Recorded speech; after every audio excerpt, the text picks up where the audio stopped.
And he hasn't been very cooperative.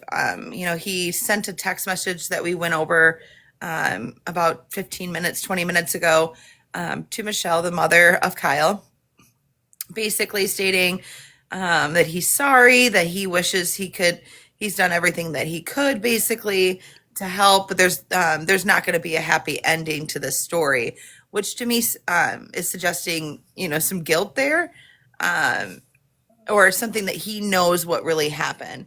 Now we're trying to get a hold of his baby mama, which is, correct me if I'm wrong, Braylon. Is that how you say it?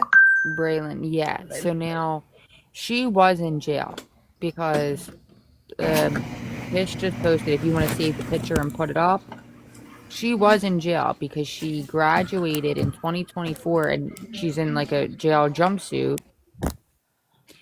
Um, she graduated, no, there's an A in it. Brayln. Okay, I can put it up. Hold on. Um, so I sent the map over and there's the picture of she was in jail. She graduated from like Bible group or whatever.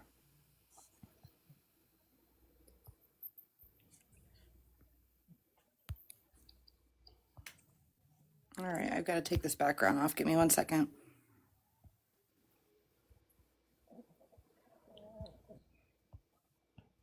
How do I take the background off?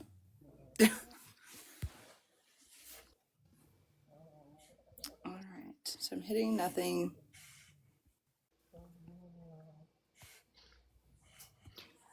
I'm thinking maybe she's not seeing the messages from me, and I didn't often check my request box until we started doing this stuff. So maybe she doesn't check it. Maybe if we found somebody with like a mutual friend to be like, hey, these people are trying to reach out to you.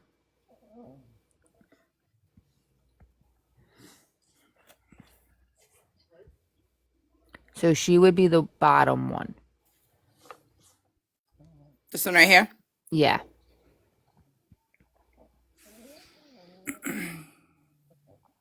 So Braylynn, Mm-hmm. last name Crawford. Okay. Tori, do you have mutual friends with her? Tori said she can message her. If she has mutual friends with her and just tell her, like, hey, can you check your message request? And when did she graduate? When was this posted? May 14th, 2014 or 24. Allie, I'm going to send you something. I just found her email and her birthday and everything. Okay.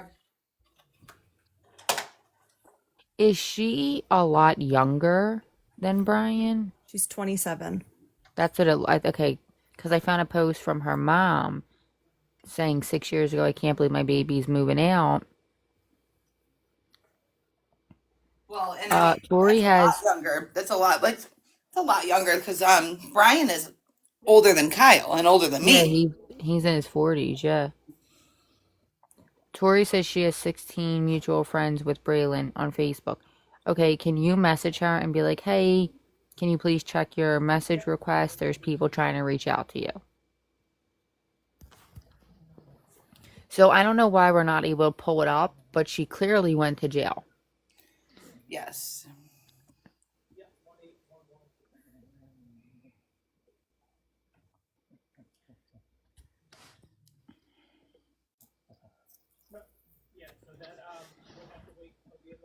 I didn't know they did something like this. Like I know they do Bible studies in jail, but I didn't know that they Thank you, Tori.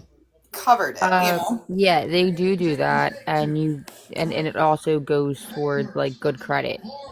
Like you'll get like time taken off and things like that for doing that kind of stuff. It's one of the programs they'll offer. Mm-hmm.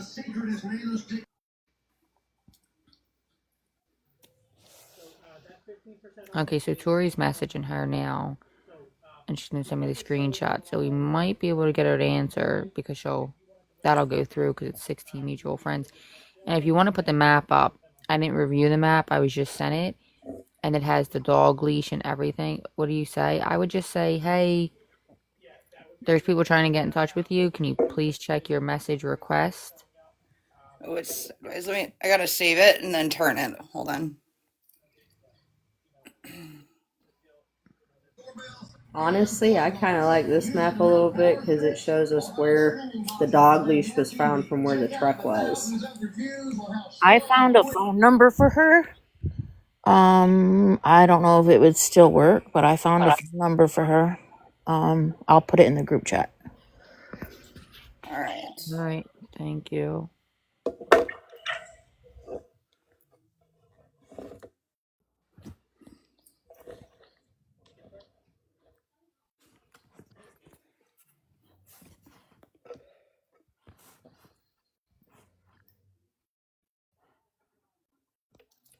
It's kind of big, so I'm trying to hold on. There we go. Snowmobile trail map. Hold on. Tori, I would just say, invite her to the live. We'd definitely like to hear a story. If she doesn't want to do it publicly, like we can discuss it privately and set up a time.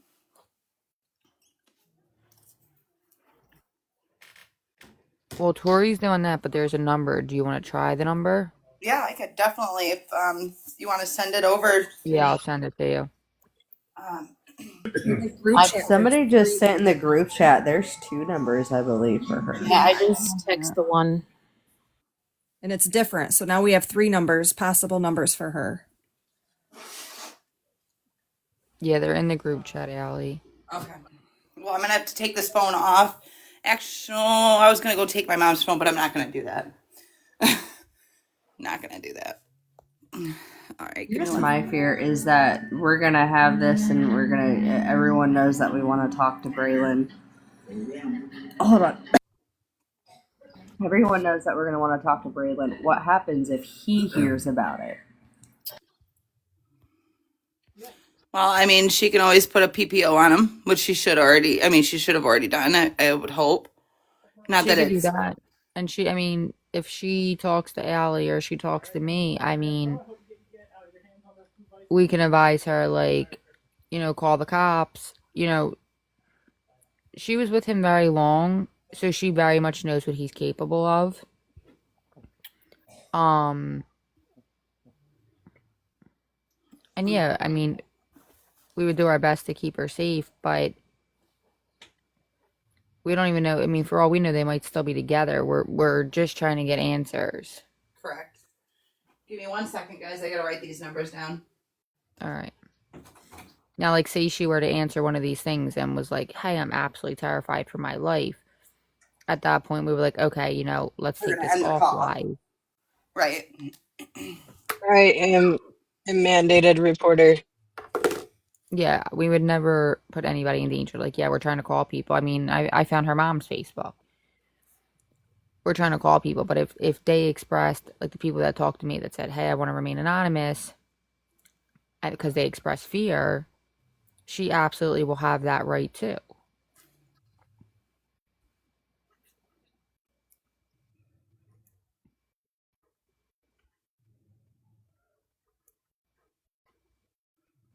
Okay, I got all 3 down and our email address. Okay. Let's see here. My handy dandy step. Don't judge me, guys. Okay, I'm calling.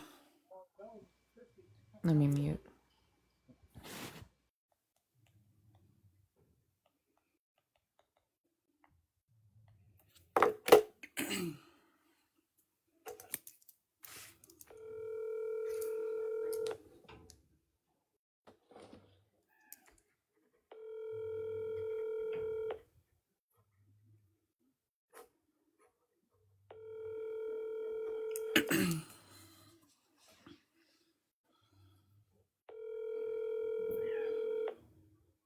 Telephone number 2319.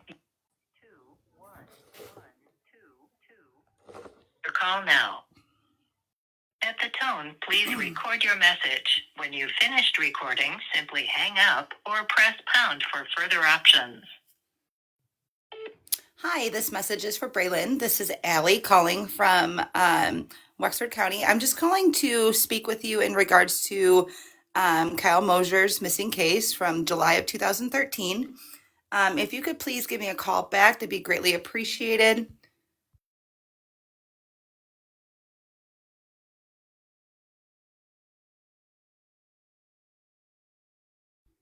All right, sorry guys, I don't want to put my number out there, so I can mute that. I'm going to go on to the next number that we have.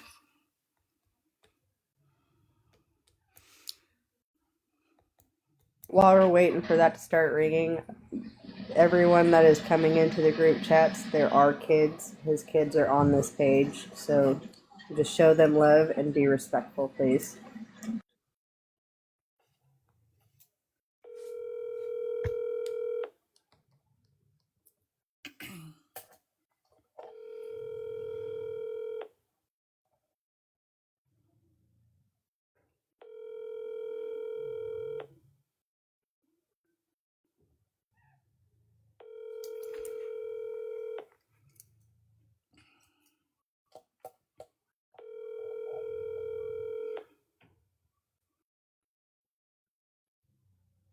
Your call has been forwarded to an automated voice messaging system.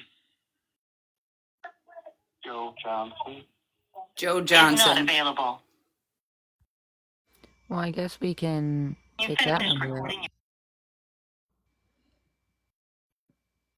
Yeah, Tori. Callie's in here. I spoke with Callie every day.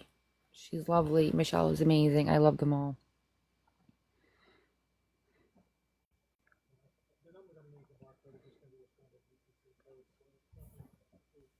I still left a voicemail to see if maybe that person is, acquaintance of hers. So I'm gonna go on with a third number. I mean, we could even do her mom is on Facebook. It's not a bad idea.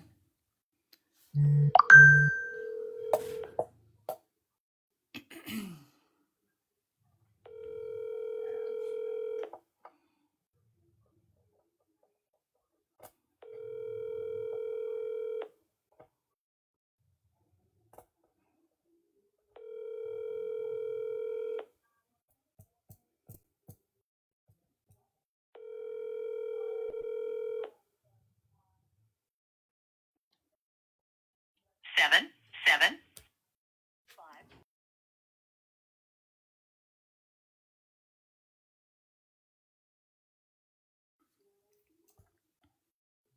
Okay, so Hi, my name is Allie.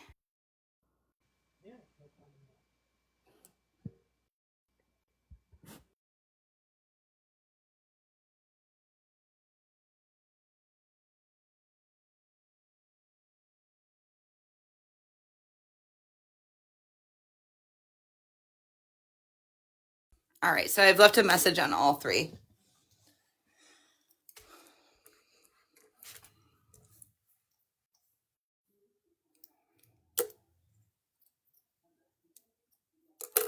okay, so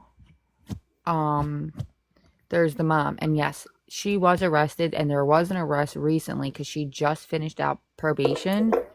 Uh, it's in the group chat. She just finished probation in 2025, and it was for assaulting a police officer, Okay. and that's Braylon. So I'm wondering if that, if that has something to do with that same incident. I don't know. She got 6 months probation. I didn't really look at it. Um, it's hard to see. I was only able to see that. Does it say when she was arrested on there? No. The date of probation is April 8th of 2025. That's when she started. That's when she. Probation. Yeah, so it's not closed out yet because, well, I don't know. Wait, Yes. it says there was a- max 6 months, so it would be closed out. She would have finished probation already. I've never heard of probation being 6 months. I mean, if you steal like a candy bar, maybe, but not for assaulting a police officer. It says on here the defendant's behavior warrants an early discharge from probation. Okay, so she probably got a year probation and was released at 6 months halftime. No, it says on there That's that her crazy. sentence originally was only 6 months. Oh, That's crazy to me. So what was she on probation for 30 days? Wexford County. yeah, right. County finest.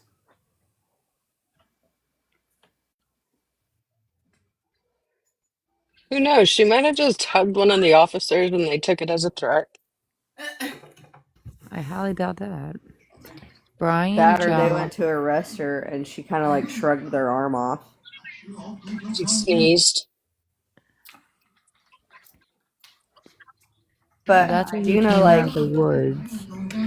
yeah, I do know that, like, here in Sedgwick County, depending on what your charge is, if you get your fines and everything paid by halfway through your sentencing probation or whatever, they'll let you off.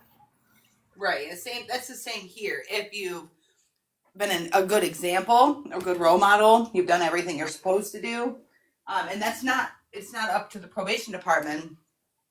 It's going to be up to the judge. So you'll have to go back in Um, front of the judge. so this is what's making me believe even more. If you look at that map, again, that it was like a setup, that he was not out there for 4 days, because he came out of the woods on Monday, Brian, right? So Friday night and Saturday night, there was he didn't start a fire, nothing. But on Sunday night before coming out of the woods, he lit a fire. Well, why would you be trying to stay warm in July?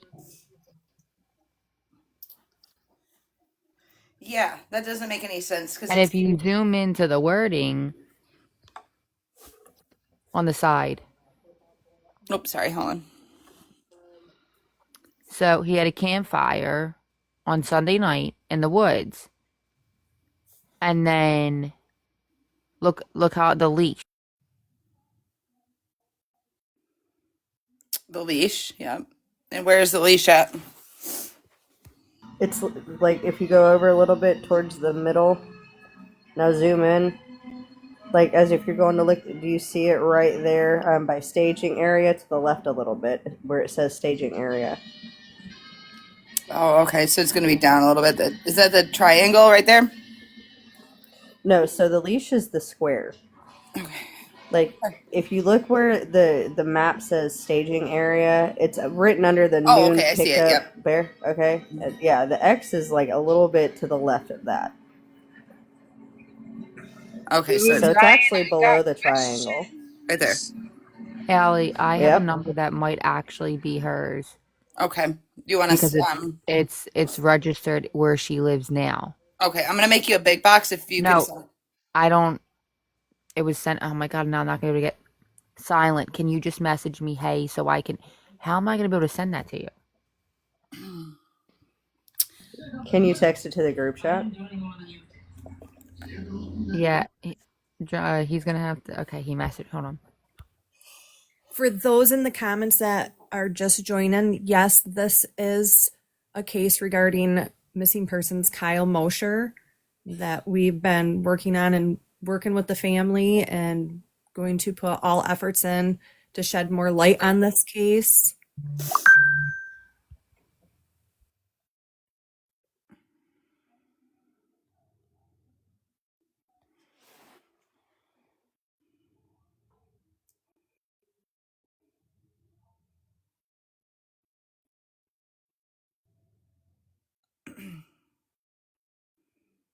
Happy sweet birthday, beautiful. Brian writes on Braylon's birthday post 20 weeks ago That was 20 weeks ago, but that's a different Facebook. of his. Yeah, that's a different Facebook. Definitely a different one than he It's the messaged one with with the the other it's the one. one with, it's the one with the football helmets. It's the one with the football players. Yep.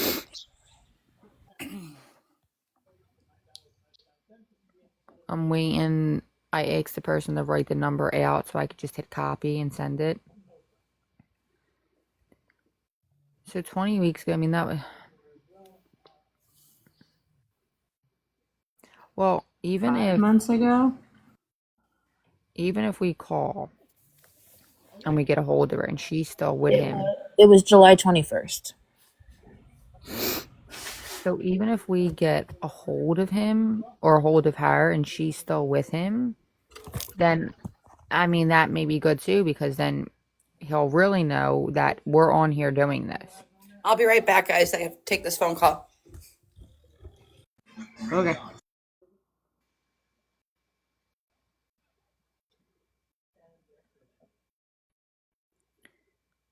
Hey guys, while we wait and everybody sits in here, if you wouldn't mind tapping the screen, give it a share, repost it, help us get the word out there. This family deserves justice, and that's what our goal is here.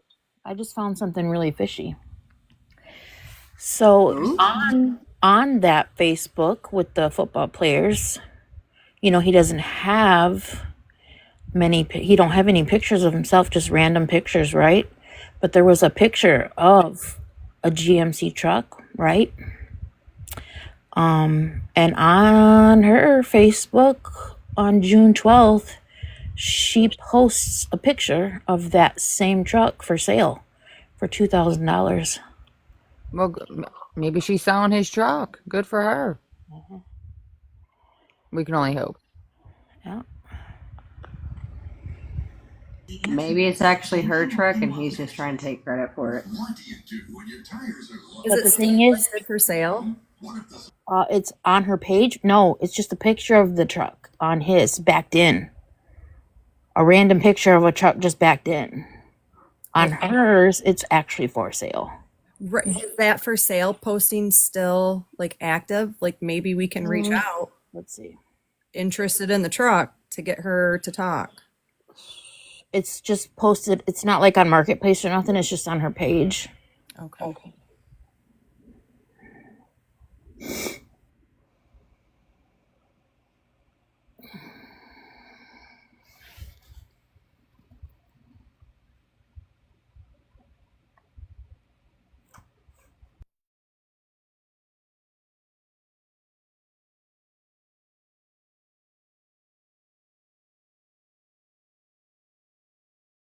So I did just look, and Brian on that one page that he commented from to Braylon, they are still friends on the page where he has the football helmet.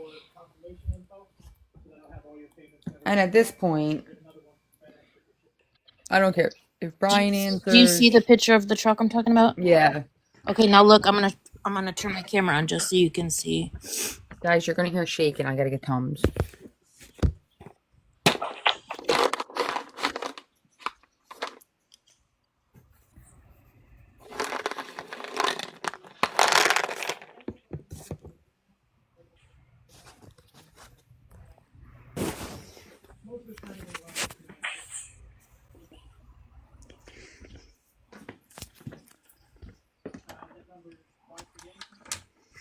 And when did she post that?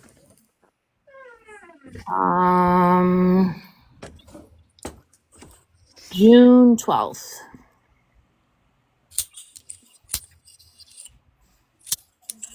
She also has an older sister and mom. I was sent the information of their Facebooks.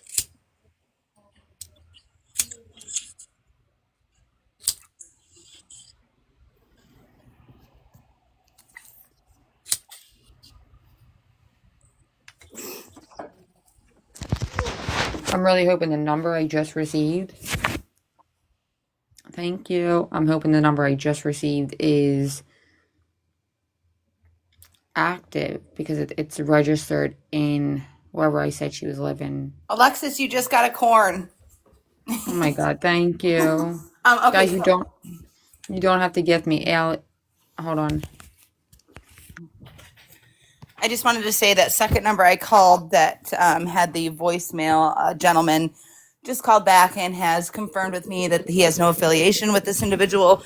However, he's over the past 3 to 6 months, he's received numerous calls from numerous different people looking for Oh, that her. poor guy. Well, I was sent a number that's linked to the where she's living at now, and I sent it in the group chat. Yep, Also, she has a sister. I misspoke. The sister is a twin sister. oh, she's got a twin sister. Okay. Mm-hmm. So should we So call this number? There's Braylon, and then I think her name's Brianna. Okay. Should we call this number? Yeah. All right, let's do this.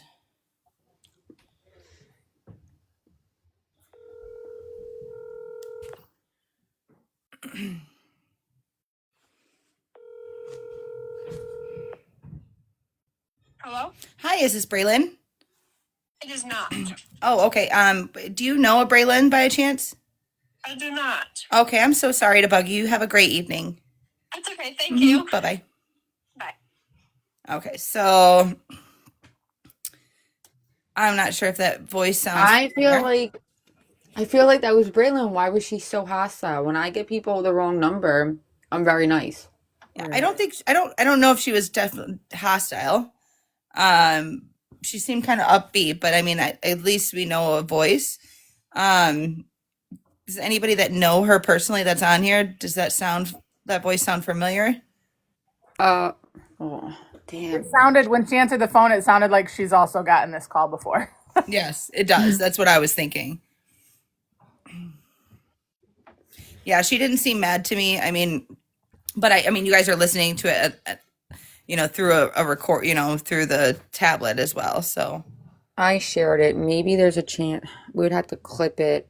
You'd have to clip the live. So at 8:33, Allie, remember that so you can like go into your live and clip that for her voice. okay, I'm gonna put that in the text message. Because I can send that over to someone that would be able to confirm or deny if that's her voice. I wonder, did anybody check on Drama Talks YT today for last night's recording of ours regarding this? No. I don't No, have but I any. did share our live tonight to her. Okay, so I'm gonna share this right now to her, and I'm writing a message. So the twin sister has a TikTok.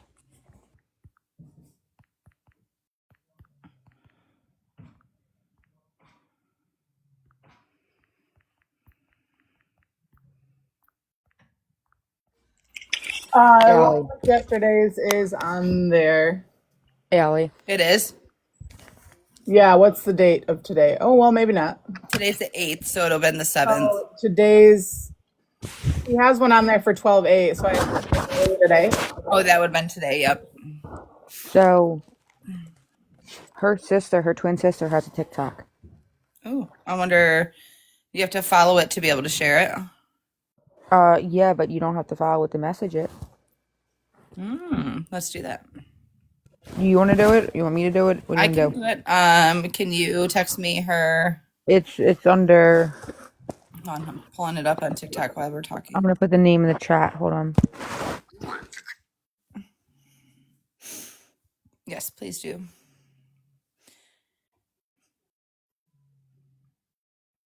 Hey, Drama Talk. Oh my God, I'm so sorry. The person that sent that, I don't want to say who it is. The person that sent that, can you just message me, hey, so I can get back in the messenger, so I can put her name so Allie can contact her. Hey. Hey, lady. We started going live yesterday. We've been working. This is day 5 on a new case missing Kyle Mosher, and we've got all the family in the chat, including the children. We're I mean, expanding into this case. It's blowing up. So I was just wondering if maybe you could start recording it so that way we can kind of resort back to. Absolutely. I'll make a file for it. Thank you so much. We really appreciate Thank you, you. Drama. You're very welcome. Allie, I just put the name of the twin sister, in the group chat, Okay, yeah, I'm looking and for it now. I think it's her name, and I think there might be numbers, but it's listed under her, like it's listed under her actual government name. Okay, yep. So I've got one with the number 3. I've got one with 777, and I have one with 346. Do you know which one? Or no? Uh, I mean, are they identical twins? So I'm wondering. I think they are. Can you message me again, hey, so I can see the last numbers of her username, or if you want to just put the last numbers of her username in the chat, it's up to you. Yeah, I was sent her Facebook. I was sent her mom's Facebook. Also, Allie, there was a ton of numbers found for Brian by one of the other team members. Oh, That's perfect. also in the group chat. I don't know if these people are changing the numbers every month. I don't know what's going on. Yeah, it's like changing their underwear. You know? It's a lot. I mean, it's a lot of Seriously. numbers. I mean, I hope they change their underwear like they change their phone numbers. All right, I'm gonna drop and go make that file and get it going. Okay, thank you so much, Drama Talk. You're Thanks, welcome. Have a Drama. good night, guys. You're You too. Good welcome. night. So if you guys have not followed Drama Talk, she is fantastic. Follow her on TikTok, and then she also, if you go over to YT and you go to the search bar and you type in Drama Talk, all one word. Actually, I think it's split, but you can just put it as one word. Make sure you hit subscribe. She has all of the pertinent lives recorded. She's going to make a file for Kyle Mosher, and we'll be able to go back and watch those. All my mods here, all my team, as well as myself, can go back and watch all the lives personally, but we want to make sure that everybody here, including the family, friends, people across the world, can rewatch these. And we will, once we get going down the road here, hopefully within the next week, you know, when we wind things down in the evening, we will start going through these, our previous lives and re-listening to them, because those are super important to re-listen to. We'll be catching things that maybe we didn't ask, or catching things that we might not have seen in the comments as well. All right, let's see. Did we get anything? I did have one question. Michelle had already jumped down though. Do we know if the clothes that were found in that first cabin were used as evidence?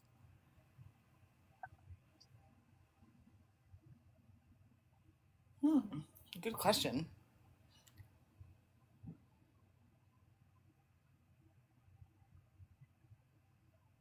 This kind of looks like her.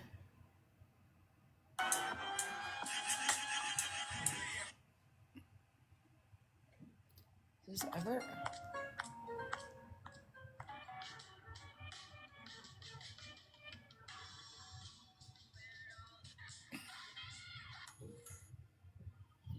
Well, maybe not. Maybe it's not her.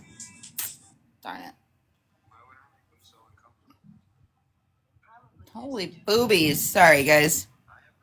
All right, I'm trying to find her, but there's so many Briannas.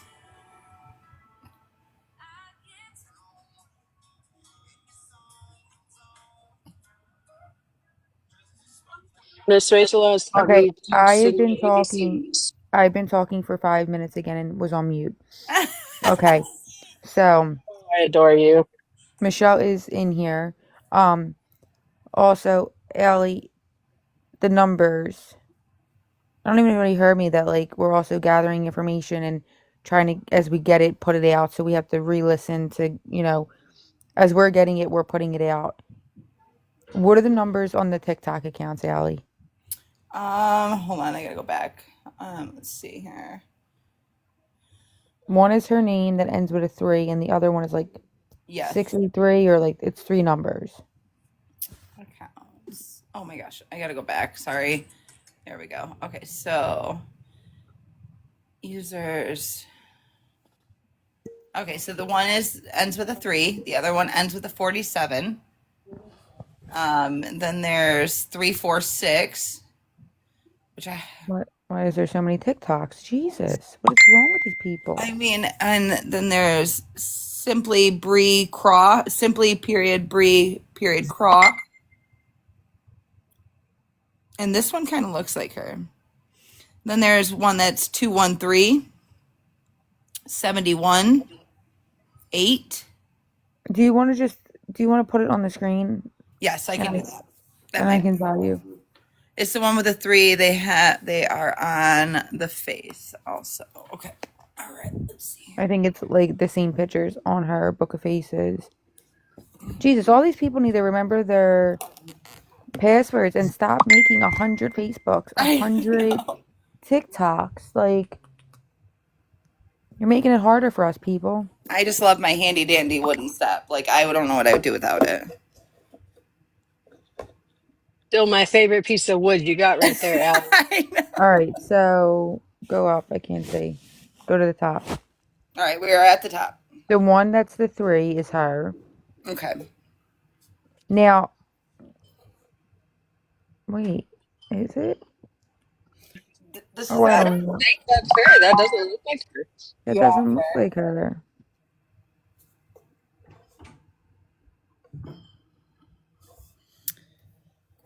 Now, the one that I was thinking was down here. They're identical. Like when I saw Right. the Facebook, I was like, oh wait, why does she have a Facebook under a different name?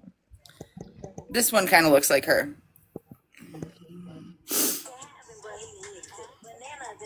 No, it doesn't. Maybe not. No. Okay. The We'll one just go ahead and with say All right, pass. BTS, that one maybe we need at the to. All right, top. why don't we pull up her Facebook so we know what she look. All right, that's Hold Michelle. on. That's Braylon. Pull up pull up Brianna. So I've got her Facebook pulled up and her TikTok on my computer, and the one at the top with the 3 is definitely her. Her profile picture has her boyfriend or husband in it, and it's the same one that's in her Facebook. Okay, so that one, Allie. I guess message. Wait, that one.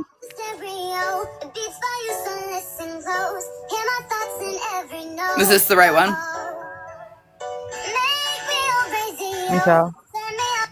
Yeah, that's the That right is the one. right one. If you scroll, it's the filters. If you scroll back like to earlier ones, it looks more and more like her once you get out of so much of the filtered stuff. Okay, yeah, that does look like Braylon. Okay, Okay, I see it. so I guess message that one. Okay. Hold, please. Go ahead and talk. And then while you do that, then there's a list of numbers that we can try for Brian. There's a lot of numbers. Let me.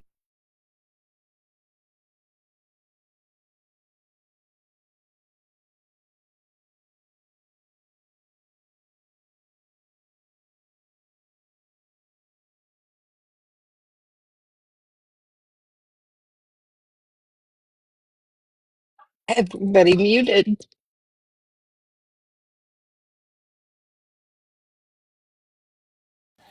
This man has so many numbers. Like, how is there even that many phone carriers to have that many numbers? That kind of goes back to he probably has text now or like some kind of burner phone, and every time the phone got shut off, instead of paying the bill for it, he either That's lost the phone, forgot his stuff, and got a new number. so that's funny you said that because one of the numbers out of the 4 that I called, or the 4 that I called, actually 5 that I've called tonight, came back stating that the number does not receive voicemails, even though I left a voicemail. So I'm wondering if that is because maybe it is a burner phone. I'm not sure. That or it is some kind of phone app. It's not text now, but it's like another type of app. All my messages are open. Tori, what? What do you mean, Tori? Um, sorry, I don't know if you said something. I'm going back and forth between text, messages, messages on here.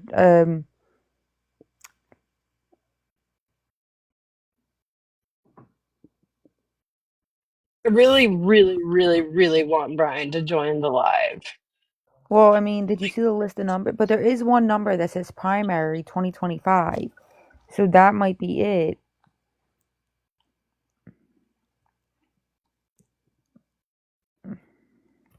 Tori, did you send that message to Braylon?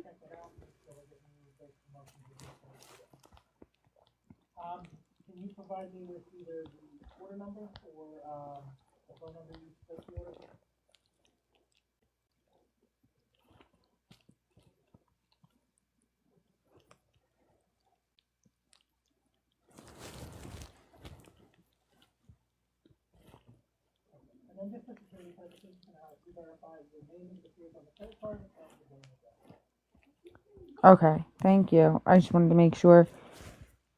I mean, I messaged her twice, but we don't have any mutual friends. Allie's messaging her on TikTok. You know, there's so many.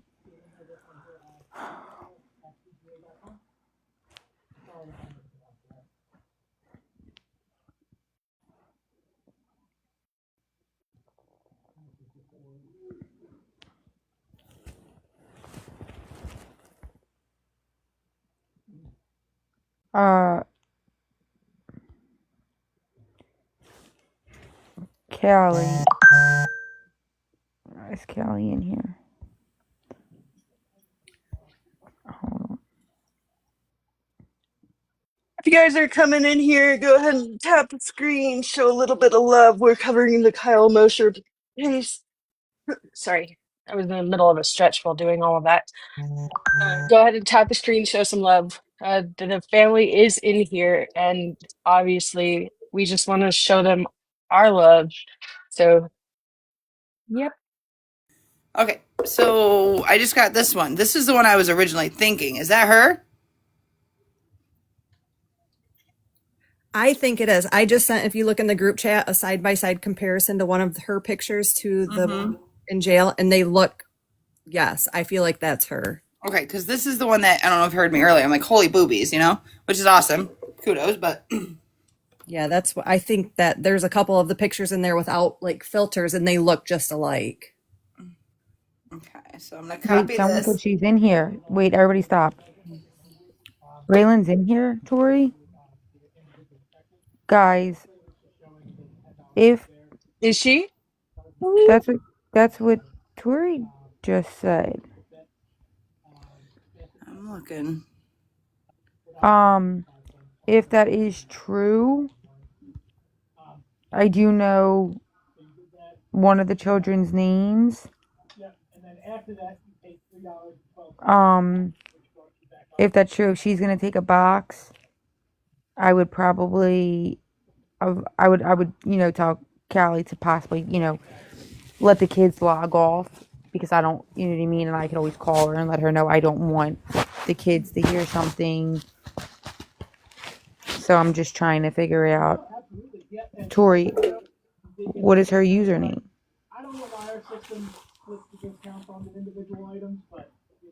Or if anything, just message it to Alexis instead of, putting her. Yeah.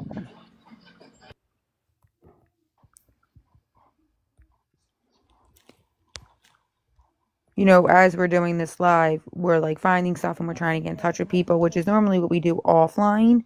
But we would like to be more cautious just because his children are in here. And let's give love to the children. Pray Absolutely. that Santa treats you well. Especially since it's the holiday season, guys.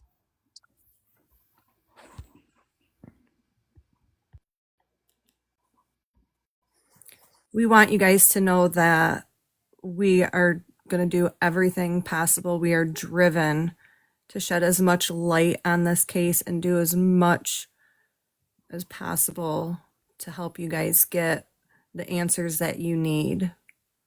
And we're thinking about you guys, sending good juju, prayers, hugs, and love from all over the place. And we're here for you. You guys are not in this alone. No. Absolutely. You may be teenagers, and I know you were young, very young when this happened, but trust me, your dad loved you. Talking to your mom, talking to your grandma, your dad loved you. There's no doubt about that, and we're going to do everything we can to get answers and help. And you have a whole group right here that have love for you too. So please know that.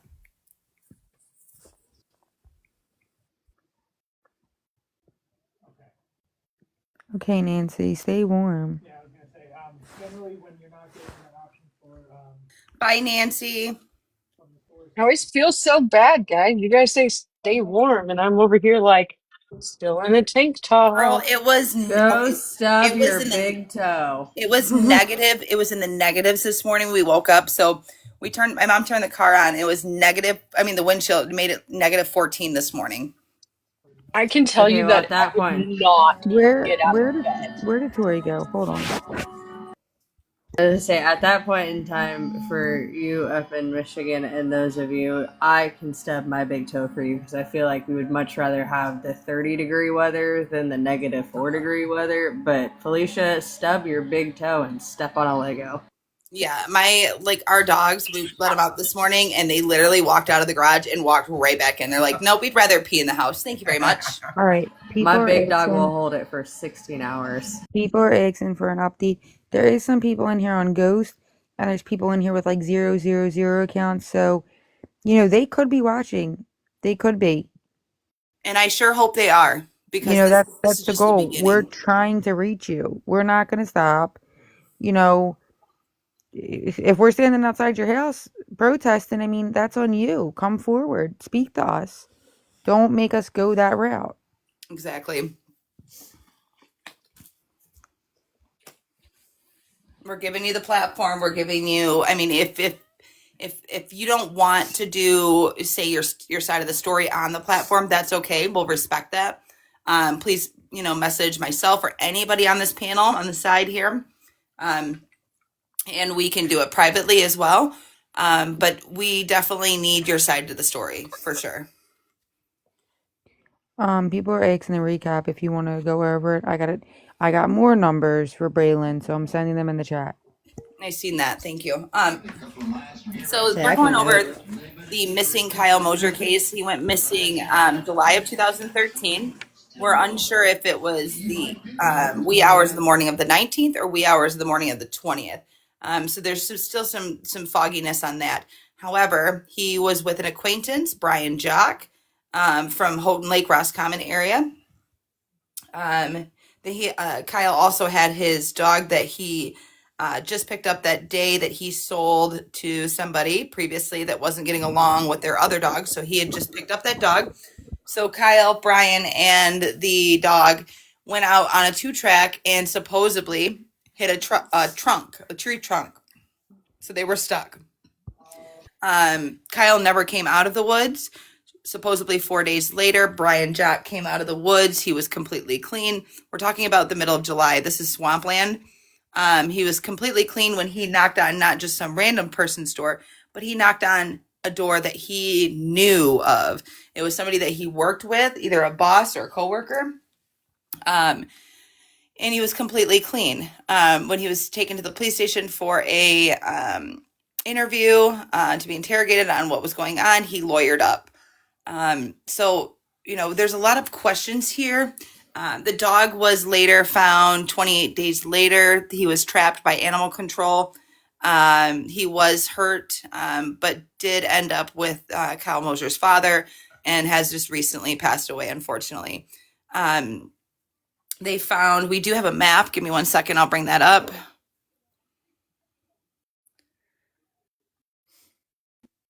Oh, I gotta bring it up the other way.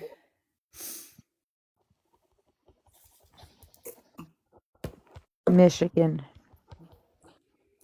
This is Michigan. So this case has gone through Wexford County, Michigan State Police. It's gone over to Houghton Lake, Michigan State Police. It's gone to I'm not sure if there's a Michigan State Police in Kalkaska, but it's now in the hands of Traverse City, Michigan State Police. The mom, Michelle, it's Michigan, has been in contact finally today with the detective that's new to the case that she has informed us that has been following the case since the very beginning. And she has provided new recent tips that they are looking into. And at this time, until those tips are looked into, we won't be releasing any of that information until she's received word back from the detective in charge. So you can see this is, if you look into the middle towards the writing, you're going to see the staging area. So you're going to see, I know it's kind of hard to see and I apologize. The snowmobile trail map. You're going to see where there's like a snowflake star. Brian Jock came out of the woods area. You're also going to see Brian had a campfire, which is kind of weird to me that he had a campfire in the middle of July, but okay. You're going to see a white box, which is, excuse my finger, right here. a square box, and that is where the leash and the collar were found tied around a tree. So it looks like Why only have a fire the night before he supposedly come out? What about the other 2 nights that he was in there? exactly. He Where also on this where does it also match up that he broke into 3 campers? is that It's on on this one? Tuesday. Oh, here comes my cat. It's on one of the other maps. Okay, Yeah, give me it's one different than second. that.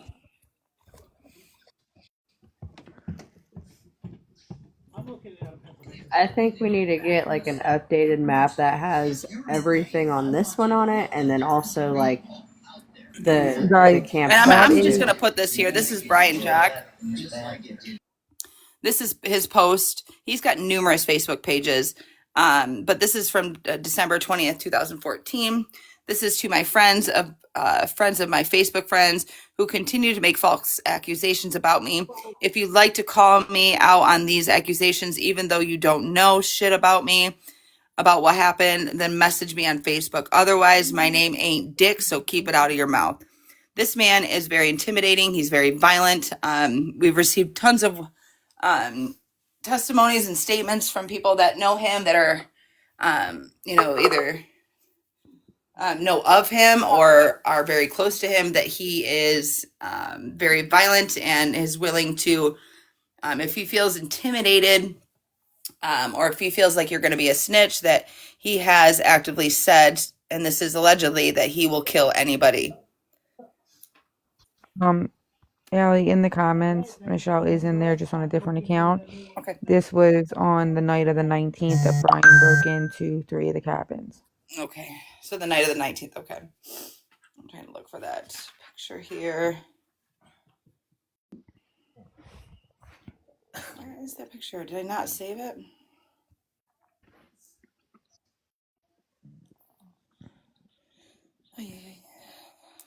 Of what, the first map? Yes. I'm sorry. I can send it. Yeah, Hold if you on. could send it real quick, that'd be great. Oh, I Now think the dog's collar and leash were also found a year later. yes. I sent the map again. I know it's So probably that's a long. good point that I saw in one of the videos that I saw today. So where the dog leash was tied up versus where Brian got out of there. So first, let me run away from my stove really quick because I wrote it out very, very. Um, so for those that would want to know why he would tie the dog up, if people know the dog and the police come looking for the missing person and see the dog, it instantly raises suspicion, and he has been lawyered up, so he didn't want to have them give the possibility of a search warrant. Right. Yeah, I truly believe that it was Brian that tied that dog up. There would be no point for Kyle to tie the dog up if the dog ran off. They were trying to get out of the woods. Why would he tie the dog to the tree? It wasn't like they were camping. They were leaving. I did see Kyle's sister enter the room, so we want to say hello to you as well. Hello. Hello. So I can't check those other phone numbers while I got my phone up to show this map. So since we have that up, if you want to go over, Alexis, the first and second and third cabin. Let me grab my pen so I can at least kind of point it out. What do you want me to go over? The cabins. I think that was one of the questions. So he broke into 3 cabins on the 19th. So So this is the that would first have been, cabin. yeah. So the 1 is where the dog was. 2 is where the truck was. 3 is a water bottle that Michelle did say it was like Pedialyte. It was like prescription. It had like I think his daughter's name on it, so that's how they were able to determine that it was Kyle's. And I guess if they, got stock out there, maybe he was just thirsty, whatever, it's hot.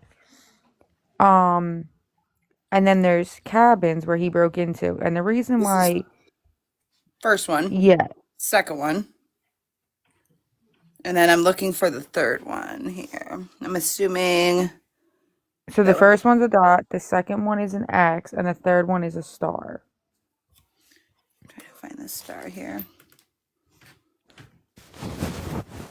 All 80 of my HDs are jumping around. When was that message So that she got go, her Just crying? look down in the measuring where you see the yes, distance, all like the how way you can measure down. the distance. So they were not Over all on the left side. No, down, over on the left side. All the way down. down. You see this Yeah, other way, other way. other way, babe. See the Down at the stars? bottom. Keep going. Down, Keep going. down, Baby, down down. where you're at. Oh, right here. Right Okay. there. Yeah. So Michelle said not all on Sorry. the 19th. They were all broken into with like throughout the weekend. Hi, Nicole.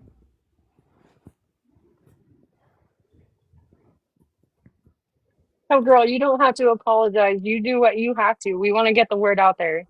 Stop. Absolutely. Nicole's the one that I was like, I called Allie and I was like, she probably thinks I'm a psycho because she has no idea what I'm talking about. And I was like, great, now they're gonna think I'm crazy. But thank God it got resolved.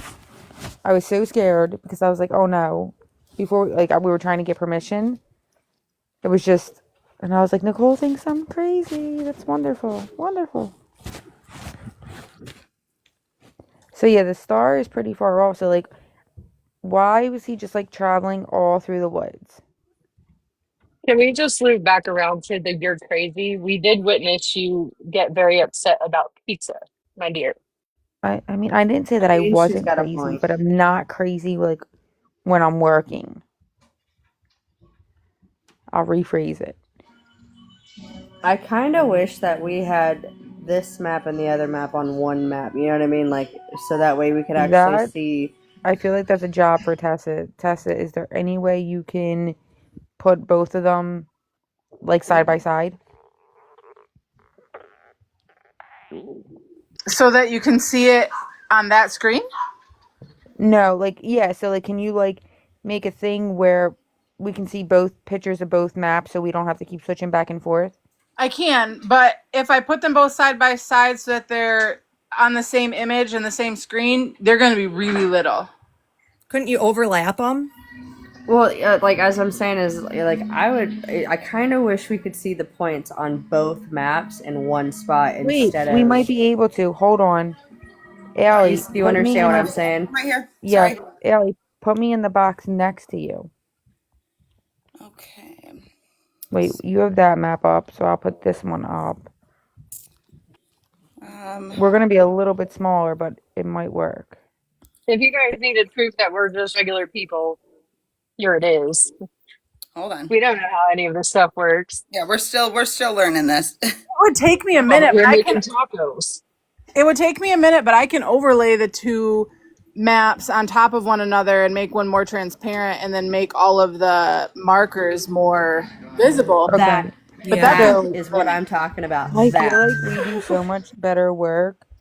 Like listen, we are very organized and have spreadsheets and all off the app. It's just we're trying to learn how to navigate this app. Yeah, so that's just going to take me like 30 So, minutes to an hour. all right, thank That you, might be Tessa. So something we look at tomorrow. Not to mention, this none of our work has been through the TikTok at all. We have been off of TikTok doing our work, so bringing our work so to TikTok is a lot. yeah, it's a little bit new for us. So the snowmobile, what's up with that? I haven't heard anything about that. That's like this is new. Brian Jock comes out of the woods. Okay, now I'm like flipping and tossing my phone out. How am I down here, Allie? What's happening? I don't know. I'm trying to do the box thing. Where are you at? I'm down here now. So, I just Apparently, you received a gotta switch message. Alexis and Michelle. I don't know what's happening. I'm Says you're trying. I'm not. sorry. Do you? It won't let me expand. I just received Christina's number, which is Braylon and Brianne. That's a mouthful. Her number. Do you want to try and call them? Yeah, I can do that. Alexis, I'm going to put you up on the box for a second. All right. Yeah, because I have questions about this map. Makes me feel like Jeff Dunham. Person who messaged me that information, can you say hey again so I can copy it and send it? Sorry.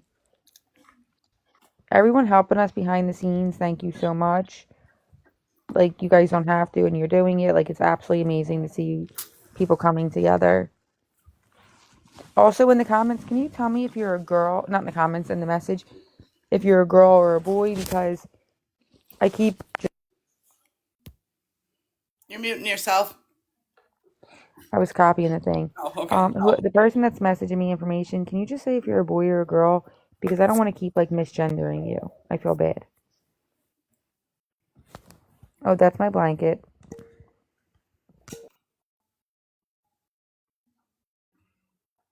Yep, I've called those numbers. The ones that are up in the front. Let's see.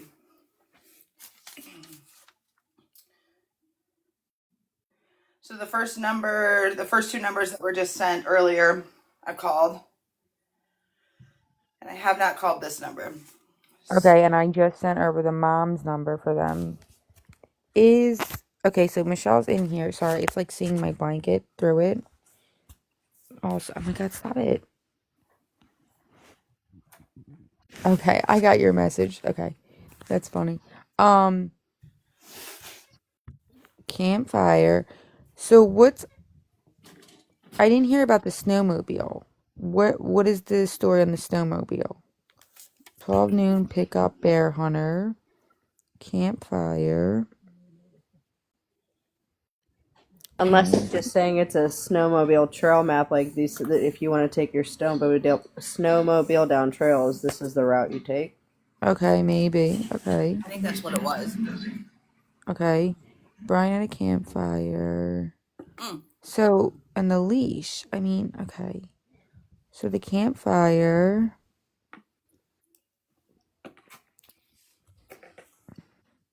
The campfire is very odd to me because I don't know anybody that, is trying to stay warm in the middle of July. And when he sent that message to Michelle, I heard somebody, I think it was Skulls X. This happened July of 2013. That message was sent July of 2018. Wait, maybe 2016. Let me check. Hold on. Interesting. Actually, can you send that message, the picture of that message, to the group chat so I can read it? Because I missed the beginning of that, and I kind of caught the end. Oh, I ate so much cake. I can't move. Oof. Okay. Let's see. Are we talking about that text from Brian to Michelle? That and what type of cake Yeah, you just ate. I So sent it. my I sent husband it, made. and Hold on, let me make a bigger box. So this message here. Oh, come on. so that message would have been roughly 3 years after he originally went missing.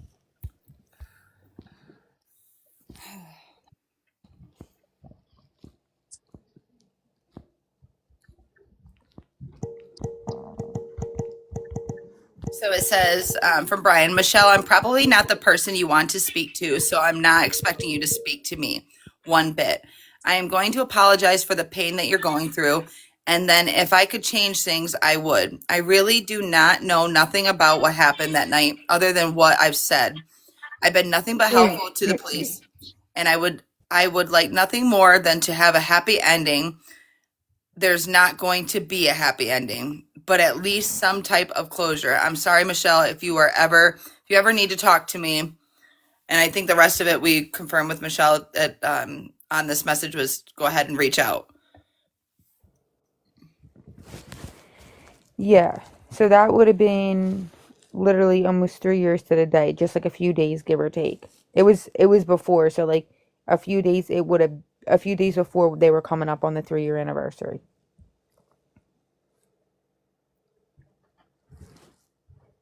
But now, we want to talk to him, and Shaw said that she would be in the box. She would talk to him. Well, we can't get him.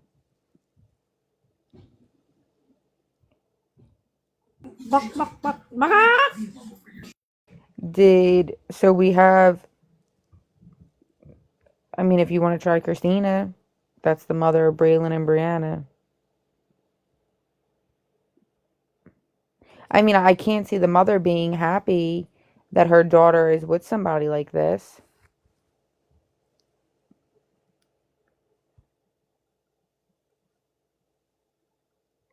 I mean, it really doesn't hurt because it does add another.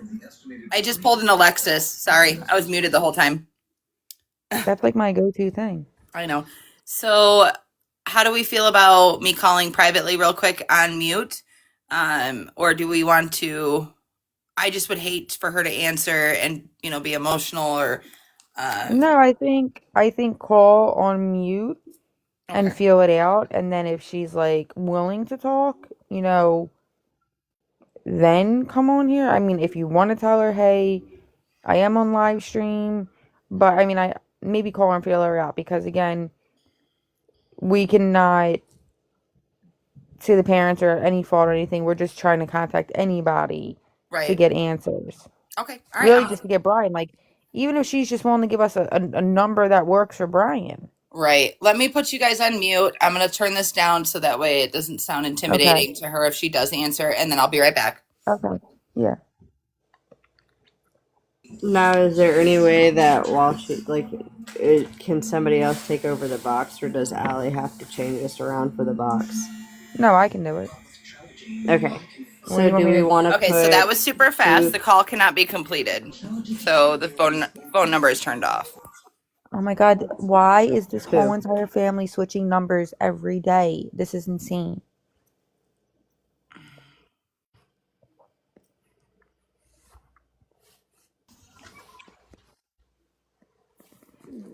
Like, if you Google me, my number is gonna come up. I don't understand. What, the whole Right. family?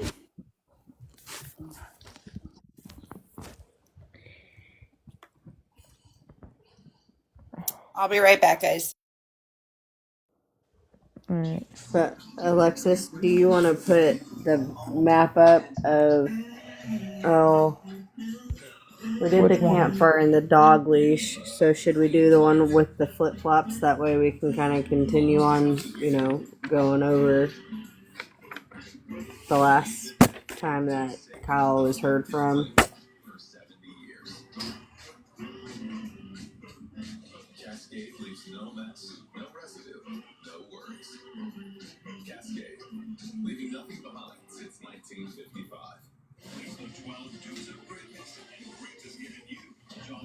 Where did she go?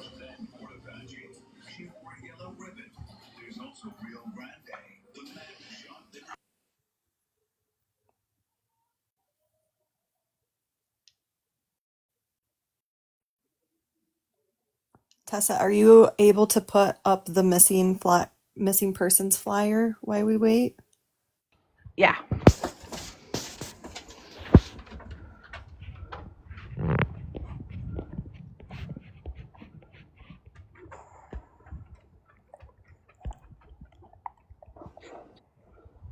Well, how do you do?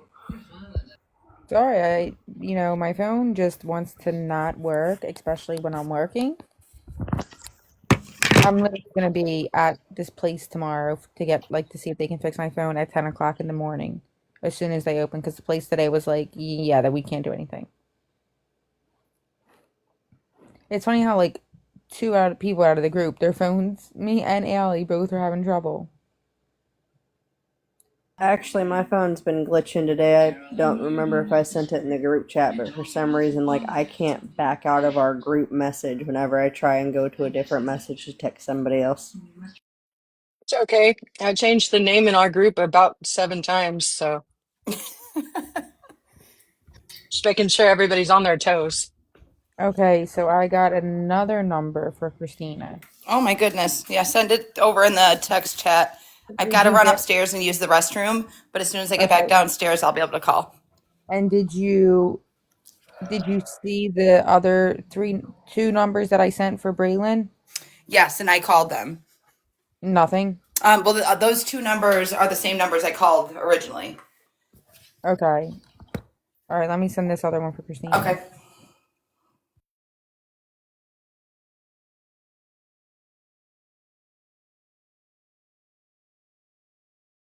But if we want to kind of going back to giving some things about this, so the dog's collar was found a year after Kyle disappeared, tied to a tree, and then, mind you, when Kyle disappeared, Brian had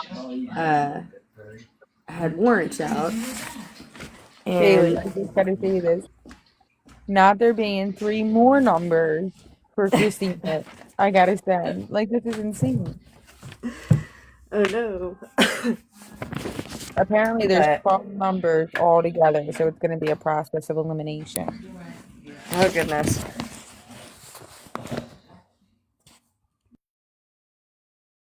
I don't know why So everybody's Brian and him were.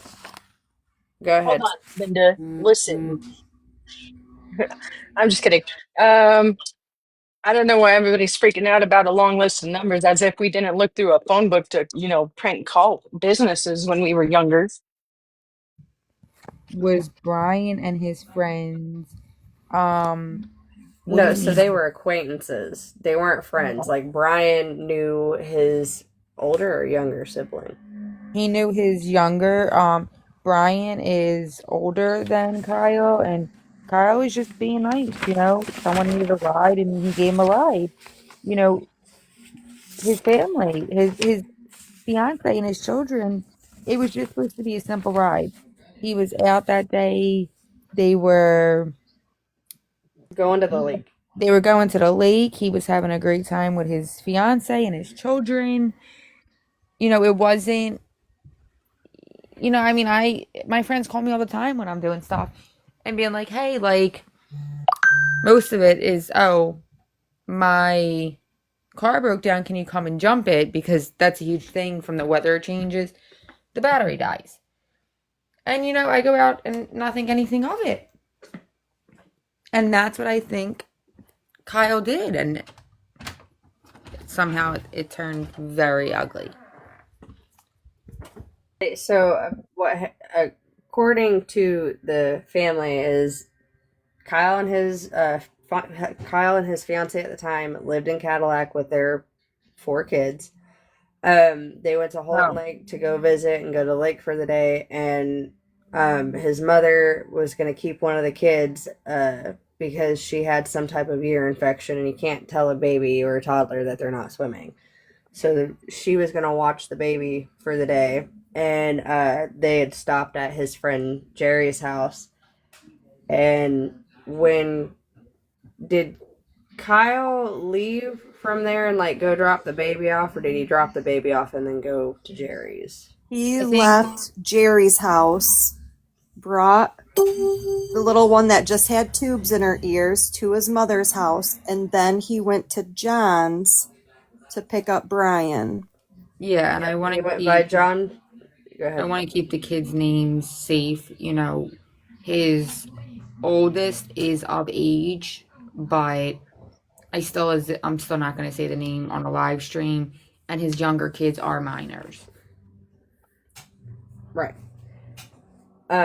But he went by his buddy John's house, and they asked him, "Hey, so Brian needs a ride to Cadillac." Now, was it stated that he was like supposed to give him a ride to there and drop him off, or bring him back? From what we knew, he just needed a ride to Cadillac. Right. So then he got a ride to Cadillac, or going for a ride to Cadillac or not, whatnot.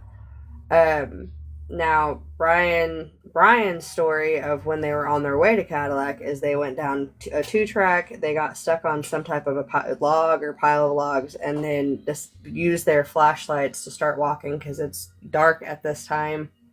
Even though pretty sure they left earlier in the day. So You Well, know what I yeah, I mean? mean, it was an all day affair. It was a family outing, so it went into the Mhm. night, and it went into the nighttime, and it's summer. I mean, why not? Kids don't have You're school, right. have fun. It went to the night, and they may have been winding down and hanging out with friends, Well, it was and 2 p.m. that Kyle dropped his child off to his mother around 2 p.m. in the afternoon. yeah, and he gave this ride. I would say roughly between 10 and 11 because like it wasn't a super far ride. And then the last time his fiance heard from him was between 11 and 12. I think that's. Are you sure that that's the right timeline? Because if he dropped his kiddo off to his mom at 2 and then went to the neighbors for a quick visit, and that's where he picked up Brian, was he there that long? We don't know that for sure. I think that what Alexis meant was that we just know between that time and I think it was around midnight was the last text that was received. But we do know that they did make it to Cadillac. They had gone through Lake City. So we don't know if this was on the way back. That's what the assumption is, that they went to Yeah. the 2-track. And I can reach out to the fiance and find out, like, was this like at the end of the night, like after they went, to the lake and had fun? Maybe like I'm assuming, and I'll double check with her, that they stopped there after because it was into the nighttime, and that's when he asked for a ride, and his fiance had contact with him between 11 p.m. and 12 a.m. Yeah, if you wouldn't mind, see if you could get that timeline from the fiance from like when they left Cadillac to when they got, went out and did everything. Kind of get our timeline of the day. Yeah, I don't. Let me see. I Because don't know. Michelle's the one who had said that it was around 2 p.m. that Kyle came to her house alone, except for with his child to drop off to her Hold on, and at 2 p.m. I'm and receiving then went it. Hold to on. John's, where Brian was waiting for Kyle to pick him up and give him a ride to Cadillac.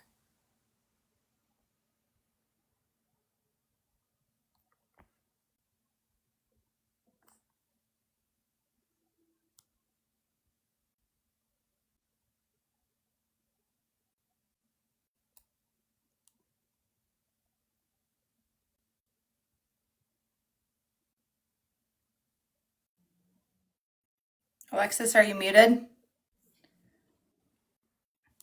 Oh, okay.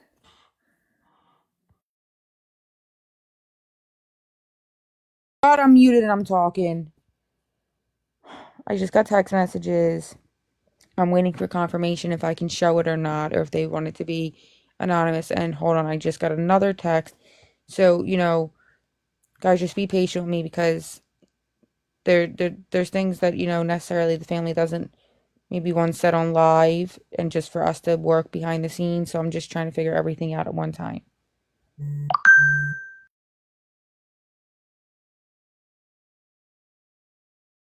Does someone want to take over the big box so that I can work on the map? Otherwise, I just teacup. Okay, so Yeah, I can do it. Just give me 1 second. they went to the beach, they did all that. It was later on in the night. That was confirmation. It was later on in the night, and I guess they stopped at a friend's house, and then that's when a ride was asked for. And the reason why everyone didn't get in the truck, they wouldn't have all fit. There was children, the fiance, the dog, the guy, and Kyle. So they wouldn't all fit. So his fiance was like, whatever. She was there with a friend, so it was just like, give him a ride and come back and get me type thing.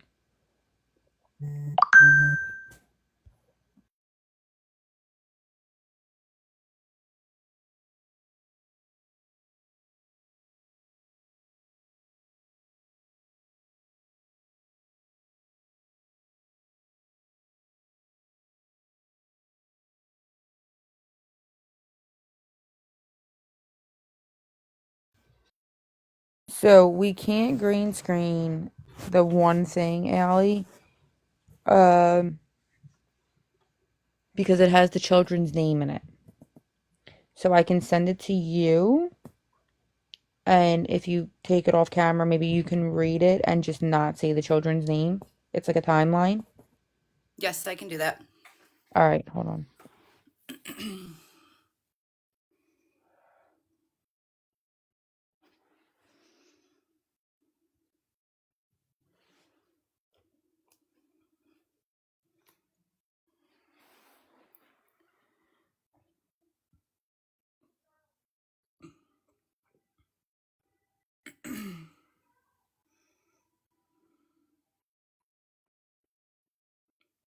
So when it says 7/18, is that July of 2018?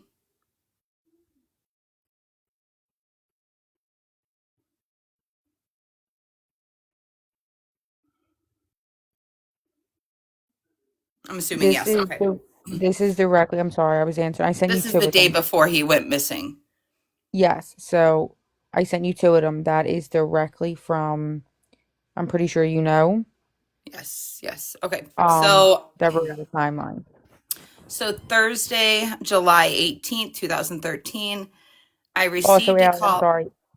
I didn't proofread it. Like I got it and then sent it to you. So as you're reading, if you see something that like shouldn't be said, Okay. you know what I mean? Thank Okay. you. Yep, no problem. So Thursday, July 18th, 2013, I received a call from Kyle asking if I wanted to take blank tomorrow, which would be Friday the 19th, because they were coming to Houghton Lake to go to the beach. Blank just had tubes put in her ears, so they didn't want to take her. I'm assuming take her swimming. I said sure, and that I would keep her for the evening. I asked what time they were bringing her, and they said about 1 p.m. or 10 a.m. Sorry, 10 a.m. I said okay, and that was the last I heard from them that day. Okay, so now we're on the day that he went missing, the early day. So July 19th, which was a Friday, 2013. I received a call. Now are we going to say names that aren't the children? Uh, I would, if it's like the fiance, I would just Yes. refer to it as a fiance. I would Okay. refer to it as fiance. Okay. So I received a call from the fiance in the AM that they were running late and they would be here about 12:30 p.m. They dropped off the said minor child, saw Kyle at Kmart. Kyle stopped here about 4:35 p.m. to see if I wanted him to take said minor child because I left him a message earlier that day. I wasn't feeling good. I was laying down with said minor child, and another individual was in the living room on the couch. Kyle came in the bedroom and gently shook me.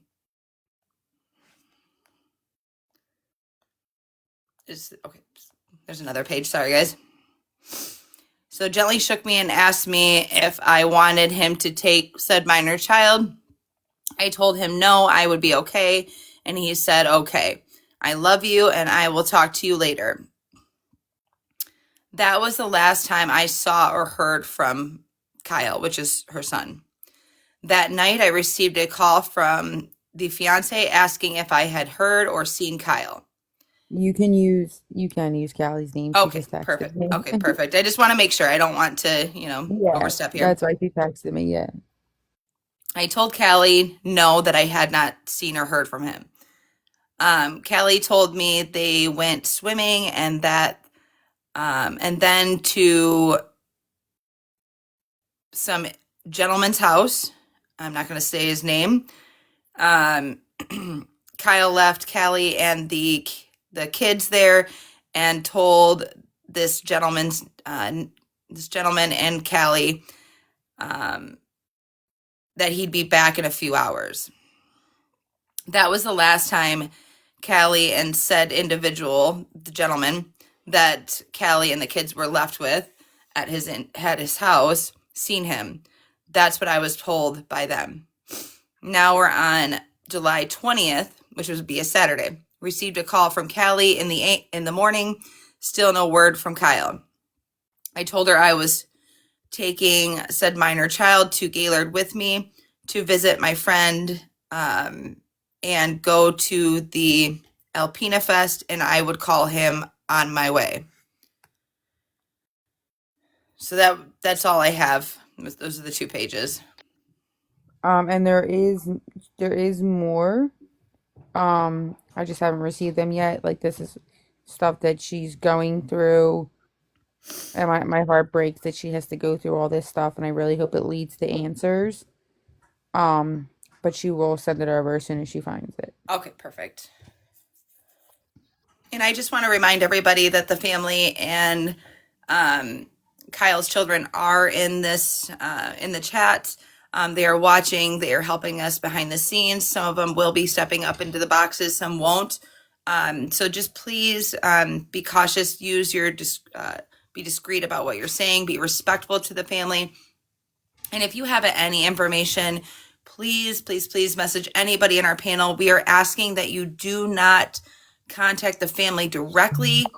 We want to help them with, finding peace and finding Kyle, what happened to Kyle, but we don't want to spam their inboxes and make them feel uncomfortable. So again, let's use our common judgment here.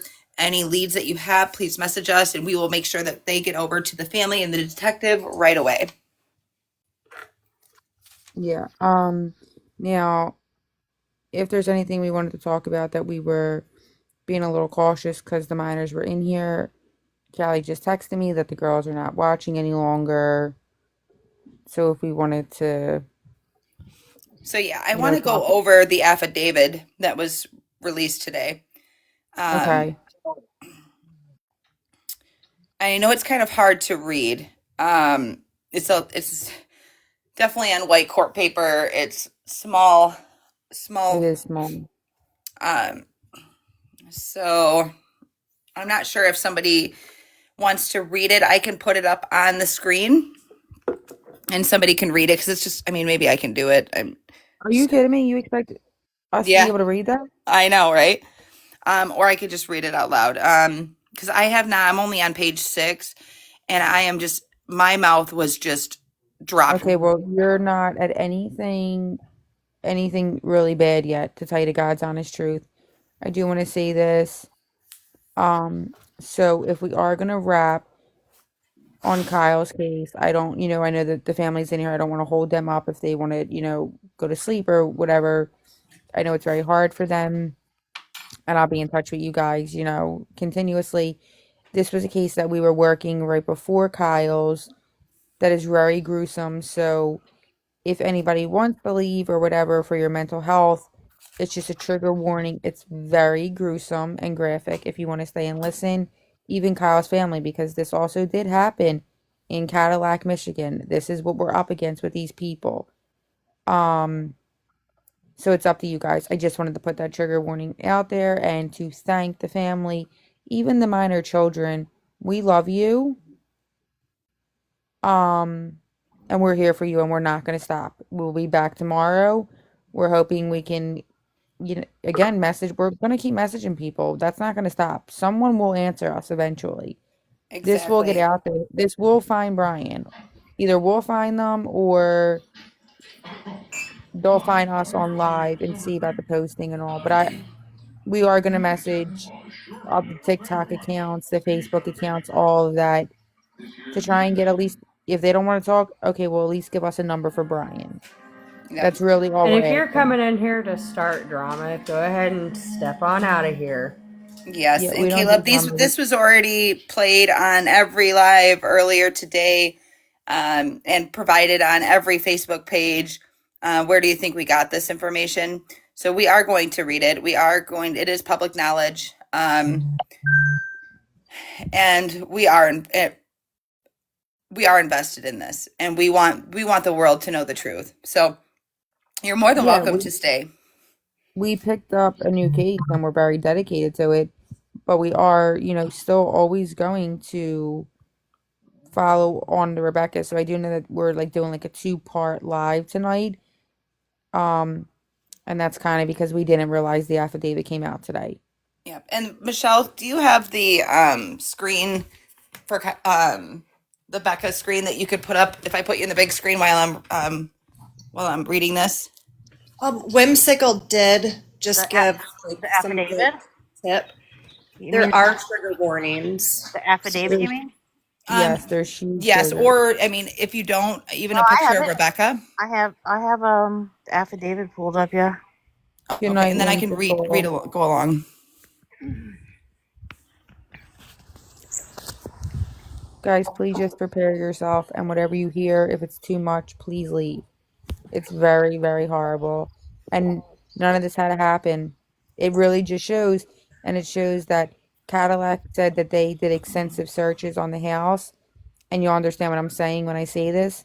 They said they did extensive searches, that they had dogs out there and everything. How did you have all that when there was red stuff everywhere? The baby was in it. It doesn't make sense. The facts that we knew of them Or searching the house and would doing you all this rather me stuff. put a picture of Becca up there? That's what I'm thinking. Maybe we should put that while I'm reading it. Okay.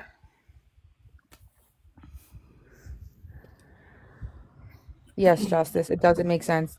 From what they said while the investigation was going on, why, us on the internet were doing this stuff and we were fighting for our lives, and, Allie being boots on the ground protesting.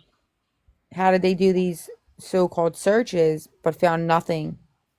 But then when they were finally arrested, it was all there in plain sight. Right. Does anybody follow Tina with the little emoji? I know she was asking when we first started to hear it. Yeah, let me see if I follow her. I know she was, can you send it to her? She was asking. All right. So,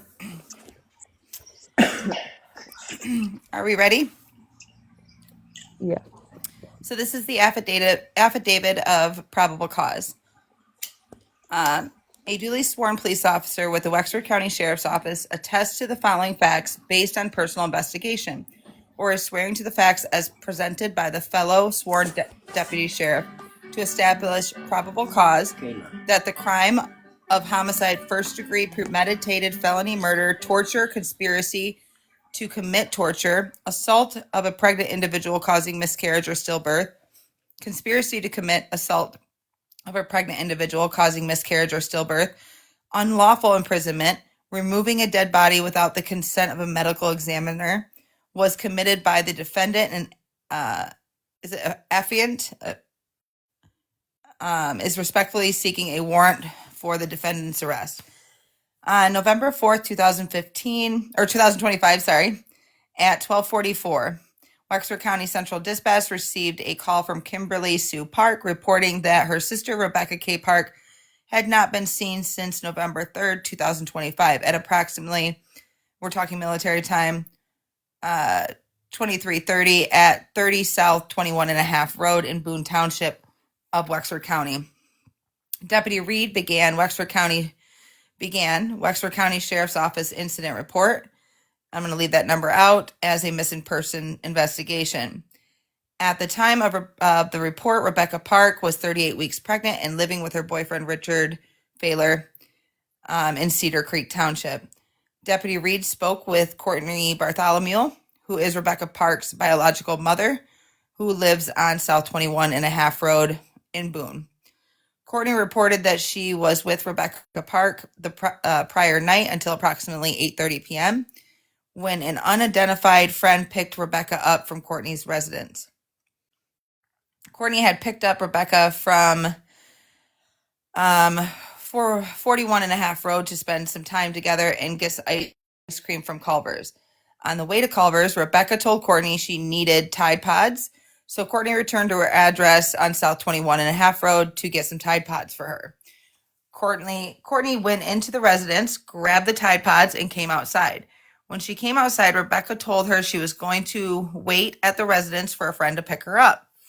They waited a couple of minutes, and then a black sedan with tinted windows pulled across the road from the residence. Rebecca proceeded across the road and got into the front passenger seat of the vehicle. Courtney did not know the specific make or model of the sedan or the number of the occupants in the car. She could not tell if the driver was a male or a female. She said that after this, she did not see Rebecca again. Courtney reported to Deputy Reed that she was contacted by Rebecca's fiance, Richard Failure, regarding her location later that night. Courtney informed Rich she did not know where Rebecca was and that she had left with a friend. Courtney was contacted by Kimberly Park the morning of November 4th, 2025, and was sent a screenshot of a location where Rebecca Park's phone was pinging at. Courtney told Deputy Reed that she proceeded down the road on West 26th Road, where she found Rebecca's phone lying by the 2-track just off of West 26th Road. This location is less than 200 yards from South 30, from 21.5 Road, which is where Courtney's residence is. Courtney checked the phone and thought Rebecca may have dropped it when she was using the restroom. I mean, I'm not even going to go into my own details. Courtney reported that she took the phone to the fiance's house residence on Tuesday, November 4th, 2025, and turned it over to him. All right, now we're going to go to page 2. I'm just going to blow it up. The sheriff's office issued a press release on Tuesday, November 4th, 2025, identifying Rebecca Park as a missing person. She was also entered into the Law Enforcement Information Network as missing. On Wednesday, November 5th, 2025, Detective Lieutenant Pisker met with Kimberly Park when she arrived at the Wexford County Sheriff's Office. Park had suggested that she might know where Rebecca Park is when she arrived at the Sheriff's Office. When I asked her about this, she played me a voice message from Courtney Bartholomew that said that Araya had called her and said that 2 people in a car had pulled up to the Revival Center looking for Narcan, and said that the pregnant woman that's missing got what she effing deserved. Courtney stated that it was Serena Blank, I'm not going to say her last name, that said something to Rusty, which is Araya's father. She also added, I guess it was an older guy that your sister left with. When I asked Kimberly if she knows where she is at, she answers that the only older guy that Rebecca talks to is a Steven. I'm going to leave his last name out of it. If you've read this, you'll know it. And calls him a pervert. Park believes that Steven drives a black sedan, adding, like Courtney said, Steven was contacted and did not appear to have had contact with Rebecca Park. During the interview with Kimberly, she showed Detective Lieutenant Pisker a Blue View brand Model 4 cellular telephone, which says Rebecca Park's phone on the home screen. Kimberly reported that she had looked through the phone and observed that the last communication on the phone reporting a missed video call from an email address on Friday, October 3rd at 8:43 p.m. The last text message was on Sunday, and the last phone call was to Courtney Bartholomew on Sunday, November 2nd in military time. Kimberly identified that Rebecca uses her phone regularly and daily, and because she did not see any communication on Monday, November 3rd of 2025, she suspects that records of phone activity on the 3rd had been deleted. Kimberly reported that Rebecca is known to regularly delete communication records from her cell phone. Kimberly then played another voice message on her phone from Courtney Bartholomew, who can be heard explaining, okay, this is Courtney talking on this recording. Okay, when Randy passed away, I was told that her sister had something to do with it. That would give Randy's family a murder revenge thing because she was involved when it came to Randy. On the message, Courtney suggested, so Steven, last name I'm going to leave out, is connected to Randy's family. So I would definitely be looking at them. When I asked Kimberly if she trusted Courtney, she responded, not really. On Thursday, November 6, 2025, Detective Pisker, sorry, obtained a search warrant for the Blue View 4 cellular telephone that had been entered as property in the incident at item 54. The cellular device was submitted to the Michigan State Police Computer Crimes Unit on the same date at 15:16 military time. On Saturday, November 8th, 2025, members of all county search and rescue and Christian Aid Ministries search and rescue with 36 personnel comprised of 5 teams searched the area where Rebecca Park was last seen and the area where her cellular telephone was recovered from. No additional evidence was identified at that time. During this time, numerous tips and leads were coming in and were being actively investigated. However, none located Rebecca Park. Due to reported activity on Rebecca's social media platforms, pen register search warrants were obtained and served on her known social media accounts. However, no outgoing use was ever identified.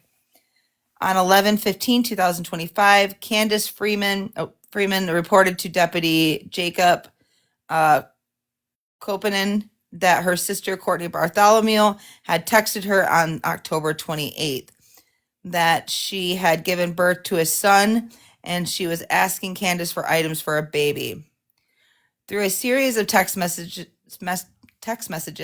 Courtney said that she had given birth at 28 weeks. The baby was in the NICU in Grand Rapids and that she had named the baby Ashton Lee Bartholomew. Courtney told Candace he's supposed to come home this coming week as long as he's doing good still, he will. On Monday, November 3rd, Candace asked Courtney if she was able to bring the baby home, and Courtney told her no. He did a backslide, but still hoping this week. On November 3rd, Courtney sent Candace a text that reads, "My son passed away." On Tuesday, November 4th, Candace asked if it was because he wasn't strong enough or if he had gotten sick. Courtney answered, "I don't know what happened. I just know he wasn't getting air," and added, "All I know is I watched," it says "by child," I'm assuming this means my child, "die right in front of me." Candace asked if she was there when it happened, and Courtney answered, "Yes, I was." On Tuesday, November 4th, Courtney began to discuss with Candace that Rebecca Park is missing. We're at, hold on. Sorry, guys. So Candace is Courtney's sister. Yes. Did you read all this already, Ellie? I read the first 6 pages. Okay, so you didn't. Okay. I haven't gotten to the nitty gritty, but I read it all.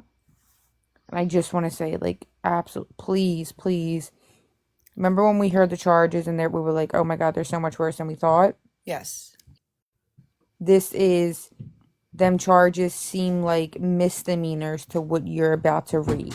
Okay. I read it all and it's horrifying. I'm getting goosebumps already, but I'm going to hold my composure. We're going to get through this together, all of us. I'm saying I don't know. You might lose your composure just because how graphic it gets. For real though, guys, if you can't handle it, please feel free to scroll. It's not going to bother us. It's not going to hurt our feelings. It gets very bad. And I'd rather do this, I'm glad I only made it to page 6. We are now on page 3.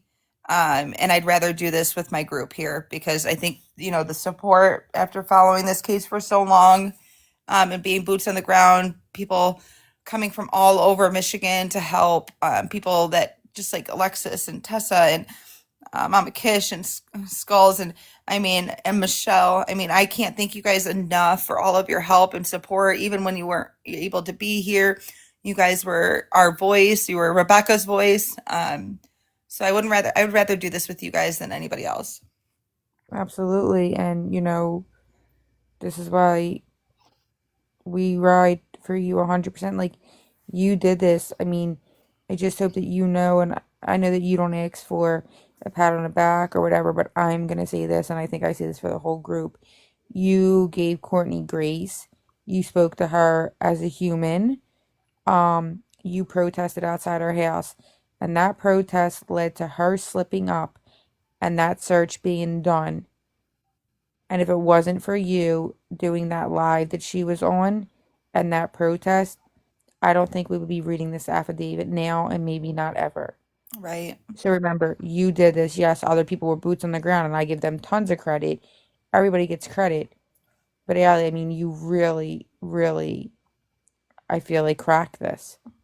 Thank you guys. I'm just so happy that we're where we're at right now. You're going to be able to go on. It's the affidavit is going to be posted in the Rebecca Park Facebook page group, so you can go on there and actually read it. I want to get through this before we decide if we're gonna. I don't think I'll be sharing this with anybody on TikTok, but you can go on the Rebecca Park page and actually read it. Yeah. Okay, so we're now on page 3. I believe it's page 3. Sorry. Okay, let me blow this up. Okay. So on Tuesday, November 11th, 2025, preservation's request for tower dump area search for the tower and the location. It gives coordinates between the hours of 1900 and 2200 on November 3rd. Were submitted to T-Mobile, AT&T, and Verizon Wireless. The detective Pisker had contacted Courtney Bartholomew about another interview. Bartholomew was reluctant to come in, suggesting that Deputy Reed's interview with her had been thorough, but eventually agreed to come in. On Tuesday, November 11th, 2025 at 13:49, Detective Pisker conducted a recorded interview with Courtney Bartholomew.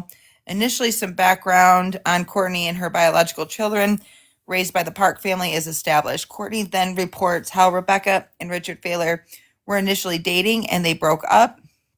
A relationship between herself and Rich then commences. Courtney reports that she was planning to divorce Bradley. Courtney then became pregnant and was unsure who the father might be, Bradley or Richard. Because of this, she stopped her divorce approximately 2 weeks before the court date for the divorce. Courtney reports that Rich showed up at her house with the intention of shooting Bradley Bartholomew. After Courtney rejected Rich, he resumed his relationship with Rebecca Park. Courtney also reported that Rich had returned to her residence and raped her forcefully, causing her to have a miscarriage of the baby she was carrying. A report of this incident was made by the sheriff's office. However, Courtney said Rich was not charged. Courtney identified that she was concerned for Rebecca as she was aware of how abusive and aggressive Richard Fahler could be and has encouraged Rebecca to leave Rich.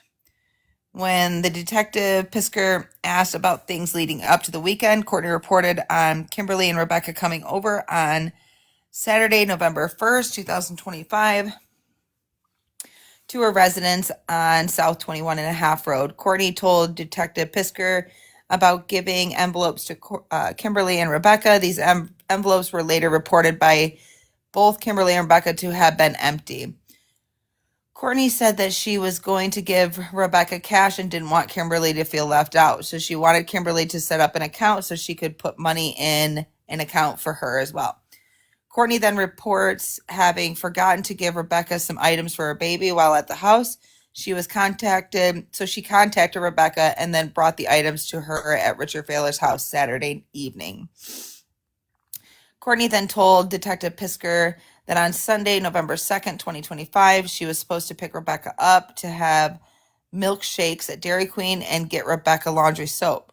These plans fell through when Rebecca went to Cadillac Munson Hospital as she thought she was going into labor. Courtney reported that she and Bradley both visited Rebecca and Rich in the hospital that day. It is confirmed that Rebecca was not in labor, had only dilated to 1, and she was released from the hospital. Bartholomew drove Rebecca and Rich home from the hospital. Courtney said that when they arrived at Fahler's, he was throwing their bags, and Rebecca had whispered to her that Rich had been acting like a real big ass man. It's his mom, but I'm assuming it meant man. Courtney offered to take her home with her, and Rebecca requested that they just meet up for milkshakes tomorrow, which would have been Monday, November 3rd of 2025, and talk. On Monday, November 3rd, 2025, Courtney said that she went to pick up Rebecca at 1830 and 1900 hours at Failers. Courtney reports that as they ride, Rebecca said she was tired, which she confronted by telling her she looked stressed. She claimed that Rebecca was upset with Rich, identifying that he had been hounding her to obtain money to fix his truck. Courtney talked about how she encouraged Rebecca to leave Rich, but said Rebecca was afraid to leave him. Courtney said when they arrived at her house, she gave Rebecca an envelope with $2,000 cash in it, and they discussed Courtney throwing her a baby shower. She identified that Rebecca didn't want a baby shower because she was afraid that Child Protective Services was going to take the baby. Courtney said that while they were talking, Rebecca was texting on her phone and mentioned that possibly that she had two phones. Courtney said she went into the house to get laundry soap and that when she came back out, she said, I noticed that she was deleting something, but didn't know what it was or which phone it might have been on. Courtney said that she told Rebecca that she would take her back home, but Rebecca told her to hold on. She had someone coming to get her. Now we're going to page 4.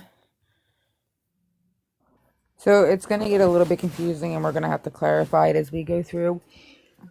It bounces back and forth from Courtney's point of view and then Brad's point of view. Okay. So we're going to have to make sure that we say that, because earlier when I was listening to it, I was like, wait, I'm getting a little bit confused. Who's saying what? Okay. All right. How long is the affidavit? It's 18 18 pages. Okay. And we're on the top of page 4. All right, so top of page 4. Courtney said she pulled out of her driveway and a car came up behind her. She identified that she didn't ask Rebecca who it was out of fear she would push her away, but Rebecca had told her she would be right back. She would be back. Courtney said the car had dark tinted windows. There was no plate on the car, but she could tell it was a Chevy.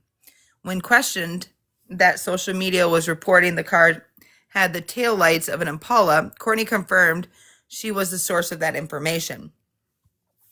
Courtney talked about someone Rebecca knows who had a Chrysler 300, also having similar taillights. Bartholomew didn't follow the car, as she again said that it would upset Rebecca if she had.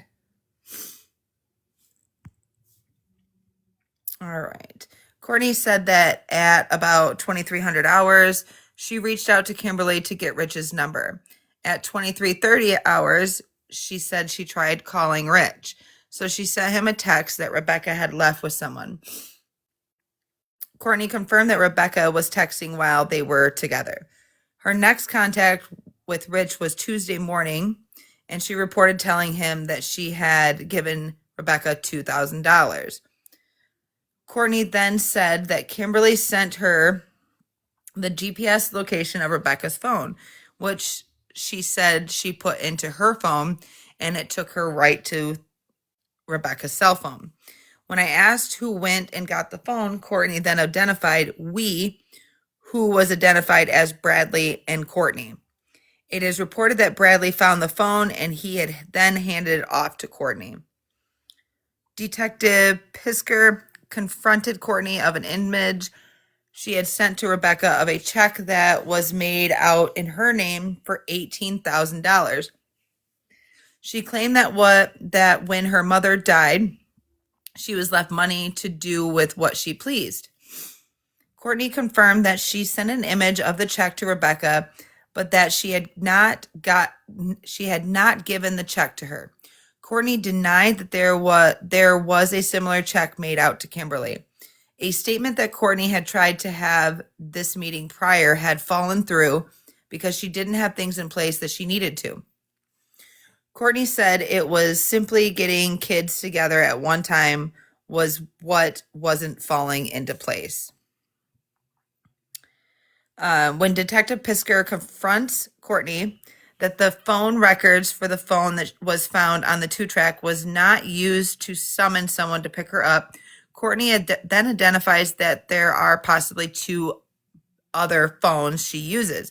So if you remember at the bottom of the 3rd page, she says that there was a second phone, and now now she's saying towards the bottom of 4th page, she's now saying 2 additional phones. Yeah. Courtney, And yep, go ahead. remember the whole check thing, because I will say this, they, when we did the lives and stuff with them, and Courtney was my man, my man, my man. Well, when they got taken into police custody, I've never seen 2 people flip on each other in my life so quick. Betty Mills, you tagged me. What's up? Go ahead, Allie. I'm sorry. Oh gosh, okay. Let me get my bearings together. Okay. All right, so Courtney brings up the names of other people she thinks may be involved based on rumors, specifically that of Mike and Ashley were supposed to help Rebecca get away from Failer. I'm going to leave those names out. You guys can also look on these, the last names, okay? Just for, purposes. I don't think it's important for me to have to say that last name, especially when you can read it.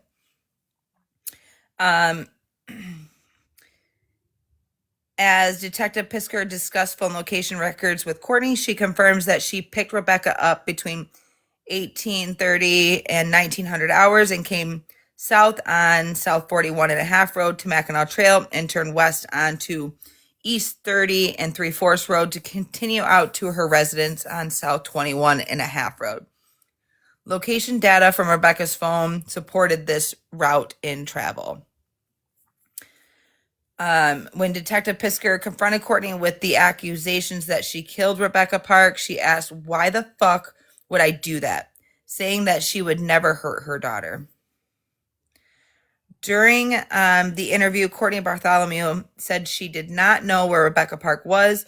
When Courtney was asked if she had done anything to harm Rebecca Park, she again said she would not hurt her daughter. While discussing the pickup truck at her residence that was reported to never move but had been moved recently, Courtney reported it doesn't have seats in it, but said that it was moved recently to make room to access the back porch, which is that side, not back porch, the side porch. I apologize. Courtney said that Kimberly and Rebecca do not like Bradley Bartholomew. On Tuesday, November 11th, 2025 at 15:40 hours, Detective Pisker conducted a recorded interview with Bradley Bartholomew. He confirmed his cellular telephone, and I'm not going to repeat that. When asked about Rebecca, Bradley reported that they don't get along. He explained that it is due to his criminal history. He described Rebecca and Courtney's relationship as rocky. Bradley said that he was not around on Monday when Rebecca was at his house. He identified that he was, in quotes, at my place, and described living in the woods near Harrietta and the fish hatchery. As Detective Pisker was attempting to confirm his presence there, Bradley said he was alone and that his phone was with Courtney as her phone was about to be shut off. Now we're at the bottom of the 4th page, going on to the 5th page. Can someone else put the picture up? My phone's about to die. All right, and remember that, because remember how she said her phone was off? Yep. Right? And he said, my home, my place, but then immediately said, oh, but I was at the tent. Right. So now, which is where Harrietta and the fish hatchery is. Yeah, but he made it so, oh, well, it's not going to be able to coordinate me there because I left my phone with Courtney. But you'll see how that's a blatant lie, because their phones were never turned off. Let me All that see. time that we were offering to pay for Courtney's phone bill when we thought that Rebecca was still out there, her phone was on the whole time.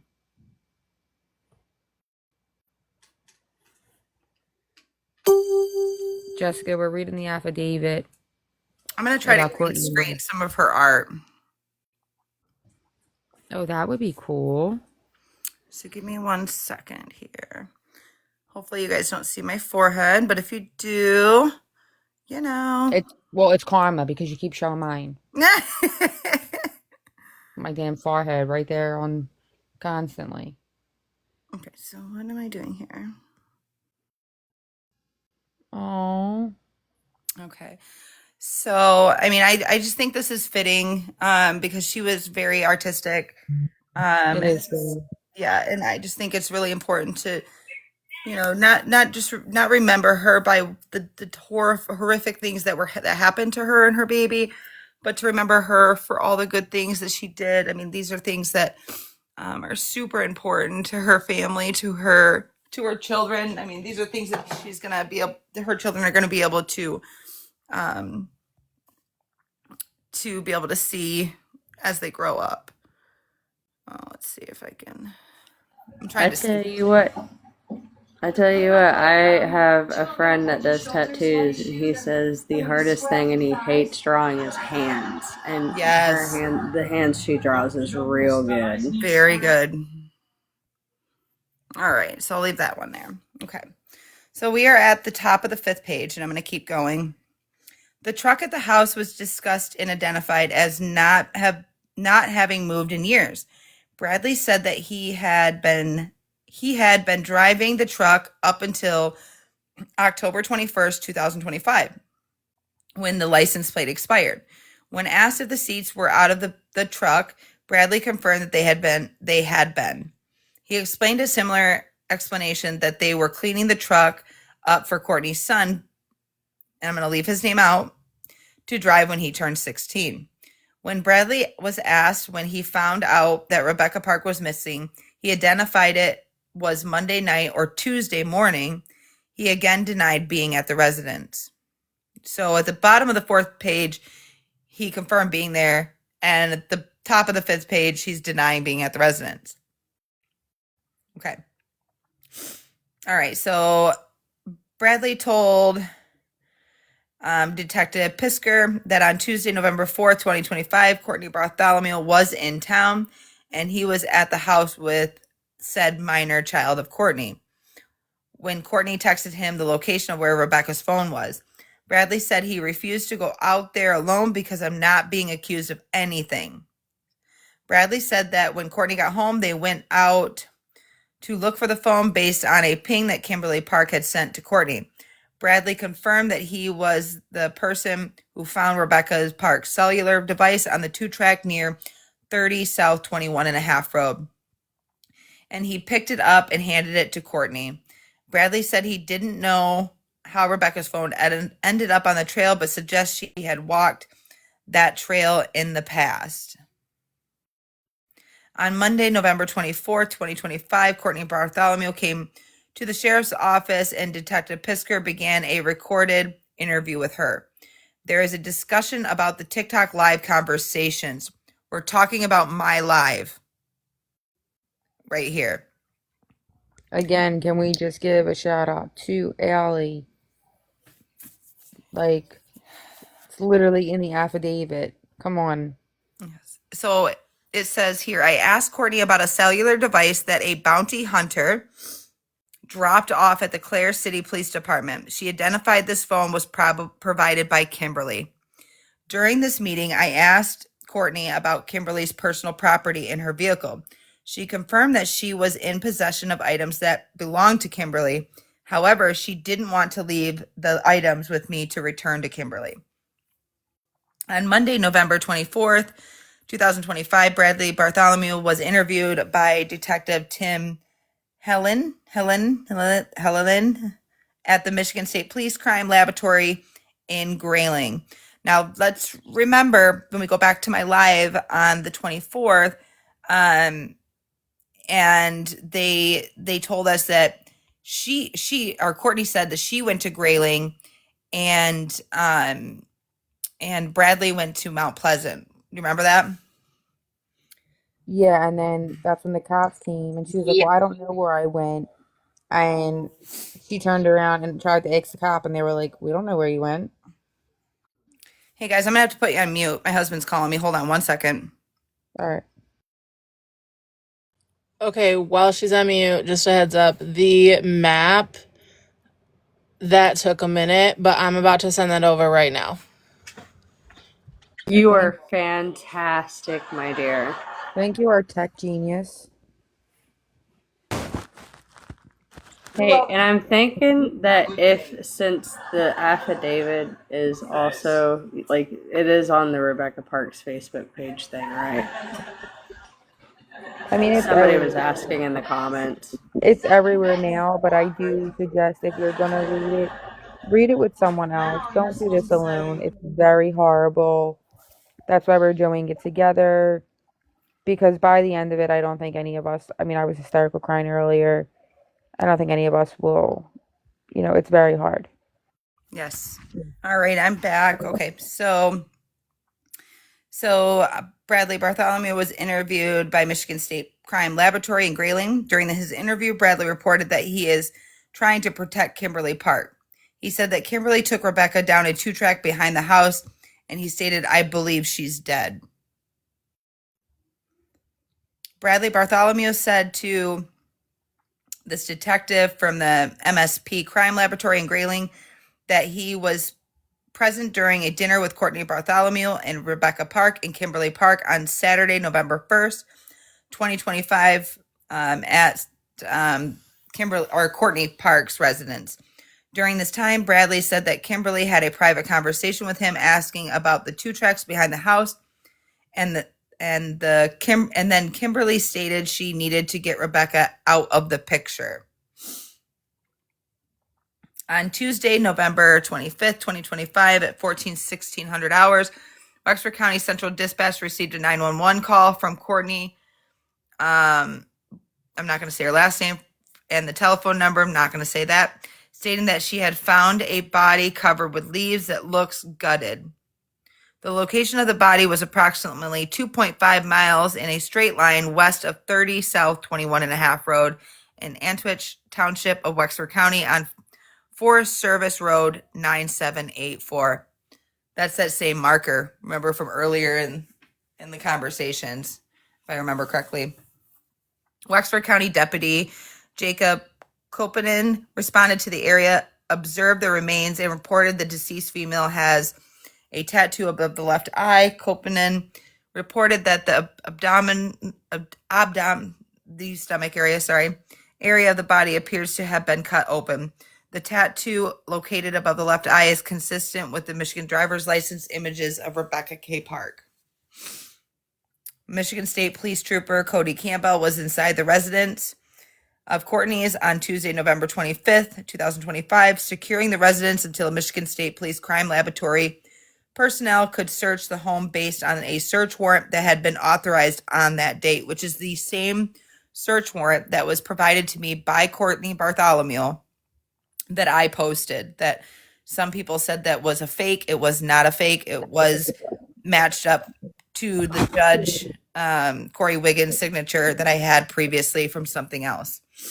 I don't know why anybody would think that was a fake to begin with, considering she sent that to you in less than an hour. They were searching her home. Yes, 20 minutes. Yeah, like they were literally searching the house and arresting them. Sent it to you. I mean, I'm very clueless on why she even sent that to you, but whatever. We don't know the mind of her. Yes. Okay, so let's see. Where is it? Securing the resident until Michigan State Police Crime Laboratory personnel could search the home based on a search warrant that it had been authorized on that date, which would have been 11/25 of 2025. While in the presence of Courtney Bartholomew and Bradley Bartholomew, Courtney and Bradley were discussing amongst themselves loud enough for Trooper Campbell to hear. Courtney mentioned to Bradley that the seat covers from the Ford F-150 in the driveway had recently been burned and disposed of due to something having been spilt on it/them. A search warrant was served on T-Mobile for Bradley Bartholomew's known cell phone number. I'm not going to say that number. The records that were produced pursuant to the search warrant shows Bradley Bartholomew's device active in the area of, let's go to the next page,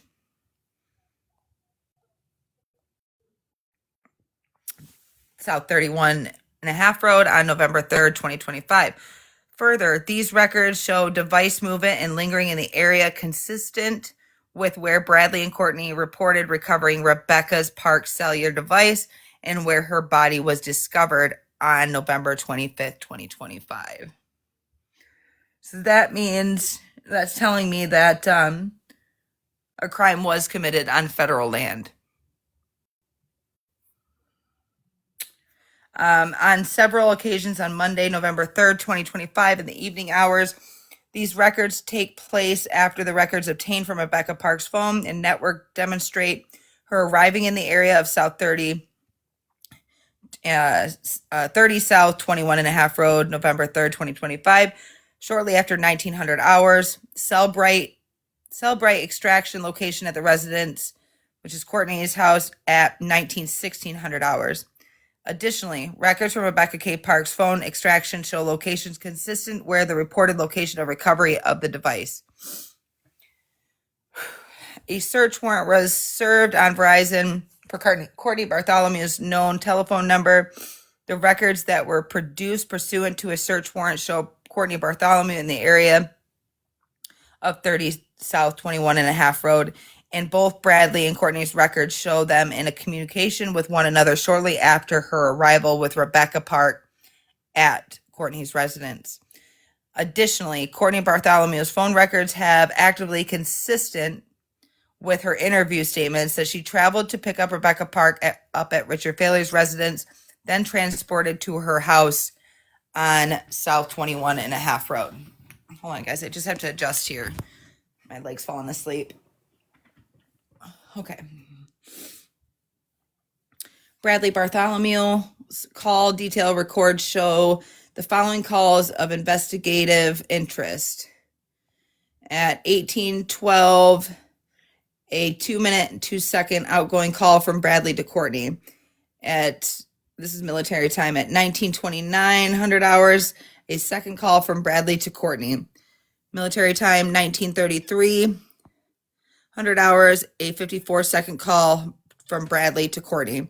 At the time of the call at 1812, a device network records show Bradley and Courtney's devices near an area of South 21 and a half Road, which would be her home.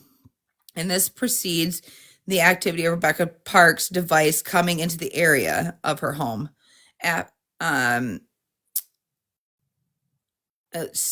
So Courtney is aware the calls of 1929 and 1933 again show Brad and Courtney's devices in the area near South 21 and a half Road after Rebecca's device records show her arrival in that same area.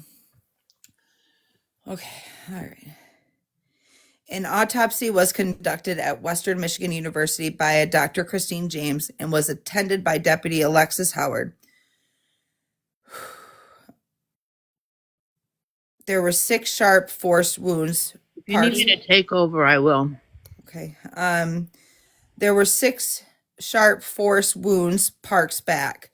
2 to the upper right arm, 1 to the left trapezius area, 2 to the neck, and at least 2 to the face. The right side of the face also had a laceration and an irregular wound to the cheek and an unknown etiology. The wounds to the neck are described as superficial and do not penetrate muscle or harm any vasculature. Most of the wounds to the torso are contained in soft tissue. 1 to the back enters the left. Some of these words I don't even know. Plural space. Are you Sorry, talking about, what were you trying to say? It's Pleural. Plural space. Okay. But What's the misses next the thing lung. say? Okay, so all right, keep reading, and I'll tell you what it is. Okay. Say that again. Pleural. Okay. It's a plural infusion, but it missed the long. But keep reading the next sentence, Okay. and then I'll tell you what it means. Okay. So 1 to the right side of the back enters the right space and does not penetrate the right upper ling lobes and caused a large pneumothorax. All Okay, it's major a vessels are intact. okay, it caused a large pneumothorax, which Pneumothorax. means it collapsed her lung. So the wounds that she sustained, she did not unalive her at that moment. She felt everything. When your lung collapses, it you can't breathe, but you're aware. That's why they would put like a tube in to reinflate your lung. So she would have been gasping for air. She would have felt all of this. Oh my gosh. So it does get worse as you go on. So her at this point her lung was collapsed and she had cuts and they were superficial, but she was alive and awake and conscious feeling all of this. All right. Michelle, you want to Wait, take really over? quick, really quick. Let's take a second to breathe because it's Yeah. gonna get bad. It does get a lot worse. So everybody breathe, take a drink. Remember, these people are in jail. It's a lot. I can make everybody smile if you give me just a second. Okay. Yeah, I think I'm gonna need a break and somebody wants to take over and read. I will. Just let me know when you're ready. Yes, Southern. Went through a lot with my parents, so I know all that. And when I heard it, and that's why it was probably categorized as torture because she was awake completely and she would have felt everything.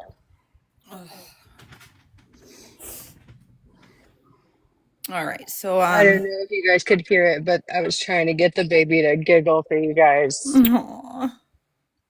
So I'm just so you know, Michelle, I'm towards the bottom of page I've been 6. following along. Okay, perfect. All right, go ahead. I'm gonna mute. Okay. Rebecca Park's abdomen had incised wounds. The placenta was hanging from the upper abdominal wound with attached umbilical cord, and the fetus was absent. The abdomen incision transcended the colon and the small bowel. Dr. James reported that Rebecca Park's stomach contained copious amounts of a blue-green chalky residue. There was also a thin film of subdural blood over the left cerebral hemisphere with focal subdural on the right parietal area.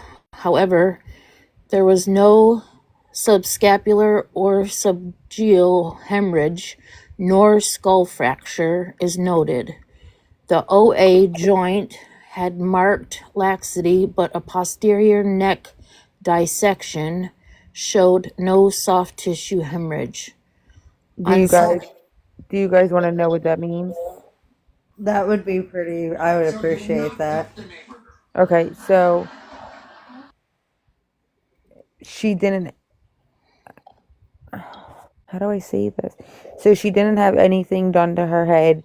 Like there wasn't blunt force trauma. Um Peritoneal area, I think, is would be her stomach, and that would be like her amniotic sac, the afterbirth, all that. Um, we have no idea what the blue substance is. I don't know what that is, but they so basically there was a ton of trauma to her stomach. It's like when you get a C-section and normally they cut you at like your under your belly button, like lower, like your bikini line. In this Yeah. case, and it's not big if it's a scheduled C-section. If it's an emergency one, they do cut you hip to hip, but it's contained. You're in an OR. In this case, that's not what happened. And as you read, but it's basically saying that like her head was intact. It didn't have, but she did have significant bleeding, and there was like blood from like the umbilical cord and amniotic fluid. Um, so that's where it's at. There would be, when you give birth, there's a lot in there.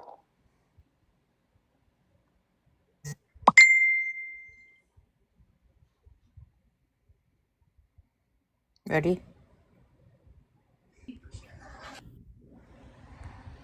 Excuse me. Keep going. Yes, please. Okay. On Sunday, November 30th, 2025, a second search warrant was obtained for Bradley and Courtney Bartholomew's residence. Search warrants to seize the 2007 Ford Escape four-door SUV, red in color, with the VIN number and a temporary Michigan registration plate registered to Courtney Bartholomew, and the 1992 Ford F-150 pickup truck, white in color, with the VIN number of, with a Michigan registration, and have them towed to the Wexford County Sheriff's Office to be processed by the Michigan State Police Laboratory technicians were also obtained. The search warrants were served, and Bradley and Courtney Bartholomew were both taken into custody and transported to the Wexford County Sheriff's Office. On Sunday, November 30th, 2025 at 1541, Lieutenant Prisker and Detective Sergeant Hackman conducted a recorded interview with Bradley Bartholomew. Okay, we're going to page 7.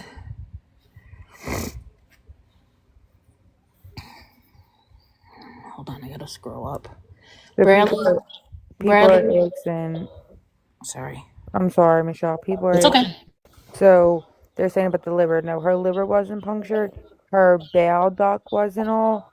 So there would have been other fluids like bile and stuff coming out. And your colon and your things like that, if that gets punctured, if you're not in like an emergency surgery in like minutes, you're not going to make it, even just from that. But you would still be conscious for a little while.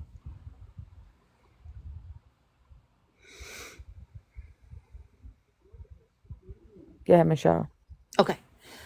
Bradley was put on notice that Rebecca's death is a hama. You know what else? I'm just saying. Don't say it for TikTok reasons. People Rebecca's been calling it a hami. Yeah, I that's what I'm heard saying. that. Okay, Yeah. Rebecca's death is a hami, and that this is a hami investigation, and that there can't be any more lies. Bradley was read his Miranda rights from a Wexford County Miranda warning card. He confirmed his understanding of the rights explained to him, and he agreed to speak with the detective at the time. Bradley reported his knowledge that Courtney went to get Rebecca. They came to the house to get Tide Pods, and they were supposed to go get ice cream. Bradley said that he was at the house with the minor. He admitted that he lied during his first interview about being at the residence because of his registry status. Bradley is told that SOR violations are small in comparison to a hami, and he says that at that time he didn't know this was a hami. He reported that Courtney had backed out of the driveway in the Ford Escape, and then she came back. He says that at that time he had no idea where Rebecca was. He said that he knew Courtney left with the white Ford and then came back. He reported that Courtney had told him that she and Rich Failer were in the white Ford and they had a disagreement, and there was flood on the dash. Courtney asked Bradley to clean it up, which he reported that he went out and wiped it down. He said that he didn't see any flood on the floor or on the seats, just flood splattered on the dash. He described that later there was white paint on the seats, and Courtney asked him to remove the seat covers, which he confirmed he did. He said he was unsure what she did with them, if they were thrown in the burn barrel or in the trash. Next, he said that Courtney was talking to him about how she and Rich did something horrible, but she wouldn't tell him. He claimed that once the story of Rebecca came about of her being missing, he began to put two and two together. Bradley reported that Courtney threatened that if he said anything, she'd make his life hell. Bradley identified that Courtney has tried to stick him with scissors in the past and charged and charged with the assault, but the case was dismissed. Bradley clarified that Courtney had told him about something bad happening 5 to 6 days after Rebecca was missing, but he claimed he wasn't sure what bad thing that had been done was. It doesn't even make sense, but that's what it says. When asked about the story about the baby in the NICU at DeVos, Bradley identified that she was supposedly adopting a baby, but he didn't see how she could due to his status as an SOR. Bradley said that Courtney was alone when she got into the white Ford and left north on South 21.5 Road, and that she returned approximately 15 minutes later. He stated that he had sent a text to Courtney to see if she needed him to come outside for anything, and she responded in the affirmative. It was now that he said that Courtney reported getting into a fight with Rich. Bradley said he never observed Rich on this date and that he did not observe any injury to Courtney. Returning to the something bad topic, Bradley was asked to continue that topic. He identified that Courtney is all over TikTok and that Kimberly was over to use the escape to deliver newspapers. He confirmed that Kimberly left personal items in the escape and identified she did that all the time. When the detective Pisker asked about anything else that Bradley wanted known before drilling down questions began, he said that Courtney was constantly talking to Rich. He agreed that she was also constantly talking to Kimberly. He reported he can't hear the conversation as they are all taking place by text. He only knows it's them because he sees their names on her phone. Bradley is then confronted with records from carriers, specifically T-Mobile and Verizon. He was asked about Courtney's phone that she had previously said was no longer going to have service, and Bradley identified that she had service restored, but was aware that she had conducted a factory reset on the phone. He was notified that a factory reset does not prevent access to records that are maintained by the carrier. Next page.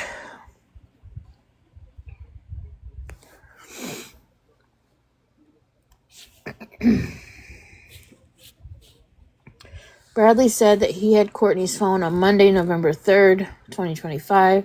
It is pointed out that there are phone calls between both the phone he uses and the one that Courtney uses while Rebecca is at the house.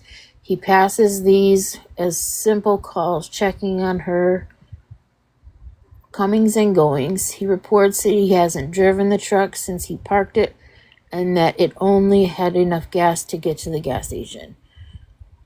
Detective Prisker confronted Bradley's statement about the flood in the truck, confirming his knowledge that the truck has been seized, identifying if there is any flood of Rebecca's found in the truck, there will be a big problem.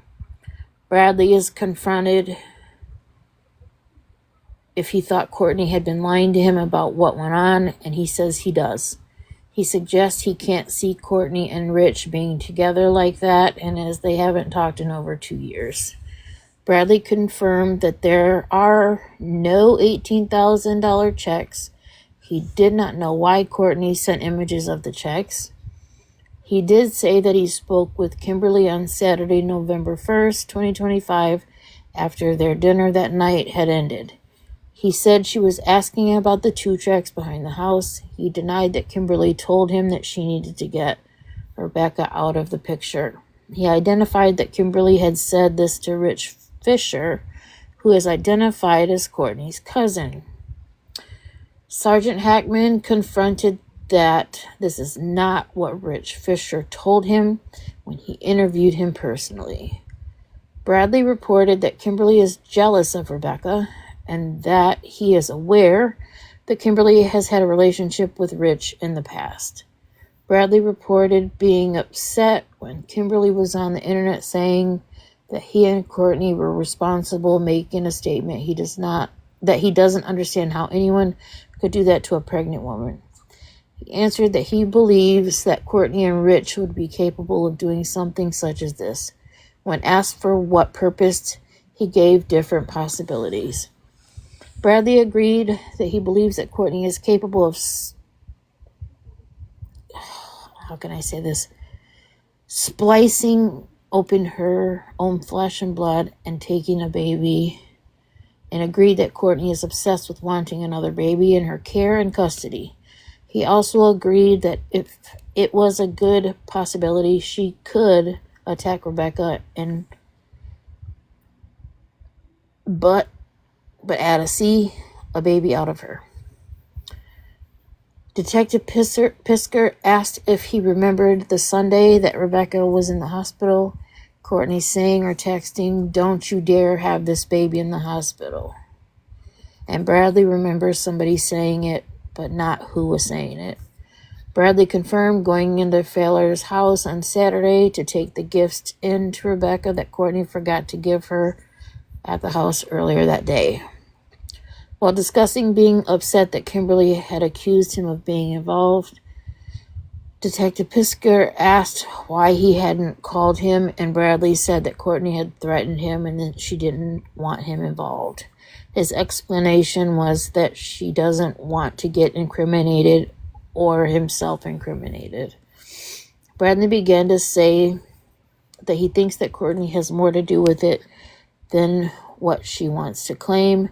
He said all the evidence is pointing to her. He suggests that he believes all the evidence would be in the white Ford. The flood he observed inside the truck is discussed and described. Bradley said that he removed the original seat covering about a week and a half after Rebecca went missing because it had gotten white paint on it. When asked what he thought happened, Bradley responded he thought Courtney was jealous of Rebecca.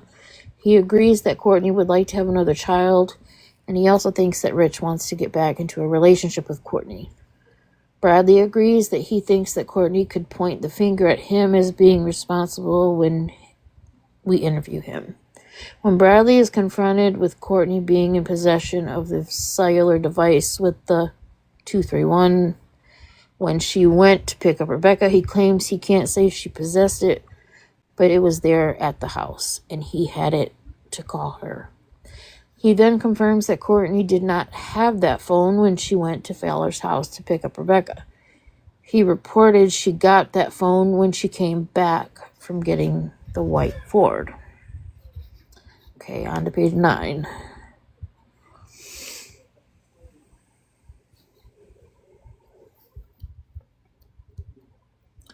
Detective Pisker asked Bradley what else he wanted us to know about, and he told us that Courtney has scalpels, am I allowed to say that, in her bedside stand, describing, what'd you say?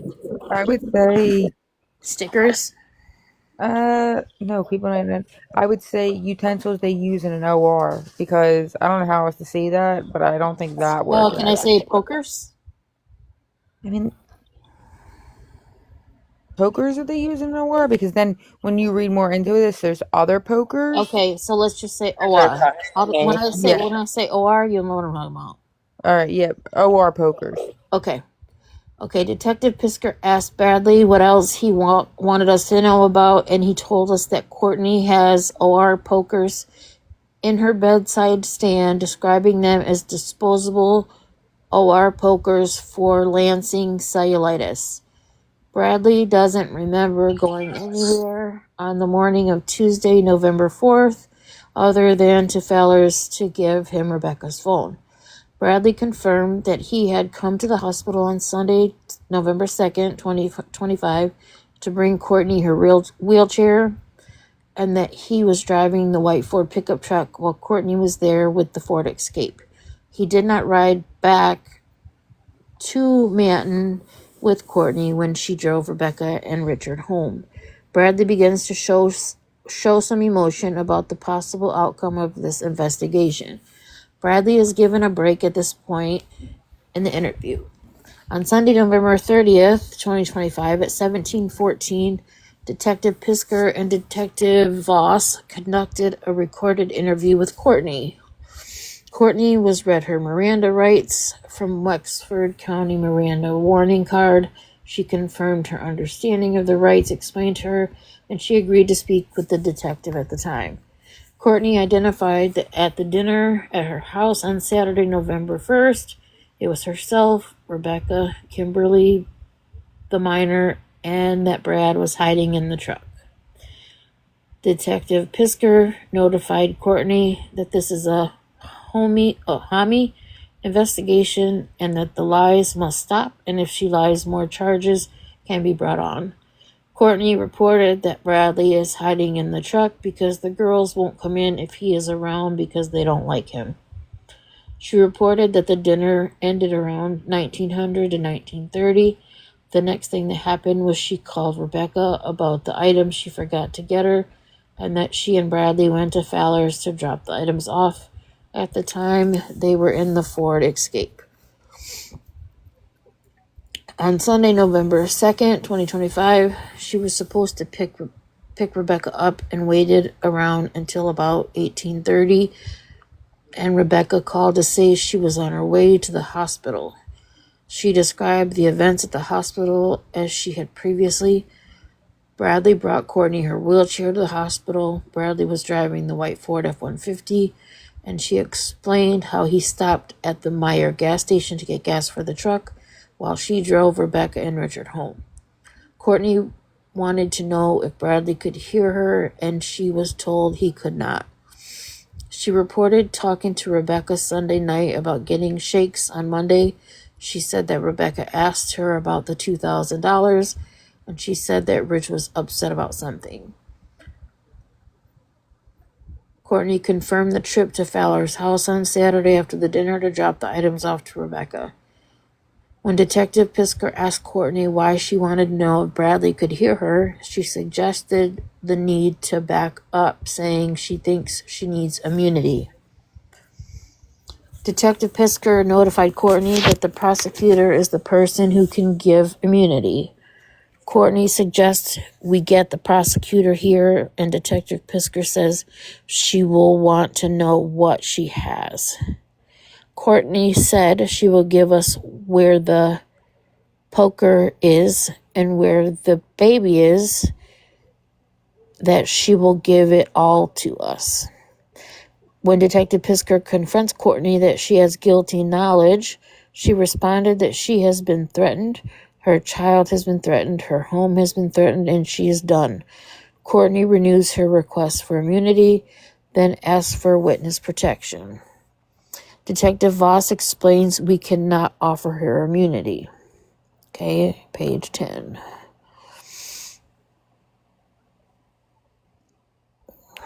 This woman has problems.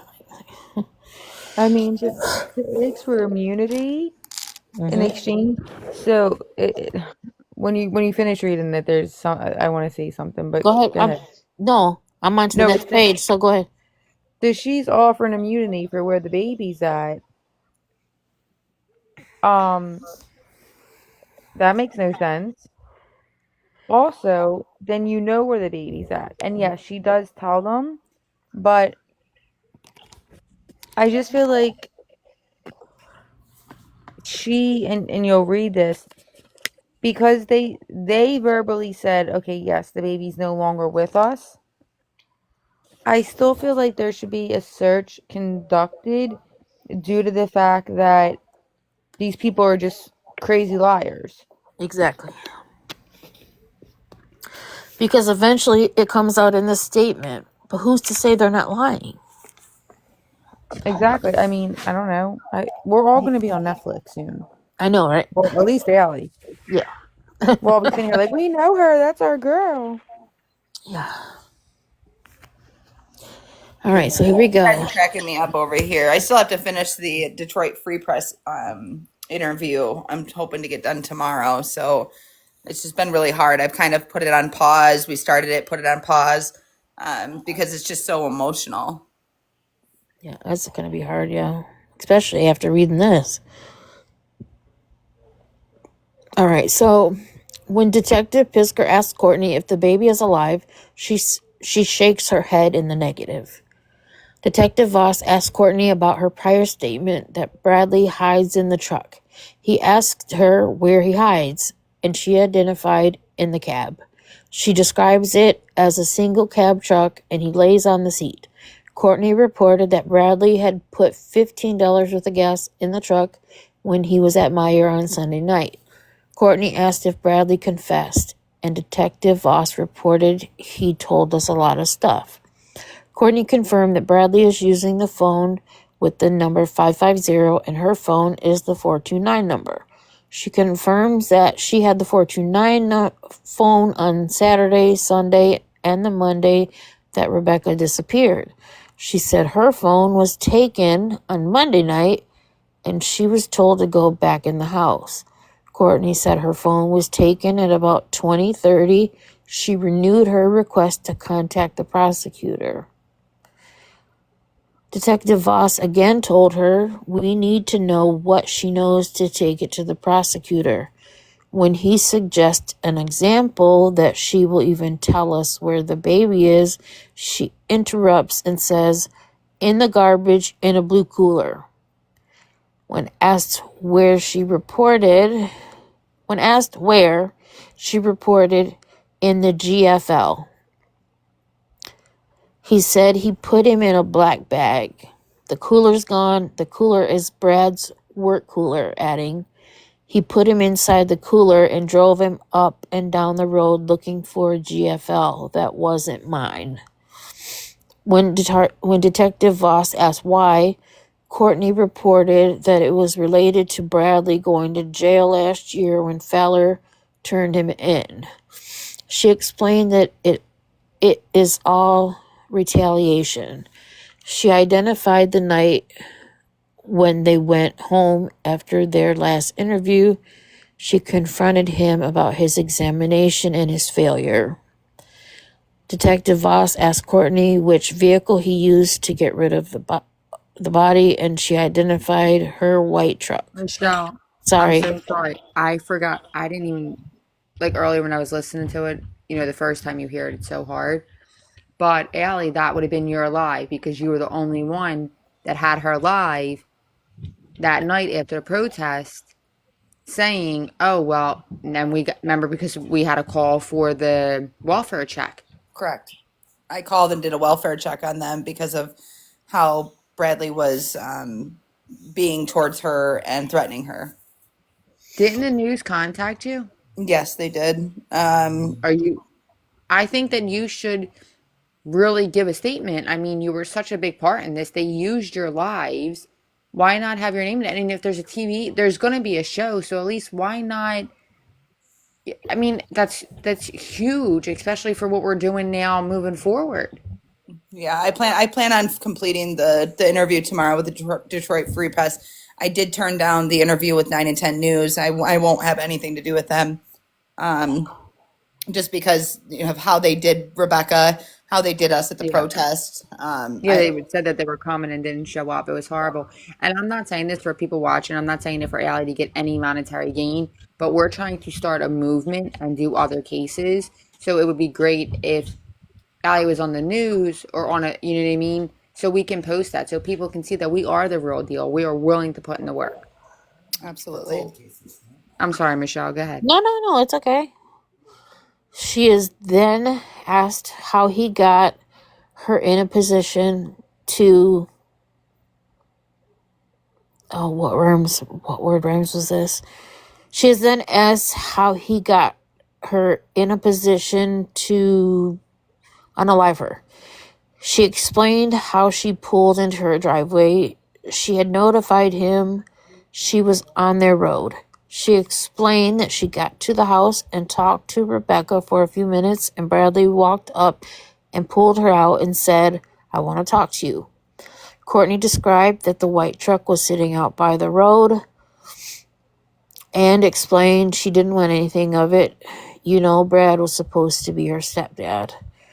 Courtney wanted to know where they were going and that Brad told her to take her ass in the house and don't worry about it. She said she went into the house because she didn't think he would hurt her.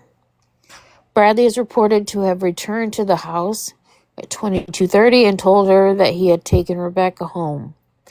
Courtney confronted him that he had not, and he told her he had and that she would call her in the morning.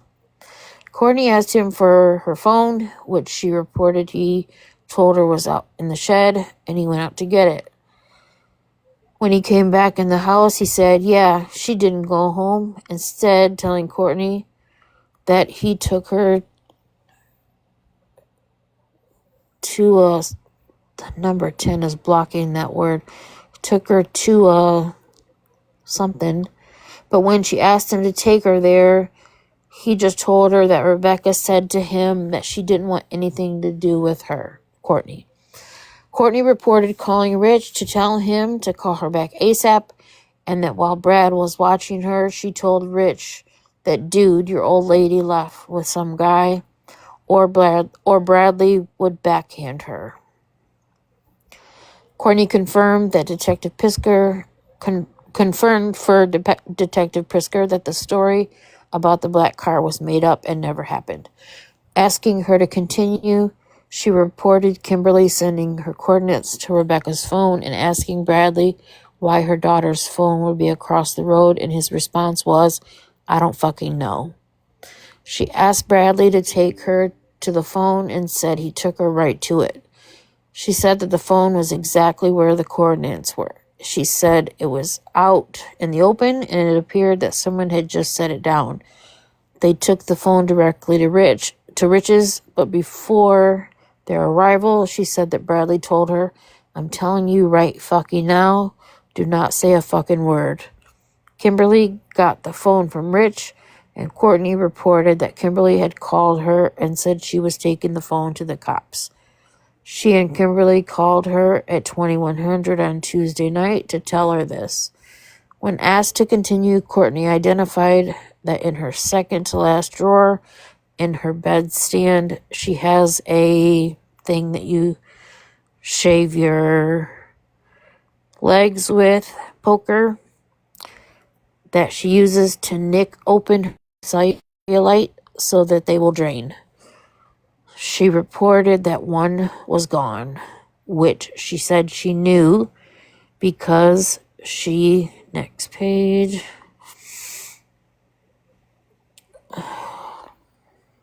While you're turning the page, intermission, I have to say, she knew all this, but didn't go to the cops, and she got online for 3 weeks screaming, my man, my man.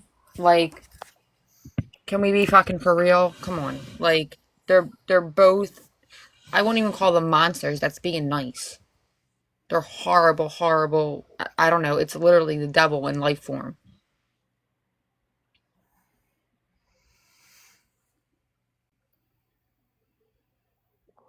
it's just sick. Pure evilness, pure devil spawn.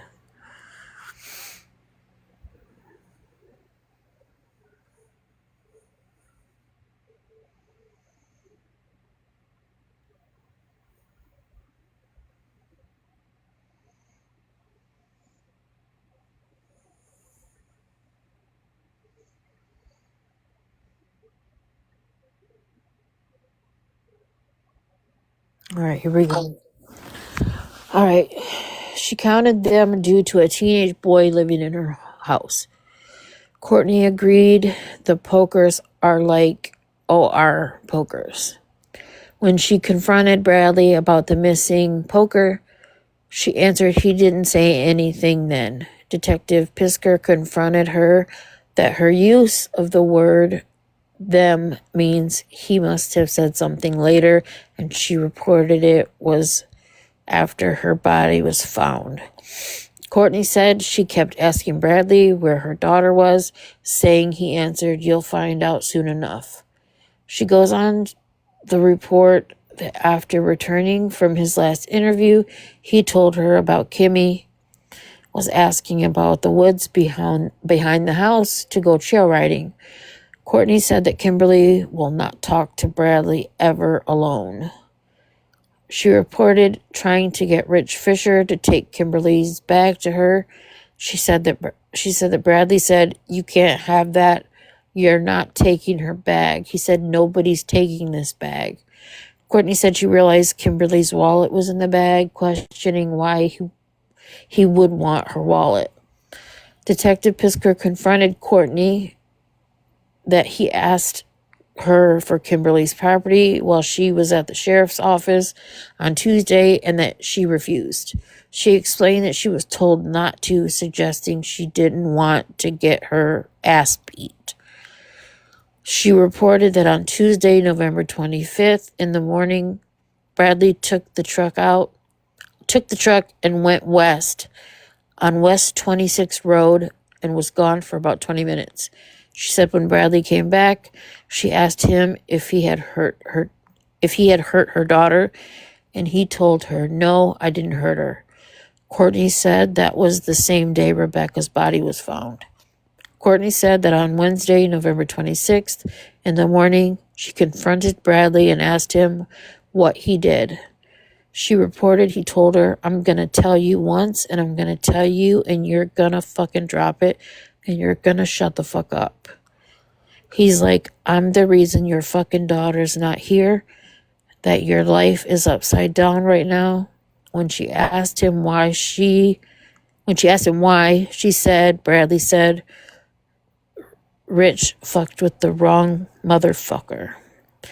She agrees that this is all a revenge plot. Courtney said that when she asked him what he did to her daughter, Bradley said, "I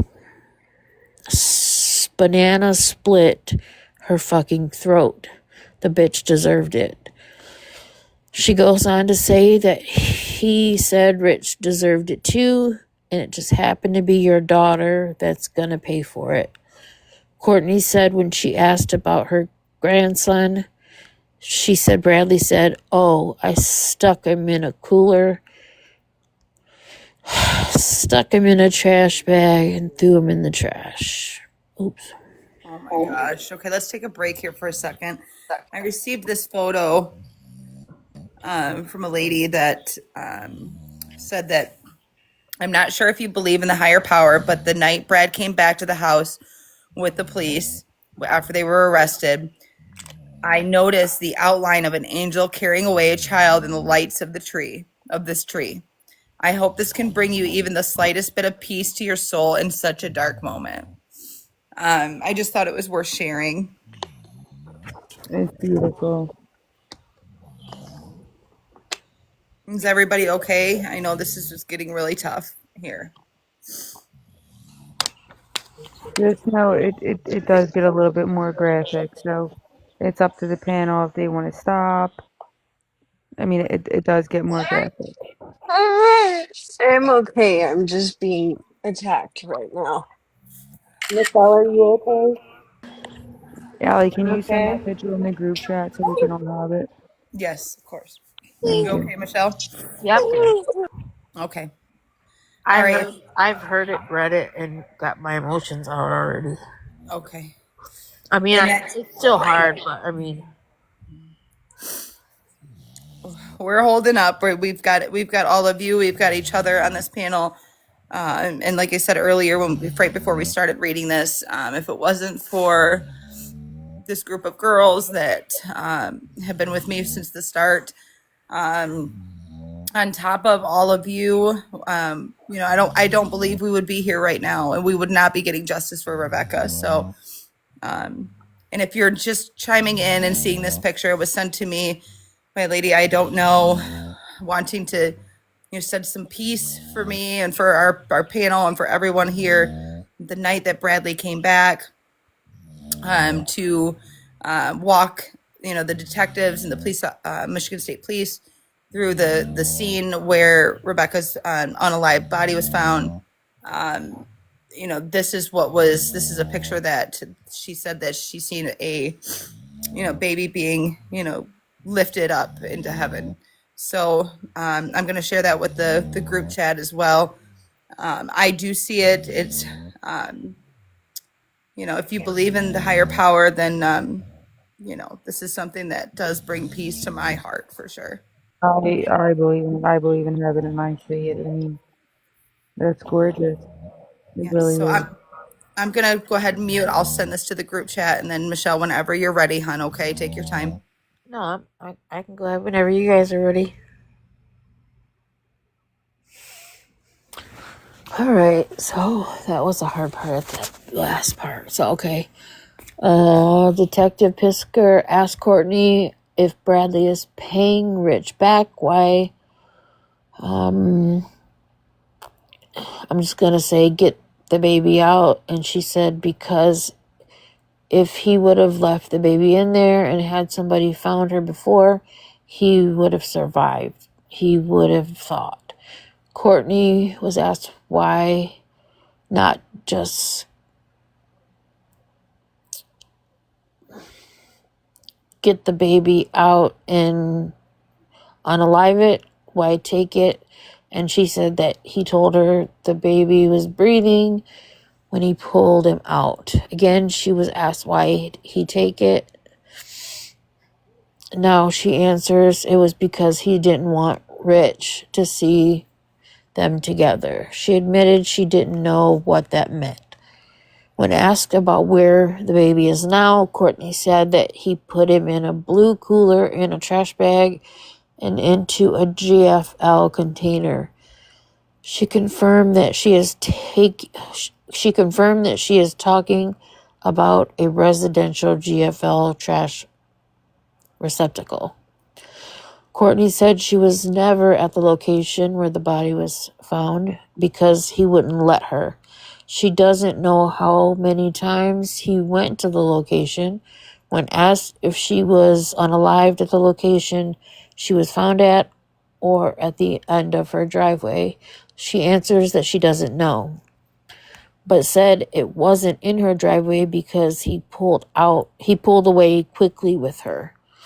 Courtney said that he walked out of his truck and not the house to get her out of her truck, confirming that it was from the escape and into the F-150.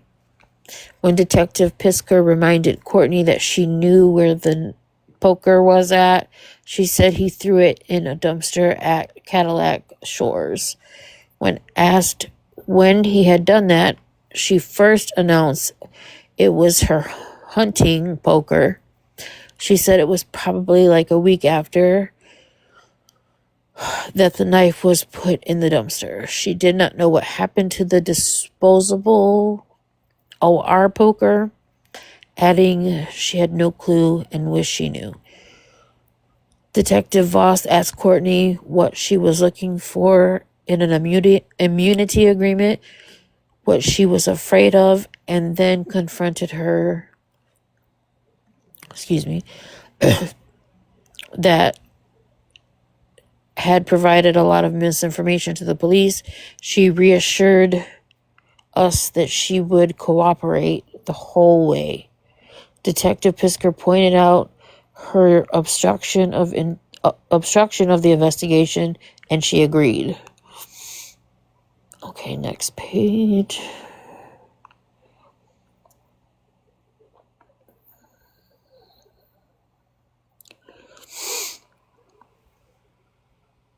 When asked about the seat covers, Courtney and Bradley burned them. She also said that Bradley went out and cleaned the truck, specifically mentioning the dash. She described that the cloth was burned and the bucket was taken back into the house. Courtney didn't think the floor in the truck was cleaned. Courtney was asked about the Kimmy stuff, and she suggested that Kimberly doesn't know anything. She was just trying to feel important. Detective Voss confronted Courtney that she was the person who told us recently that Kimberly was in the black car. She reported that Bradley came up with the story about Kimberly. Courtney said she knew that Kimberly told us that she hit, and then Courtney's in parentheses, her and hit her body. When asked how she knows that Kimberly told us this, Courtney said that she told Ashley and reported Ashley is Rich's baby mama. Ashley has a child with Richard Fowler. Courtney said that all that Kimberly did was lie to the police and had no involvement. She also said that Rich was also not involved, but did say she didn't know if he deleted anything from Rebecca's phone or not. Detective Pisker asked about a text message about not allowing anyone from the state of Michigan on her property, and Rebecca saying they should talk about that so she is clear on what that means. Courtney denied sending such a message. Detective Voss asked when she first learned what had exactly happened, and she said it was after her body was found. Detective Pisker then pointed out she could have covered herself if she had cooperated on Monday at Mount Pleasant. Detective Voss asked how Bradley told her how he unalived Rebecca, and she said, he told me that he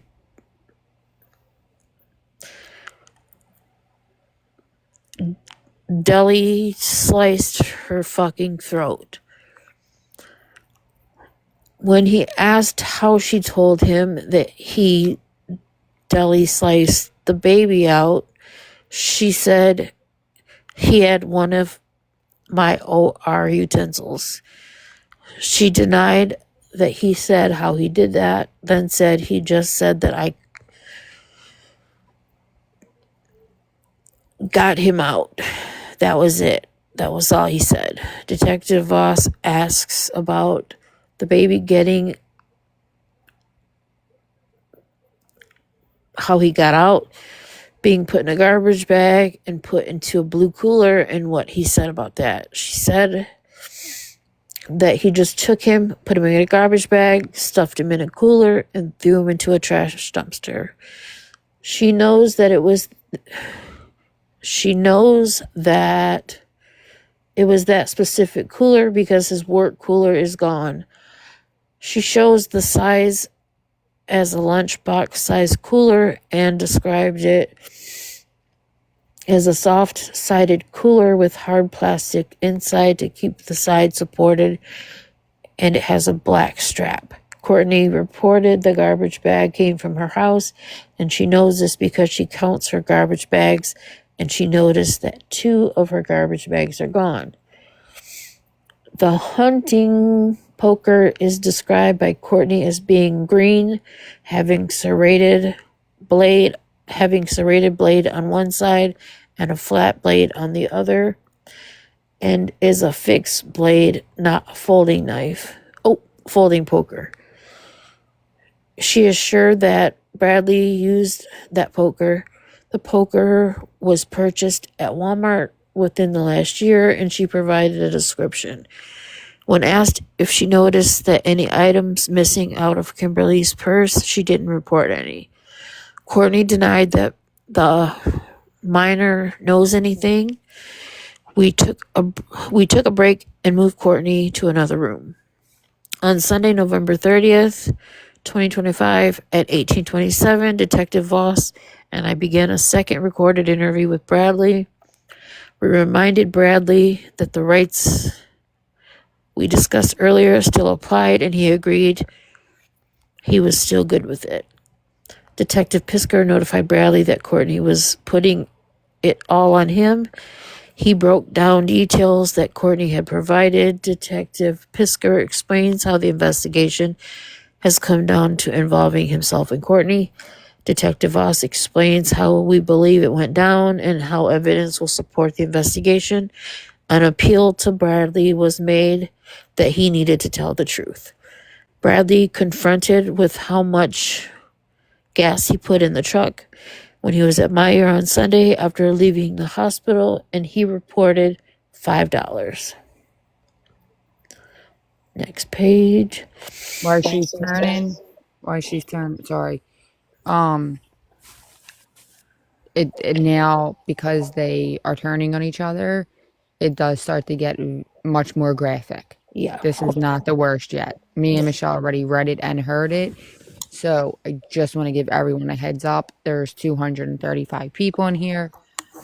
just if it's too much, please scroll out. Do not subject yourself to this. If it's, you know what I mean, worry about yourself. Michelle, are you still good, or do you want someone to take over? I'm good. Okay. Are I you don't. okay? Yeah, like don't nobody take it that it didn't affect me or nothing. Because earlier when it first was like, but I already know. So Yeah, I was screaming crying when I heard it, and then I read it before I took a nap. I was texting Kish, but I just want to do like everybody on the panel check, like, is everybody okay? I'm good. If you do Okay. need someone to take over, Michelle, let me know. okay. No problem for the warning, guys. I want everyone to feel safe and not have to go through this if you don't, All right. need to. So if Say I'm doing all right. so if you, people in the comments and where you can find it, if you belong to that Rebecca Park page on the Book of Faces, it's on there. Okay. So when asked about information he feels we should know that we haven't already discussed, Bradley reports that he knows his lunch cooler is missing and describes it as being blue and thinks it's an Oregon Trail brand. He said it's big enough to hold an 8-pack of pop bottles. His description of the cooler is basically the same as Courtney's. He estimates the cooler has been missing for 2.5 weeks. Bradley is not aware of Courtney's. What does that say? Bradley is not aware of Courtney counting their garbage bags because of the minors' use of them.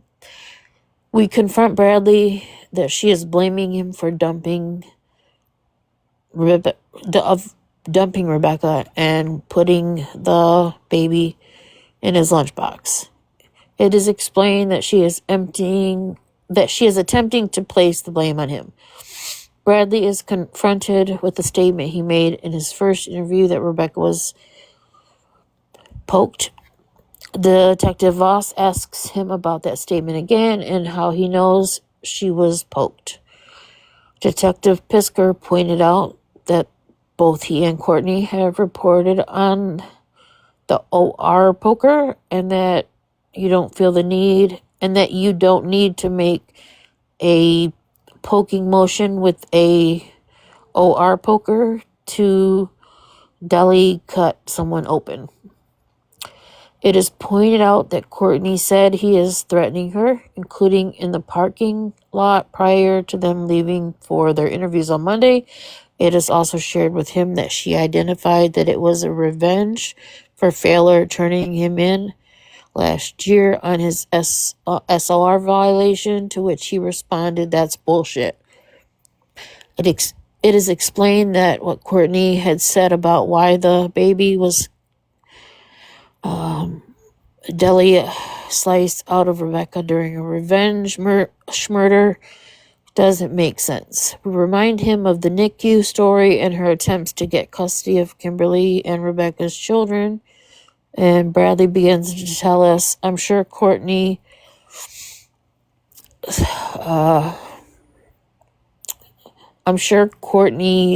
poked her because she did have a hunting poker. He reported the case for the poker, went into the trash bin, and thinks it might still be in the bin. He identified that the poker went into the trash at Cadillac Shores. He reports that Courtney is the one who deli sliced the baby out of Rebecca. He confirms that he witnessed this and it had taken place right where she is laying out on the trails behind the house. He confirms that is and he had told an officer to check the trails behind the house. He reported that he knew Rebecca had a bunch of leaves on her because Courtney buried her in the leaves where she was found. Bradley confirmed that an OR poker from the bedroom was used when he was asked if the baby was alive. When he was removed, he responded no. He confirmed that it was just the two of them present. Detective Voss asked if she poked her. Where did Where did she poke her? And Bradley said, in the truck. When asked what location on Rebecca's body had Courtney poked her, he responded he didn't know as he jumped out of the truck. Bradley reported that Rebecca had gotten into the white truck voluntarily. He confirms that the plan to get the Tide Pods was legitimate, and he was unaware that the plan was to poke her. Bradley denied that there was a plan of this. While in the pickup, Bradley said he was driving, Courtney was in the passenger seat, and Rebecca was in the middle. He claimed not to know what Courtney had told Rebecca to get what Courtney had told Rebecca to get her in the truck. Initially, Bradley was in the house with the minor, and he said he went outside to get away from everything so he didn't have to worry about Rebecca coming in. He denied getting a phone call from Courtney that they were in the driveway. When he got outside, Courtney and Rebecca were in the Escape, and Courtney had said she blew out a tire on the Escape, so they got in the truck. From here, they got on the trail to the woods because the truck doesn't have a valid plate. Bradley said that Courtney was mad because Rebecca was always bad-mouthing her and wouldn't give her a chance to be a mom. Bradley confirmed that Courtney wanted the baby for herself. Despite Courtney wanting the baby, Bradley said it was unrealistic to expect that Courtney would be allowed to adopt the baby. Next page.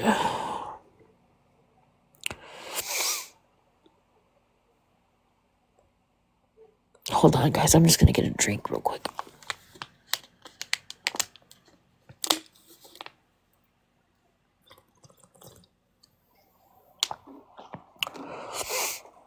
Sorry, my nose is getting stuffed up. Okay. All right.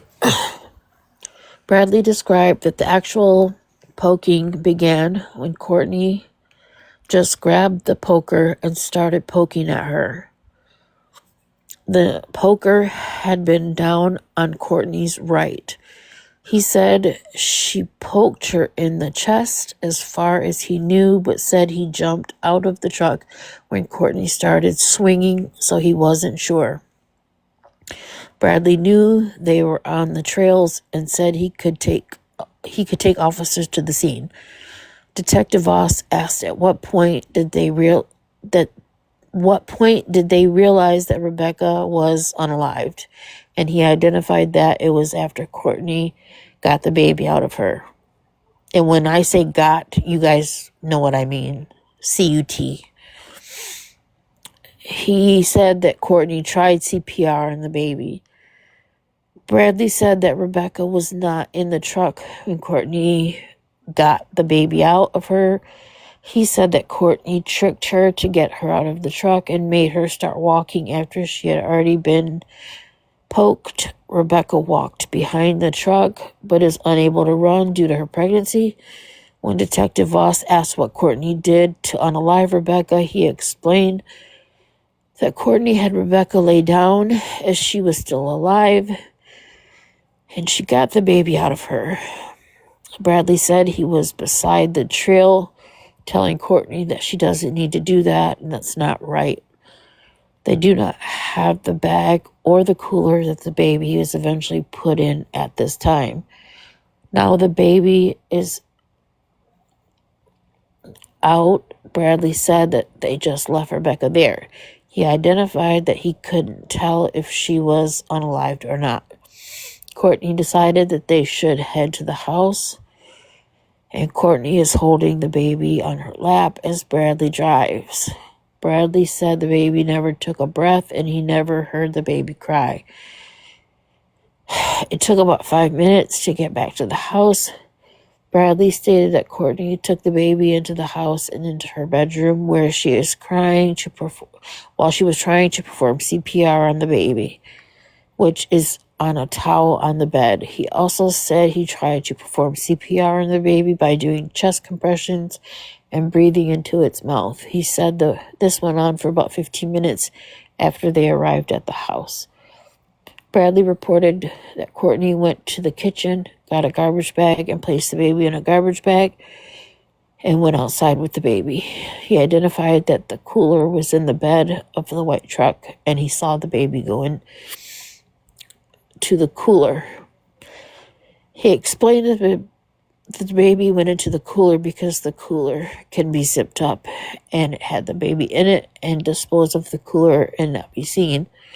Bradley said that the same night he is with Courtney, who is now driving the truck, and they went and disposed of the poker first, and they put the baby in a GFL tote at a house north of their residence where there had been some logging done recently.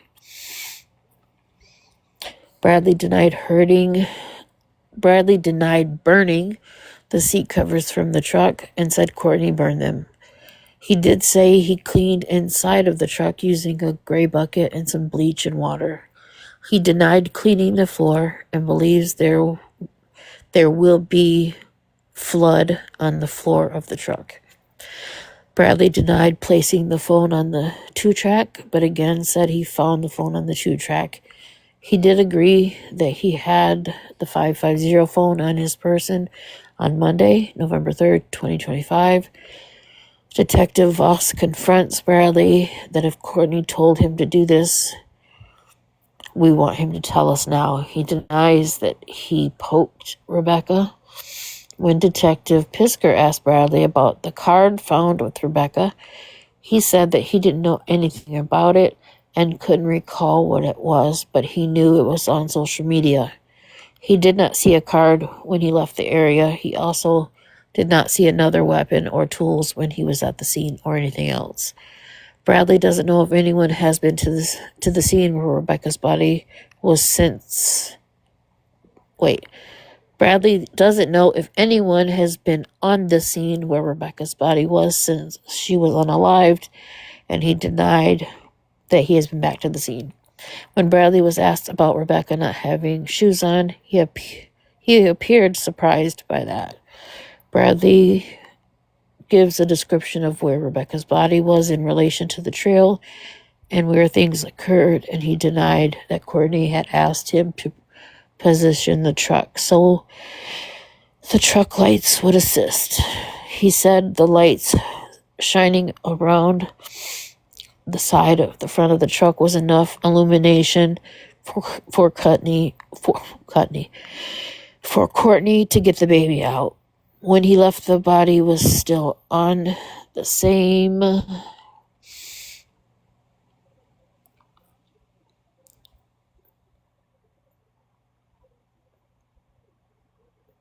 hill.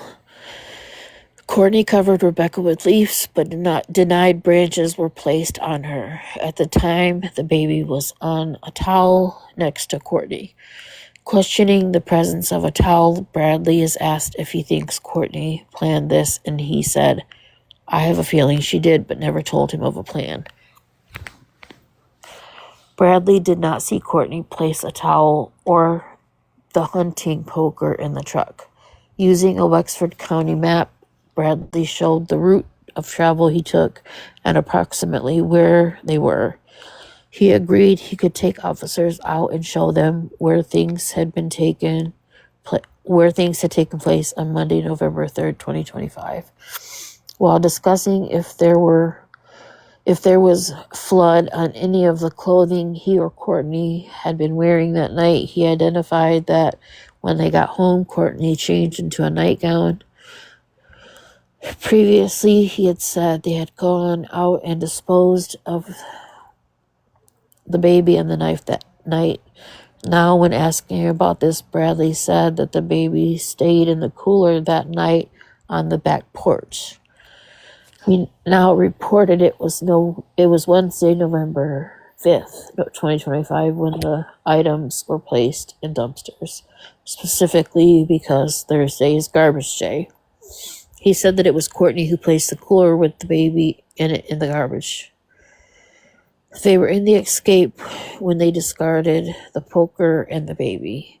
Bradley said that one of the things that he believes Courtney said after she couldn't revive the baby was, "The bitch killed my baby." Bradley reported that he watched Courtney He watched Courtney. The poker was placed in the glove box of the Ford Escape, and he believes that there will likely be flood located in the glove box. On Sunday, November 30th, 2025, at 2050, Detective Voss and I began a second recorded interview with Courtney. As she enters the interview room, Courtney reports she's ready to go home. When it's pointed out that she's saying it's all Bradley, when asked what she thinks Bradley has been saying, she reported that he is probably saying it's both of them. And when we confirm her statement and say that we know they are both present, Courtney denies that she wanted the baby for herself. She admitted that Bradley brought the baby to the house and told her that the baby was not breathing. Courtney said she told him to call 911, but Bradley said they weren't doing that. She denied getting involved and said it was because she had the minor child and can't put herself in a position like that. Courtney reported that the day the drones were flying around, the baby was in the metal shed out in the back. Courtney said she knew that Bradley was going to try to pin this on her because he had told her, "Bitch, I'll take you down with me." Courtney told us that the minor can prove that she was home on the 3rd. Courtney is confronted with her explanation that Rebecca willingly got into the truck with Bradley to go for a ride, and that then he unalived her and got the fetus out. When confronted with the cellular telephone data and location data records, Courtney announces that Bradley had taken her phone so she couldn't call the police. Courtney is confronted with her version of events being difficult to believe. Eventually, Courtney said she's going to tell us what happened. Brad took her. He brought the baby back. I tried. I couldn't. I tried to save my grandson and began to cry. Oh, now you want to cry. Detective Voss asked how Bradley took Rebecca. Courtney said he pulled her out of the car and she got in the truck. Next page.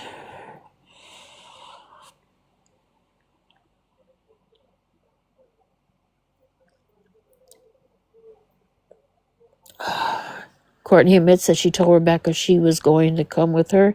She places herself in the truck on the passenger side. Rebecca's in the middle and Bradley is driving. Bradley has the poker, according to her. From the house, they drove to where Bradley ended up poking Rebecca. She claimed not to know Rebecca was going to be unalive that night. Courtney places Bradley across South 21.5 Road from their house as she is arriving with Rebecca. Courtney admits she knows something is going to go down because Bradley... Hold on, I just got to change my position. My arm's falling asleep.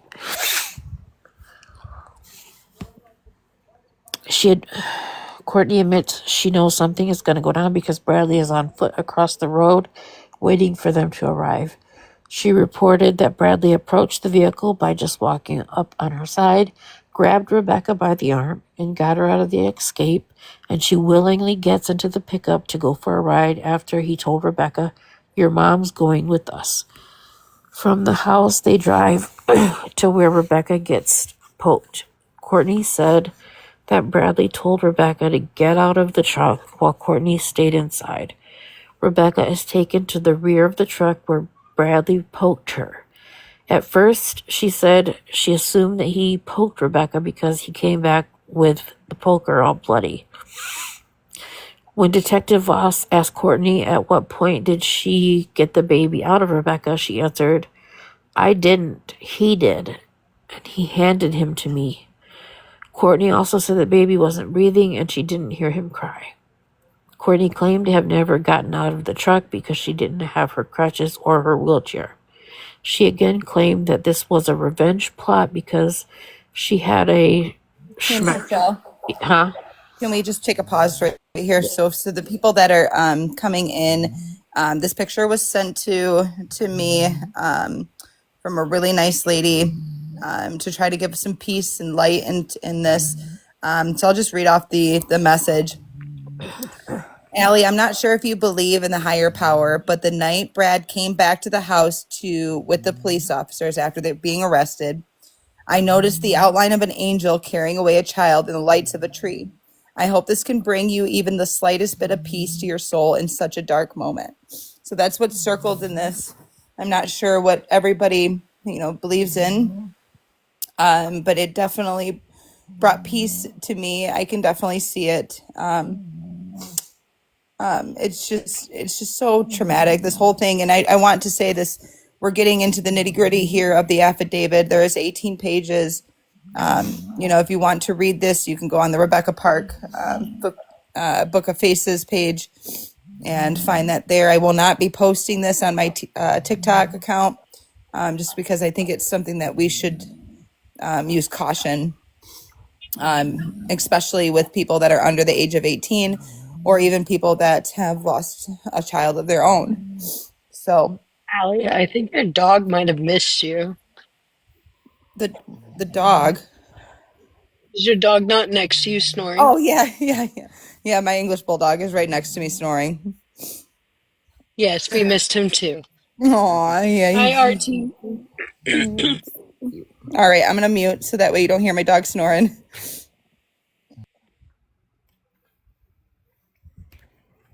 Allie doesn't show us her dog. She just makes us sit here and wallow in self-pity of Okay, hearing hold the on, snores of her hold dog. on, hold on. Ellie, She'll after chew your that, wood, but people are not the saying dog. people are saying they can't see it. Maybe you can like point out, to show people where the angel and you know what I mean, and the baby would be. Okay. Well, because I'm on green screen, it's kind of hard. I do breed English bulldogs. I do. Um, so I can't kind of point out because I'm using the green screen, but you can actually see at the top of the left, where the light is on the top of the left tree, you can see somebody carrying something, and then if you look over to the right, it looks like it's carrying off to the right is what I see. And I mean, everybody can have a different view of things. So yeah. Such a beautiful photo. I mean, again, everybody has their own beliefs, but this is something that was sent to me and definitely gave me peace. And I know most of the girls in our panel as well. 100%. I believe so. I know that Becca and Baby Richie are looking down and seeing all the love all over the world. And I just wish they had that when they were here because I know I could speak for anyone on this panel. If they came to us, we would have got them. We would have got them out of the situation. We would have done everything we could. And Alexis, I'm going to put myself on mute, but can you go over the graphics of this and just remind everybody of this too as well? Yes. So guys, we're really getting into it. This is the affidavit of the confession from Brad and Courtney. So trigger warning, there's a lot of people in here. We're coming up on it. I mean, we've already got graphic, but it does get worse. It gets worse and then it ends. So please, mental health is important. If you don't think you can handle it or you hear it, scroll out. If you guys do struggle and you don't have a support system, my inbox is always open. You can reach out to any of us. We will answer. Exactly. Just please, take care of yourself and remember everyone on TikTok was part of this and everybody did so much and it got Brad and Courtney arrested and Becca will get justice and just, it's just a huge trigger warning. Just, remember that and scroll out, put your phone down, drink something, just make sure you keep your mental health okay. Yes, it is legit. It's 100% legit. A poker is, we can't say, it starts with you would use it in the kitchen. An You would, operational tool for yeah. surgeries. Well, that's the OR poker. The regular poker. Among the same situation there. Yeah, it's because if we say the words, it can flag us. And if Allie's live goes down, we are also covering other cases. So we can't have her platform go down. So if you guys are going to stay, please just tap. We don't ask for anything. Just please just tap so we can keep the live up. Tap and share, guys. That's all you gotta do. We'll tell the Thank you. story. You just gotta sit here and listen and tap. Yeah, thank you so much to everyone. Wait, no, I mean, what's the name of the legal page? I don't know if it's open still. Is It it? is. It is. It is. You know what though? I don't know if they're allowing new people to follow it though. So if you're not a follower of it already, I'm not sure if you can get into it. That's what I thought because which one is it on, Michelle? If I close out of this, it's All right, gonna. no, it's fine. I was sent because I seen it on there, And if but I was somebody wants also it, if I don't want to post it on TikTok, if somebody wants to read it for themselves, please send me a private You message. I know can. what? I think Chef has it on his page. Jeff Okay. did post it. Um, I was sent it by two different people, but the group I think that posted it, it was shut down. Like it was privated and they weren't accepting anybody else in like as of 2 weeks ago, where a lot of us on the panel, because we covered this from the very beginning, we were already in there. Right. Yes, the Justice for Rebecca Parks page. Yes. So So, if okay, this is Michelle. something that you want and you want to read on your own, I can privately message it to you if you message me. But I do ask that everybody not repost this just because out of respect for the parks and for Rebecca's other children. This is something that's very sensitive, but it is available to the public. So has been made to the public. So it's something that we can't get around at this point.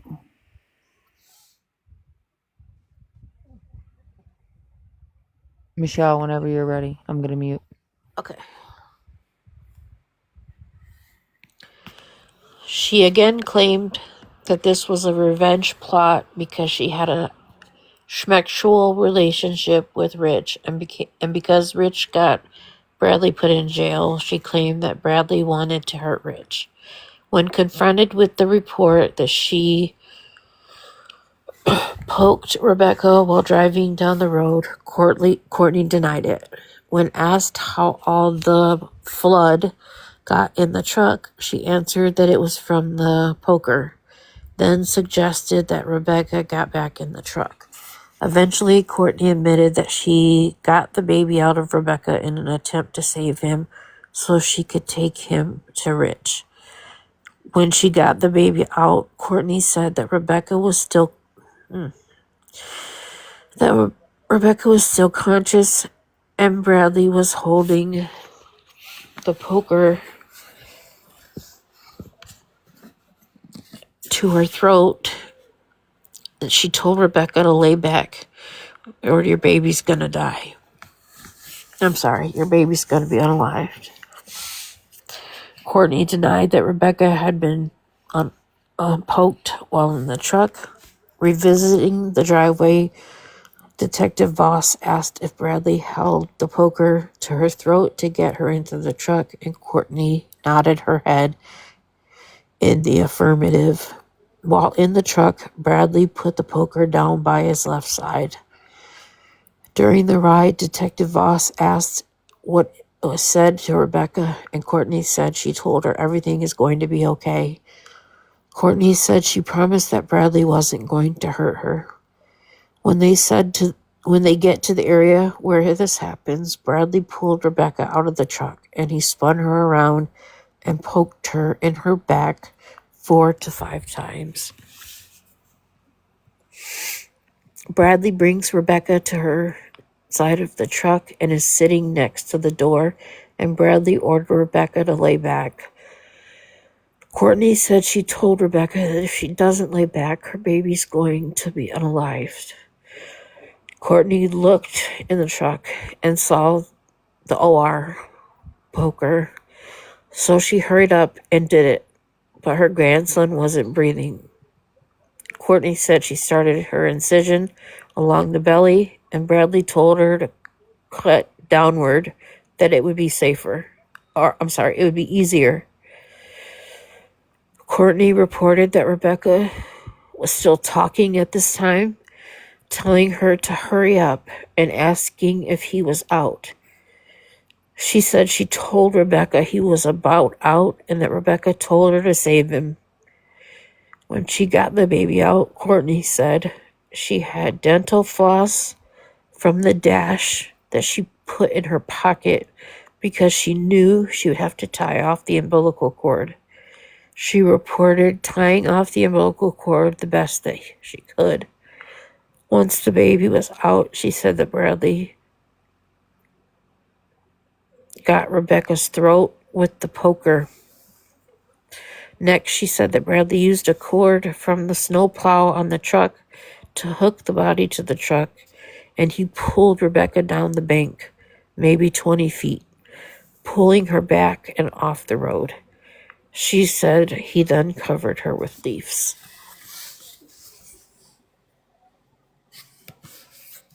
All right, next page.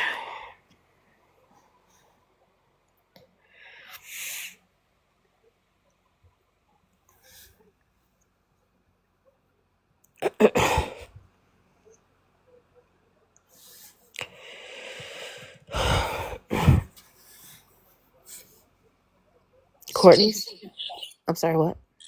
I said, let's take a breath for a second. Okay. That one was pretty rough. And it's about to get not better.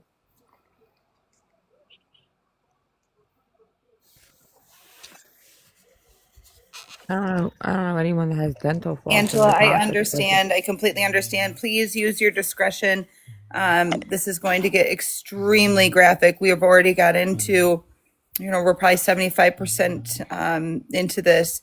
And it's getting even worse. So please, please, if you cannot handle this, please, scroll to another live or do your reels and move forward. I'm so sorry that we're having to go over this, but I think it's very important since, our panel, including myself, has been on the ground following this case from day one, doing the protest, leading the protest, which in turn on that second day, on the 24th of November, brought into light exactly where the next day we would find Rebecca unalived. We put a lot of work into this. A lot of interviews are going on right now with Detroit Free Press. And we can only assume that there's going to be a documentary made of this as well. And we want to make sure that, all these questions that everybody has are answered. And we're about facts. We're not about speculation or putting in our opinion. And if we do put in our opinion, we always make sure that it is made very, very aware. So if you cannot handle this, this is very graphic. Please, please do not think it's going to hurt our feelings. Move on and go from there. Thank you, Angela. Thank you, Daisy. I want to say, I do believe out of anything Courtney said and Brad, and I mean, I won't even say what I think of them, but the only thing I do believe is that Becca did probably, we know that she was conscious due to the report, that I do believe that she knew what was happening to her, but she probably still did say, like, save the baby. That's so heartbreaking. fucking heartbreaking.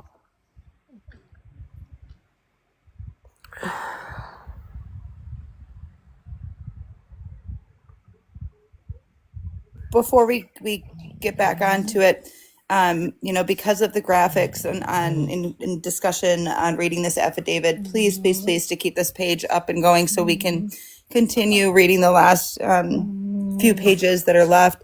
Please hit the follow button at the upper left corner. Please tap, tap, tap your screen and share to keep this page going so we can complete this and move forward.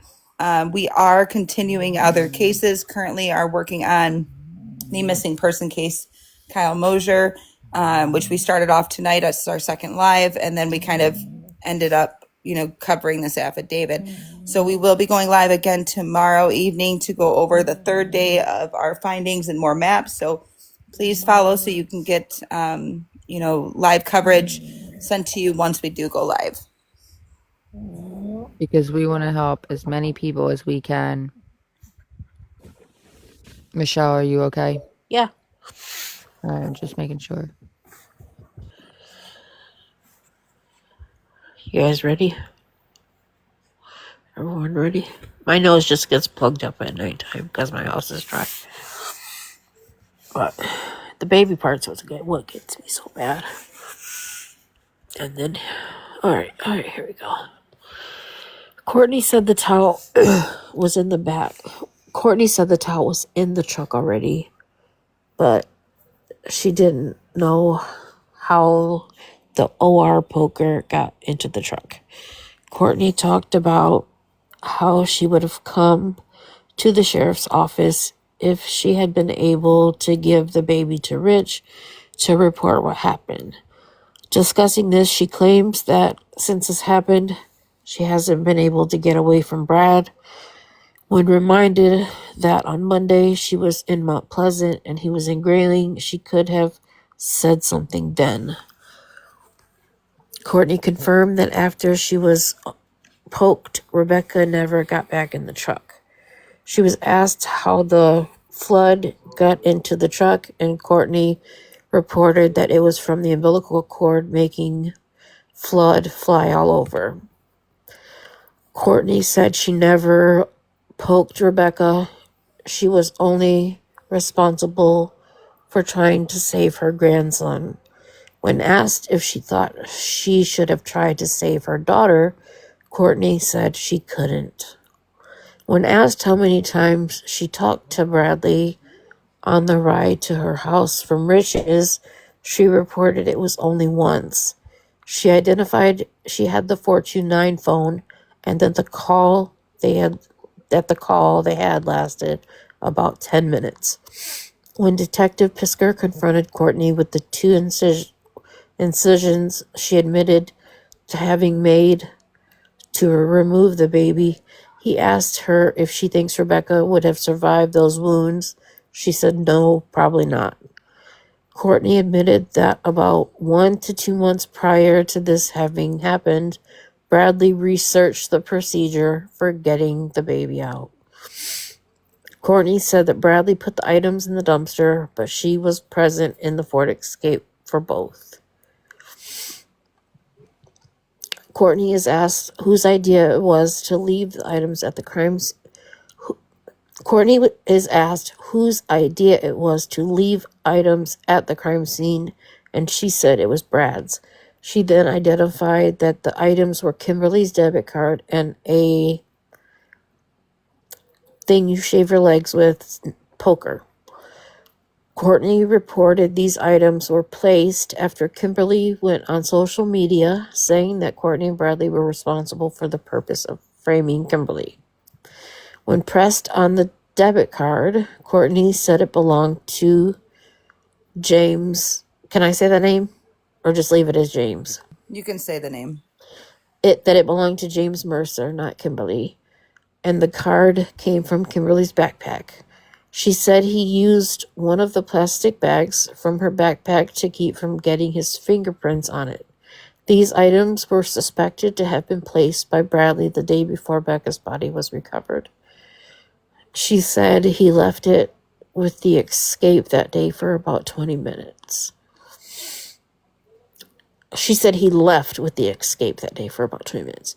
Detective Pisker asked Courtney to provide some information that isn't already known that can verify her statements, and she reported Brad said it was his, in reference to Rebecca's baby. Now, when it is questioned that they don't like each other, Courtney said yes, they do. Revisiting this conversation she had with Bradley a month prior about C-sections, she reported he looked it up on his phone. When asked why they were having this discussion, Courtney answered, because that's what he said that's what was going to happen. She said he told her he was going to get the baby out of Rebecca right in front of Rich. Courtney said she brushed it off. When Detective Pisker commented on Courtney's story about having delivered a premature baby that was in the NICU, she denied it and suggested it was a friend's baby that she was thinking about giving up. As she is being confronted with the obviousness that there was a plan for this to happen, Courtney said that Bradley had told her to pull straight in, but she didn't. She turned the corner in her driveway instead. Questioning why he told her to pull straight in, Courtney reveals that Bradley had told her if he was going to do anything, it would be right there. When he does grab Rebecca, Courtney tries to get him to stop, but she said that he had the poker to Rebecca's throat, and he ordered everyone to get in the white truck. While in the truck, Rebecca slid over to Courtney asking what was going on, and she said she reassured her that Bradley just wanted to talk. Courtney described that Rebecca was calm after just having a poker held to her throat to get in the truck.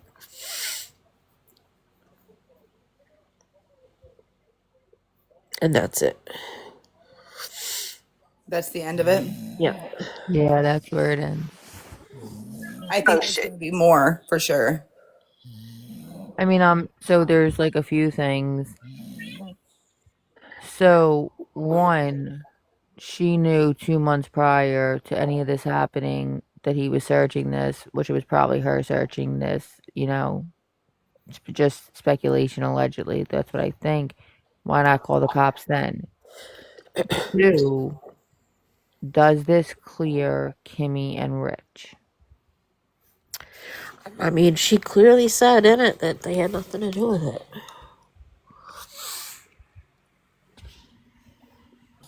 But will that change? You know how every 15 minutes Courtney's story likes to change, so does Brad's.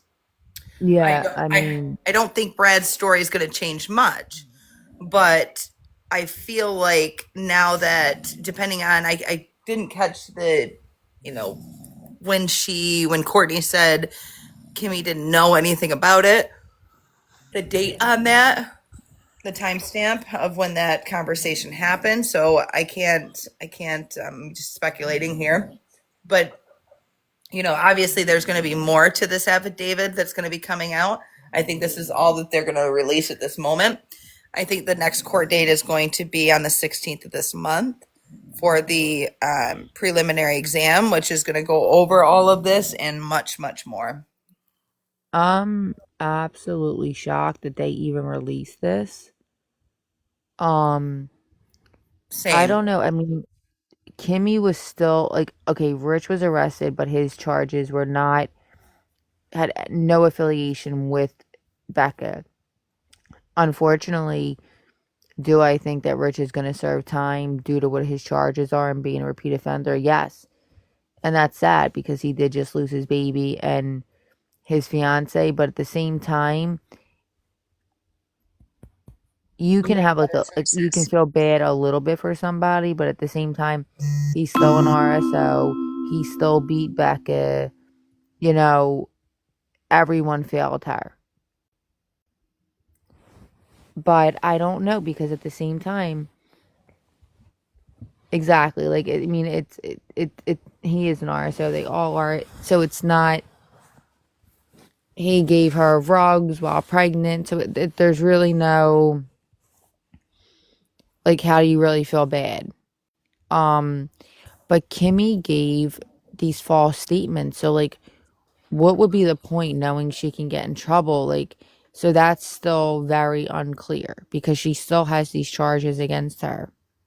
Right. And then, this is my opinion and people can think whatever they want on this, but in the beginning of this affidavit, it stated that this torture tying Rebecca up. The torture started at Courtney's residence and was completed and finished on federal land. Okay, let's remember that we were told that she was just dumped on federal land. That is not accurate. It's factual that it was completed. She was unalived on federal land. This is my Yeah. opinion. This is my complete opinion, is that these two, especially these two, do not deserve to have 3 meals a day, do not deserve to have a bed, full medical care 24 hours a day. They do not deserve blankets. They do not deserve a pillow that they can buy off commissary. They do not deserve any of that. They deserve to be tried in federal court and and receive the death penalty. Period. The end. Is Tessa still in here? Tessa, you have that link that we can message the district attorney? Where did I share that? I I've think I got Yeah, one must right have. here. Hold on. I have the graphic. It's not a link. But I have the graphic that I can send Yeah. you. I'm gonna put it So up. I'm not gonna say I don't know where Kimmy like it's hard because yeah, it seems like they tried to frame her, but at the same time they tried to frame her, but then Courtney's like, oh, she had nothing to do with it. We only did that because she went on the internet saying I did this stuff. So what did Kimmy tell the police? And if she is innocent, and I won't say that 100% right now until more comes out, or at least until their court cases or something, we have to wait. But what did she tell them? And she has such bad, no, I won't even say bad judgment, just no guidance that she's with that guy. The And Don. like, yeah, Don Juan, and like he put her back on TikTok. And, where is the guidance? Because are we going to see in a few years that, looking back and that she did something horrible? Because there's no guidance, there's no structure, there's no therapy, there's no nothing. Well, and on top of it, let's not forget, yes, Rich's charges are not directly related to Rebecca's case, okay? However, Kimberly's is directly related to this case. She, right off the Yes. bat, lied to law enforcement on numerous occasions, not just once, not just twice, numerous occasions. So, this is where I go back, okay? Follow me if you can, but let's go back to July of 2025. If you can find, these people have numerous Facebook pages or books of faces, sorry. I just get so deep in this that sometimes I don't remember what think about what I'm saying. But go back on Books of Faces and find the right one. There was an ultrasound that Courtney had posted. She had stolen this ultrasound, took off the information, and put her own information on there to claim that she was pregnant. Originally, Kimberly said that she had, and numerous people said that she had a hysterectomy. Kimberly recanted that in one of my live interviews and said, no, that's not correct. She did not have a hysterectomy. So we don't know, did she or did she not have a hysterectomy, because we're getting 15 different stories. But where I'm going to get back to this July post, is that this is all obviously premeditated. If from the time that she went missing could not keep their story straight and changed every 15 minutes, what makes us believe that from the middle to the end of July until the time that Rebecca supposedly came up missing, which isn't true, she was unalived, they didn't tell a soul? They didn't tell a soul? That to me Do is crazy. you think and I think it's even more traumatizing because they brought it to TikTok. They brought it to us, traumatizing us. You know what I mean? It became worldwide trauma, Now the whole world is grieving. Um, Most or any of the videos that are linked into Becca's case can be found on Drama Talks YT page. She has literally every single interview with anybody who has covered Becca's case. Yeah, And and that's the especially easiest way to point that. That was one of the questions I saw in the comments, and I just wanted to address that really quick. um Jalen Johnson said, "Have you given the police your interviews in the affidavit that we just went over? Allie's lives are mentioned in the affidavit." So my name is not mentioned. My TikTok account isn't mentioned, but my lives, dates, date and time stamped are mentioned. At least Mentioned, and two we accounts. can, yeah. And if anybody thinks that that's not true, don't forget we can pull the live, guys, and we can play it and show you. So here's the only other thing that I'm concerned about. So I guess we'll have to see. Yes, Drama Talk, YT page. She's amazing. And please make sure you We'll have follow her, like her TikTok accounts.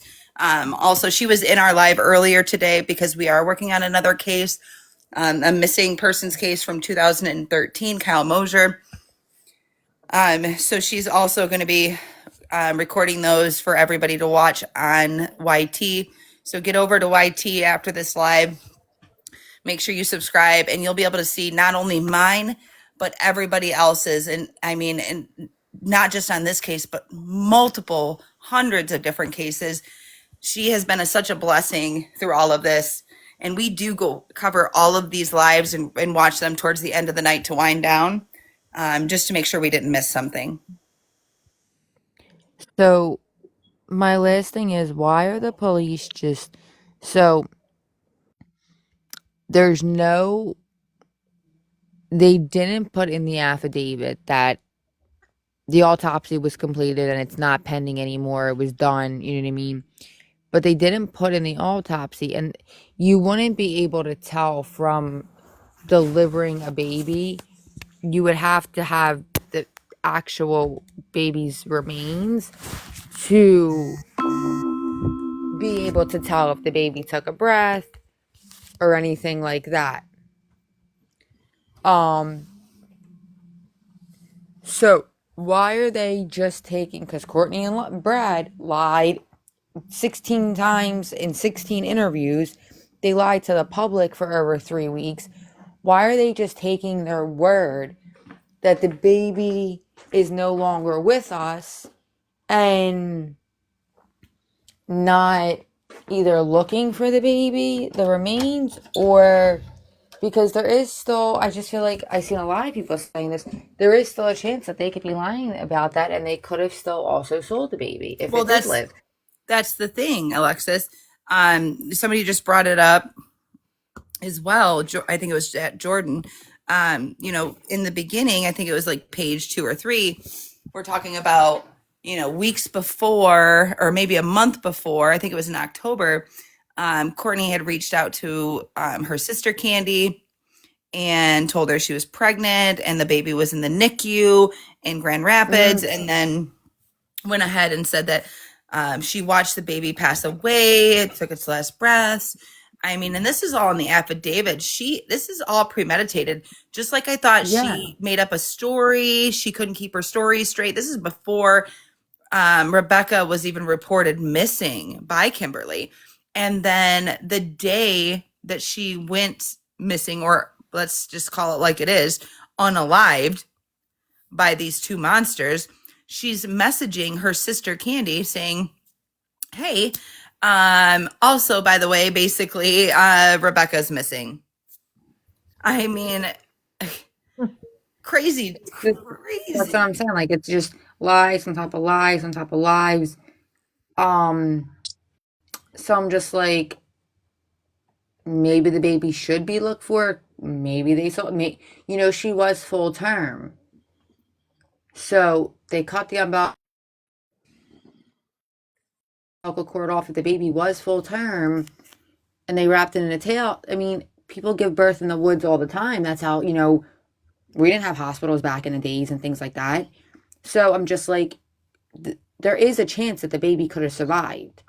So why are they not, they need to like find the remains to 100% determine that the baby wasn't, is gone. And also, they would be charged with a whole nother set of unaliving someone because the coroner would do an autopsy on the baby and they would be able to tell if the lungs ever inflated. And that's how you can tell if a baby took a breath. And if it takes a breath outside the womb, it's not a fetus, it's a baby, So I want and that's a to whole nother count. I want to talk about some of the comments. Yes, I do have somebody live at the landfill. There has been daily searches of the landfill. No remains have been found, but I want to bring up the fact of they dropped in the affidavit Brad, and I believe it was just Brad that drove, but it could have been Brad and Courtney drove the said baby, Richie's little Richie Jr. I And want to block somebody out of here so bad, okay, like for no, like, oh my God. It just annoyed the shit out of me because I do know what the fuck I'm talking about. yeah, so if He you feel annoys the shit out of me too. if you feel the need to, then go ahead. So if they put the Oh no, I baby mean, in a I'll let black her. bag and then put them in a cooler, a zip up cooler, Mhm. so it's not a hard cooler, and put him in a GFL dumpster near their residence, near Courtney's residence. Everybody in our area knows, and I'm sure this goes for every area, that when garbage men in their trucks pick up garbage, once they get full, they use a compressor in those trucks. Oh yeah, absolutely. The only reason why I'm saying that is like, could that not be true at all? And the baby, Right. did survive. Right. That's where I was getting at. So, Like, why are they not searching? Because they would know, they would be able to know what truck picked up that address. correct. They have routes, so they know when it goes to landfill where it's emptied. So they would know exactly where they needed to look. Yep. And they have a description of what the baby's supposedly in. So that's where I'm just like, okay, why is that not a thing? Yep. I feel like that would just And bring a they lot did more take the burn closure. barrel, and they have evidence what's in the burn barrel. There, obviously no fetus in the burn barrel whatsoever. Yes. um what they have is that they're going off that the fetus was unalived at the time of being cut out, is statements, and they have an Exactly. autopsy and toxicology report, and I'm not sure that they have the toxicology report back. No, that would be, and especially being in a smaller town, minimum is 6 to 8 weeks. Right. And sometimes it can take like 6 months if they're backlogged and, a small town. And that's the other thing. How are we trying a case? Like, I understand we're trying them because we've got statements, but are we going to postpone? Are they going to? When I say they, Wexford County, going to postpone this after the preliminary exam until all of the reports, toxicology report, is available, until they find this said cooler, if it is It's accurate information? the way that the affidavit's making it sound is that they're not going to look for the core, that they're taking Brad and Courtney's word that the baby's no longer with us, and that's that. Well, that's not accurate because they still have been out on a daily basis to the landfill. They're still going out there. They were still there today. Okay. So if they don't find it, are they going to go back and question them and be like, okay, well, we didn't like, Well, I would you hope so. know, that's where like I'm upset about because that would be another murder charge, Right. not And like it that's what wouldn't they're looking be. for. That's what they want. Yeah. So Um, I mean, I really hope, and I think it would bring a lot of people closure on the internet knowing where the baby actually is, if it, definitively didn't make it. Because I think everybody's going to wonder, well, did the baby make it? Did they sell it? Is it with horrible people? I just, I really hope that they find the baby. Yeah, so who gave up the details of what Jason. was said? They both did, C and B. But it's so, and like it's so hard because there's just they lie so much. It's like what do you really like? How are you believing them? Mm-hmm. Yeah, I don't believe, I mean, I obviously believe Brad over Courtney a little bit, but they're both pathological liars. They're both Yeah, and proven. they both did this. There's no yeah, they turned on each other, but they absolutely both did it. My thing is like I, they I, need to I still have find that feeling that, if that baby was full term and they did, in fact, if the baby did live, they had to have known. I mean, I know they're dumber than a box of rocks, and the screws are not all screwed tight in there. That they probably, I would hope they would know that they couldn't get away with keeping the baby. I mean, so it comes back to what were their plans to do with the baby? Like, what were they going to do with the baby? And which makes me believe, there could be a possibility if the baby is still alive, did they sell that baby?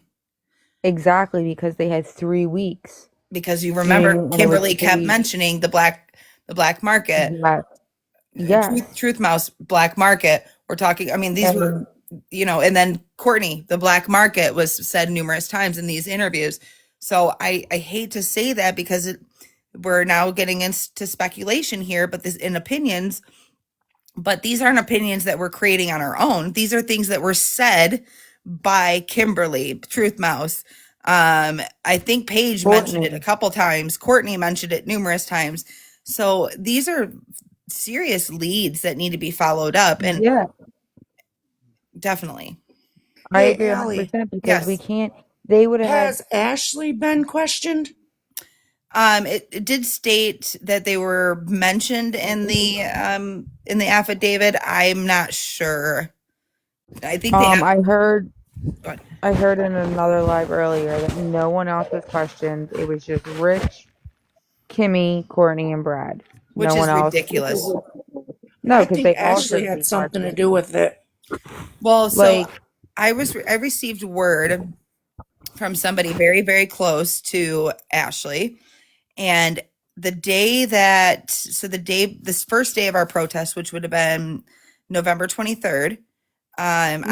I showed up late, but I do have video of, them leaving, Brad leaving in the car of Ashley's and driving them away, and then Brad coming back in Courtney's vehicle. This is just a whole big mess. Yeah, I I was w- on live watching that so I day. was told by a creditable source that's friends with Ashley that contacted Ashley stating that Ashley contacted her saying, I'm receiving death threats, et cetera, et cetera. I can't even take my kids to school. They're receiving death threats too. And that she was crying to this individual. I'm going to leave this individual's name out. That she was crying to this individual, and I'm saying Ashley was stating, I only went over there that night to find out the truth. Okay, that really struck a nerve with me. That really struck a nerve with me because why would you feel that you have the audacity to go over there to question these people about this baby and about Rebecca? Exactly. And people were speculating that she left and she had maybe a baby under her coat because it looked like she had a bulge, et cetera, which could possibly very well be. And if you remember at the end of my live, well, it wasn't my live that night, that was under Heather Marie's live. Hmm. I did my first live the next day on the protest. So it would have been Heather Marie's live that I said, what is Brad when he came back in Courtney's red escape or burgundy escape? What is he carrying into the house? And it looked like a tote. He bent down, Yep, picked something up, and he went inside. I remember that. So there's a lot of speculation. There's a lot of truth to a lot of this as well because we had visual on him. So I think there's more that law enforcement really needs to look into. I think that, I would hope that they question Ashley. I would hope that they questioned a lot of other people. insane at this point that we're getting this when I mean, the this could way it's jeopardize the sounding, case. I honestly don't think that baby's gone. I don't. see, I'm split 50-50. I'm like, I okay, know. they, I you know, had like, my baby at home in the toilet. I had to literally pick my child up out of the toilet and have medical come get me. Oh, yeah, sister, I mean, and sorry, Redneck the, Dippers just said Wexford won't. They are being sued. Is that factual? so I can't look it up, but I'm like 50-50. Like, okay, maybe the baby could be alive. They had 3 weeks. I mean, Right. they could have, they knew that the walls were closing in. They knew that it was coming to an end. They could have sold it. They could have, someone can have it and just be holding on to it. We don't know, and that's why I'm like, okay, we need them to find the remains. Like, you can't just say, okay, the baby's gone, but you don't have the remains. Exactly. And then they would necessarily be getting away with another murder case because they're only being charged with making a miscarriage or stillborn happen when they don't know if that's actually what took place. They Wait, have so they're to, not charged with the baby? Oh, they not are. with murder of it, No, but not for murder. Oh, unaliving a okay. fetus It was and torturing of. causing a miscarriage or causing stillborn. Yeah, When so she there's read just to be, go ahead. to be clear, there's no charges regarding the fetus, a baby, the second murder, or anything because they don't want to place those charges at this time because they need to find remains or an alive child or the outcome for certain, so then they can tack those charges on later. Do we Right. think that that will happen? Do we think they will search and they will find the remains? And if they don't, that they will question them more and be like, They've been searching that landfill since I believe the day or the day after Rebecca's body was found unalived, and it didn't start till every day until last week, and I can confirm that. well, if And the baby's in there, then I hope they find it because they need to get the charge of murder for them, for the baby, not, like they need to. I'm hoping they either find the baby or say like, okay, well, maybe this isn't true and the baby's somewhere else. There needs to be closure on that also, I feel like. And I agree. they definitely do. And I think I'm reading the comments, and yes, they can charge them with or without a body. They have confessions. However, I think because of the high priority case, I think Wexford County being under a lot of scrutiny, which they should be. You know, come on, when people are calling with finding evidence in the woods, clothing articles, which I can bring up, they were told, do not call dispatch back until you're standing over her dead body. Who says that? What law enforcement says that? A And crook ass law enforcement. it is on recording. If you go on De facto media group, he Mm-hmm. called and they told him and it's on recording, and that's why I feel like they also need to be investigated because who tells somebody that when there's an active investigation and they Right. didn't know at the time that Becca wasn't with us anymore. And I want to read something. I gotta go upstairs. I left my phone upstairs. Give me 1 second. I'm gonna go on mute. But I want to not read something. I want to play something that somebody sent me this morning to kind of go over why Kimberly was given a $750,000 bond because she was considered a flight risk. Some of you may have seen this already. I did send it off to my group this afternoon, but I'm going to go grab that so we can listen to that because it makes perfect sense why she was given such a high bond, because I know we had speculation that she was given a high bond for her own protection. That I don't believe is the case anymore. I believe it was because they thought she was a flight risk. So give me 1 second. I'll be right back. Yeah. While we're I mean, I doing know. that, Wisco Joe, I saw you come in. I gave you a box. I just wanted to check on you. I know earlier you did not. sound okay. Yeah, so the first time I listened to everything was really, really tough. Um, I hopped off, took a break, read the PCA, listened to it a couple more times, and I feel a lot better now. But I also have lots of opinions now. I'm sorry, Wisco. I've seen you in lives, and it's been such a crazy ride. I know that you're related. I just don't know how. I'm sorry, and you don't have to say, but if you wanted to, just because I was my brain is fried at this point.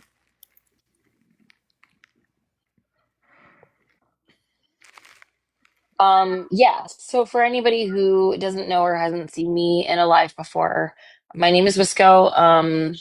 My brother was married to Courtney. That's right. Um, Okay. so Yeah. they were married for a time. My brother left Courtney. He went into an incredible rehab facility up in Petoskey, Michigan called Harbor Hall, where he was able to um, kick his addiction, which is an incredible feat on its own. But up until he passed away in August, my brother was clean and sober and Courtney free, which is amazing. Thank He had a God. beautiful, yeah, he had a beautiful life after his addiction. He was the best uncle, the best brother, and had an incredible life partner, the best son, and it was he had a really beautiful life after Courtney. That's So amazing. Because yeah, I mean, I did. and I want to put that out there. I also want to put out that I know there has been talk of registered SOs throughout all of this. My brother was not an SO. My brother probably would have committed many crimes to harm SOs if he thought one was hurting a child. Um, so and I want that to be known because my brother is not here to defend himself anymore. I know, and we would absolutely defend him, you know, for you. But I've seen you in lives and I've heard your story. But when you came up, it's 12:30 and I'm running on like little bit of sleep today. And that's the only reason why I asked. I just didn't want to get any because we only run on facts over here. So I just didn't want to speculate anything. So thank you for reminding me. Oh, hey, no problem, no problem. And I appreciate that you're only talking facts. I think that's Yeah, probably the most important thing. I just followed It you. Yeah, we and only talk facts, and we're still covering Becca's case, but we picked up a new case. We want to just help as many people as we can. And I'm sorry that your brother passed, but I'm also so happy that he got to live a beautiful life and got away from Courtney and got clean. And that's such a huge thing, and that's so amazing.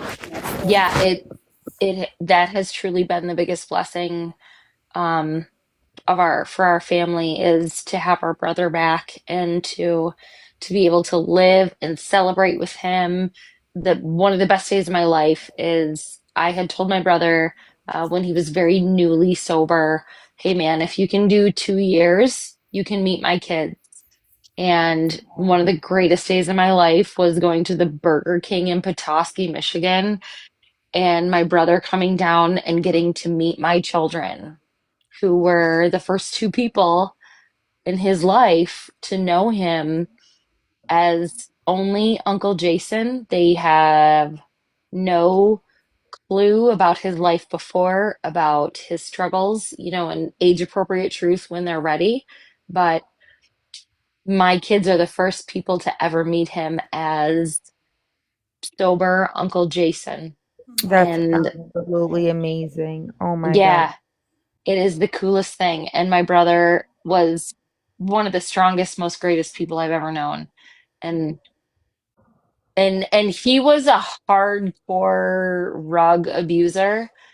So if my brother can figure out a way to get sober, I have faith for the worst of the worst out there because he really truly was very, very deep into addiction. Yeah. And he got his way out. And if he can do it, literally anybody can do it. I That's promise. right. That's right. Hey, you Amen. guys, throw your hearts up in the comments for Wisco and her brother, because that's a beautiful story right there. I followed you, Thanks, Wisco. guys. Um, that's amazing, and it's so empowering for anybody on here watching that may be struggling with addiction. You can beat it. You can. My brother was in active addiction from the time he was 20 until he was 40, 41. That's so amazing. I'm Yeah, so like glad. it was actually, you know what? I want to say it was his 40th birthday that Courtney had him thrown in jail. She had like thrown herself down a flight of stairs. That's Yeah. that's the type of person we're dealing with, and we found out right away that how she holds grudges, how evil, how she would literally do anything. And this came from Rich Fisher. How she would do anything. If you crossed her, she would spend the rest of her life coming for you. That is exactly it. And a few of the things that I wanted to touch on. Yes, she was my former sister-in-law, or she, I guess, is because she's still living. Her obsession with a baby, getting or having a child, started immediately when she and my brother were together. And that, I think, I want to say that was like 2010, 2011 is when they started having a relationship. And it was immediate. And she shows many of the signs of psychopathy. And she has so when I was going through fertility treatments, Courtney was gonna start going through fertility treatments so that she and my brother could have a baby. When I had a baby in the NICU, Courtney was, oh, she was pregnant. And so her saying throughout this case that she had a baby in the NICU turned my stomach, knowing that like I would talk to my brother when my baby was in the NICU. When I was going through the adoption process, Courtney would tell me she and my brother were going to adopt a baby. Obviously, like I knew that that wasn't true. So so her she's habitual when it comes to falsifying pregnancies, faking pregnancies. She never faked a baby with us, but it doesn't surprise me that she tried to here at the end. And if you have read or listened to the probable cause affidavit, um, she says in there, it's Wexford County Cases is the name. Sorry, my mom's jumping on. Oh, okay. Um, so it says in there that like this series of text messages that she had sent to her sister about she had a baby at 28 weeks that was in the NICU. If if you have ever experienced, have a friend, yourself maybe, having a baby in the NICU, my son was born at 30 weeks. He was 3 pounds, 3 ounces. And we were told when he was born to expect to stay in the NICU until his due date at minimum, likely later. So for her to say to someone that she had a baby at 28 weeks and expecting that baby to come home the next week, to me, that's a red flag. That's a situation she doesn't actually know because there is no um, No, neonatologist that's going to tell her her baby's going to come home next week, born no. at 28 weeks. My sister was born at 27 weeks, and she was 1 pound 4 ounces, and she spent the first 5 months of her life in the NICU. Exactly. Yeah, the expectation is not it's not a race to get home out of the NICU. It's you A got to race. grow, you got to show, you got to suck, swallow, breathe. There's It's just so many it, things you have to do. it's a day by day thing when you're, especially that Yes. early in term, to just basically keep the baby alive, not worrying about bringing it home in 7 days. Yeah. So to me, that's a red flag. To someone who's never had experience with the NICU, maybe it's not. But it's certainly a red flag, to me. But it also scares me because that's my son's story. Um, Well, thank God she's now behind bars, and the charges she's facing, she's never going to get out. no, And she's never getting out. she's That delusional and she thinks she is, but it's not going to actually happen. that's that is, I think, part of the the the psychopathy that she has is thinking that she is so smart that she's able to outsmart a judge, that she's able to outsmart the police, the federal government, the FBI. Like that she's so smart that she can get herself out by just saying, "Well, Brad did it. Do I you didn't do know? it." Do you know if she was ever diagnosed with anything like mental? Now, when I say this, let me make this very clear. I suffer from mental health problems. A lot of people do. I'm only asking because I wonder if she's gonna try and use like that as like a defense. You know what I mean? To my knowledge, I don't know that she has any actual like DSM-5 style um diagnoses. Okay. Listen, I applaud anyone who accepts and understands that they have a mental illness. I had postpartum psychosis. I get it, right? Like I understand that people go through things that they struggle with lifelong mentally. Exactly. Her breed of crazy is something else because Yeah, I wouldn't. it's one thing to think like when I had my postpartum problems, I thought, oh my God, my children are so much better without me. I Mhm. need to leave. I need to be the one that deletes. No, She I was get it. so obsessed with a baby that she didn't care if her flesh and blood unalived. She Yeah, wanted the baby. I struggle tremendously with mental health issues, but I can't even say, and I hate that to even label her as that because I think that people like everyday people that struggle with mental health is completely different than what she did. She's just very sick, and this has been, I think this is just what she chose. And if she doesn't have any actual physical diagnosis, they will give her a psych eval in jail. That's what I'm afraid of. But See, but I think she's going to get a psych evaluation from the FBI. I think the FBI is going to send in a profiler and they're going to do probably, they are going to bring in the best of the best because this yeah, is one of those cases that's going to end up on Netflix. It's going to be on Lifetime. There's going to be movies. There's going to be, because it's so unfathomable, right? That a mother could do this to a biological child. And as a mother who has adopted, to be very, very clear, she is not Becca's mom. No. She is the no, woman who gave birth to her, but she she, is not her mom.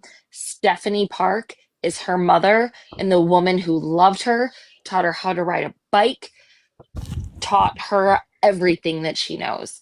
This I Courtney is 100% hope. nothing more than an egg donor and a body. I call Yep. her, she's just an incubator. That's all she Yep, was. that's all she is.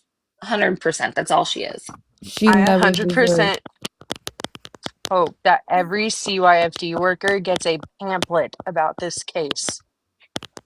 100, yes.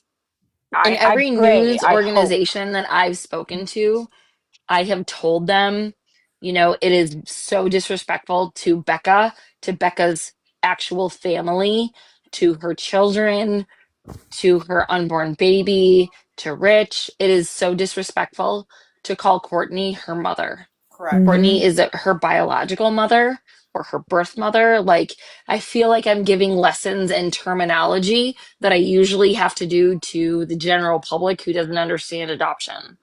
Um, but, but yeah, I mean, you're talking about somebody, Courtney, that is her mental illness. of psychopathy, and I feel perfectly comfortable saying that because I know what she did to our family, and I Mhm. know what she has done in the past, and I see what happened now. And you can look on any live I've been on from day one when I found out that it was like our Courtney, this Uh-huh. Courtney that was involved with this case. Um, I said, unfortunately, I don't believe that Becca is with us. Courtney attempted to take the baby because she was going to try to pass the baby off as her own. And if she is not actively posting pictures and talking about this baby, that means that this baby is not with us. And I think at first people were like, there's no way. No one would do that to another human being. And unfortunately, our family has seen the depths of her depravity at that time because, I mean, this is on a whole different level of inhumane, if that's the word. Yeah, I don't even know to call it mental illness. And like you said, it'll probably be an FBI profile. And she's going to try and, sweet talk them and smooth it and think she's smarter. And they're going to see right through it. I mean, the people, just regular people on TikTok like us, saw right through it from the jump. So she's not going to get away with this. The profile or anybody that interviews her and does that psych Which is eval exactly why we will, did the protest to begin with. We knew. We knew. yeah, whoever does the psych eval, they are going to see right through her that she's just trying to manipulate people. And they have all these lives and everything, so they'll see that she's been doing this the whole time. And that's something I will never understand. Like, how dumb do you have to believe? Like, do you have to be to believe that you're gonna come online and go into social media and clearly, but again, like that's her brain. She believes that she can convince people Yeah. that she's innocent or that she's right. So for her to come on a TikTok live and say stuff, she's like, well, of course they're gonna believe me. Why wouldn't they? She I'm a great liar. yeah, she is just one of them people that, like, a professional liar, and she thinks that she's so good at manipulating because she was able to manipulate the people around her, that I guess when she came on here, she thought that she was going to be able to do that to the whole world, and it backfired. And her lies and everything caught up with her because, I mean, TikTok and the people boots on the ground and all are the reason Becca was found, and it's just horrible. Well, and I think she fails to understand the spread of social media, right? Yeah. Anything that you put online is there in perpetuity. It's there. Mm-hmm. It's never going away. There's And a the cops, screen recording, a transcript, a yeah, digital footprint. and Like, all the detectives, I mean, it was in the affidavit, and the live that they spoke about was Allie's live. Right. They yeah. didn't speak about anybody else's lives, but the No. two that were the most pertinent, which were on the day of the last protest on the 24th, which were damning. I mean, we knew Yeah. already. So, I mean, like, they were watching the lives and people were sending them. So, I did the send them all of the information that I had right yeah, away. and I mean, the cops weren't really that stupid. They didn't have to really do anything because Courtney ran her mouth, and us as the public just, sat there on their phone probably watching everything go down. For sure, because unfortunately, when cases like this happen, it's it's like a train wreck. It's or a train derailment. You want to look away because you're like, "Oh my gosh, this is terrible. This is so tragic. I don't want to see this." But then something like this happens and you're like, "I can't look away because what the hell is going to happen next?" Like, what new character is going to be introduced? Who who did it this week? Who's Courtney going to blame this week? What are we going to learn about today? It's I feel like there are so many breadcrumbs between the PCA and all of the lives and all the times she's been online. I feel like there are so many breadcrumbs that they're going to put together to get the Mm-hmm. real story. Yeah, And they probably the didn't even. I mean, I feel like because it was like almost a month's worth of footage running constantly, they probably didn't even get through all of it yet. I mean, they may have just because they probably have a great team of people. And kind of from the jump, I have also said like, hey, we need to cut law enforcement a little bit of slack because unless we can prove foul play from the jump, there's nothing we can do to prove that Becca got into a car and drove. Like, we can't disprove that she got into a Mhm. car and drove away. She's an adult. She can make her own choices. But Like, it sucks. It's what terrible. when she came on here, I feel like she wanted the fame of, oh, I'm this mother of this missing pregnant woman, and she didn't realize that she had so many inconsistencies immediately she got famous, but because she became the most hated woman, just like Casey Anthony. Since frickin' Kathy. And honestly, like, in a way, I kind of view this worse than Casey Anthony. Oh, Like, a this is hundred so times. much worse. Yes. Um, God rest sweet little Kaylee's soul. Lord, please protect her. Um, but That was the first case that I followed religiously, and I yeah, was you know I what? I remember feel like me too. I remember watching the trial on TV, but this was so much worse. There was so much planning and detail, and it just absolutely horrifying and horrific. And even if, people are saying, "Oh, well, Courtney's mentally ill." Okay, a lot of us are. She had the option. I'm sure she had Medicaid, um Yeah, yeah, so things like that. So she could have gotten help. She could have gotten a therapist, a psychiatrist. She could have gone on meds. It's not, I mean, yes, it is hard, but if you want to get better, Uh, especially having Medicaid, she could you absolutely. know, let's just take a moment to feel sorry for Courtney if she is ill. And clearly she is ill, but here's the thing there's still consequences for your actions, honey. yep. And I want to pick up on something that was just said in the chat. Uh, well, let me just ask the panel this and the chat. Who in here is stupid? Anybody? Anybody want to No. raise their hand and say that they're stupid? And I'm not No. so, stupid, but I make some pretty dumb choices. well, I mean, I'm not being ugly, But so, no, I'm not but stupid, my right? my point is Courtney and Brad, in my opinion, thought that the public was stupid. And Yeah. when they got on here japping their jaws, the public called them out Mm-hmm. immediately. And so a lot of what they said on these lives helped create law enforcement's narrative because remind you all that baby's body has not yet been found. So they Ethan, have used that's what I was saying. Like, we still need to find the well, baby because and that's another thing. But the fact that they've charged them with that baby's unaliving shows me that they have some evidence between what this one and that one said here, there, and everywhere on lives or, in private that was, with law enforcement. They've got evidence that that baby's unalive.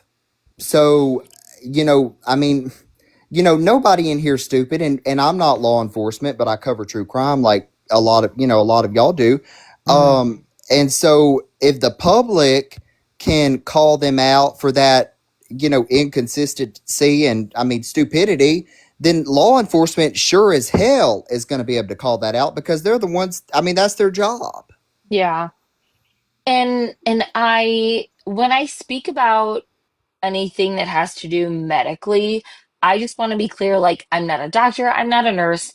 I did serve 6 years doing combat medicine in the army. So I do know quite a bit about quite a bit when it comes to injuries, Mhm. let's say. Hey, Jessica, I'm going to drop Um, you down so we can bring somebody else in. I just wanted to let you know before I drop you. and it I just I think that they were able to, through the medical examiner, I feel that they were able to determine that there was enough knowledge gained through the first parts of the autopsy to learn and understand that the baby is no longer with us. I don't believe the story that involves the landfill for the baby. I do believe the theory of the burn barrel for the baby. And I apologize for saying that. But that is just something that I do believe. No, I mean, if I see that, like, maybe they're just not saying it yet because it is still an investigation. I just hope that, you know, the baby isn't out there with someone horrible, like, like Courtney and Brad. So, hopefully what they said is true and they have the evidence and everything like that. Well, so I don't, for any of you who have had a C-section when you had your children, um, babies that come through the trap door don't have the same birthing experience as babies that go through the chute. A baby that goes through the chute gets squeezed very, very tight, which Hmm. pushes fluid, amniotic fluid, out of the lungs, which helps the baby once it's earth side. And they also have um, a reaction once they are going through the birth canal. The trigeminal nerve, which is in the face, is activated. That is the nerve that tells the brain to tell the lungs, we need to start breathing now. So when a baby goes through the chute, they have activation of the trigeminal nerve, and they also have an intense squeezing when they come out that pushes surfactant and pushes amniotic fluid out of the lungs so that they can expand and the baby can breathe. Babies that are born via the trapdoor do not have that experience. Their trigeminal nerve is not activated and their lungs are not squeezed in an effort to get the fluid out of the lungs so that they can expand with oxygen. Yeah, So, I don't have earth babies. I have angel babies, but I've literally watched multiple of my friends give birth, so I know a lot about it. So I get what you're saying. yeah. And Allie, I'm gonna do you pull know, my tug my Allie, heartstrings on this one. It'll be a year since I had my C-section in 3 days.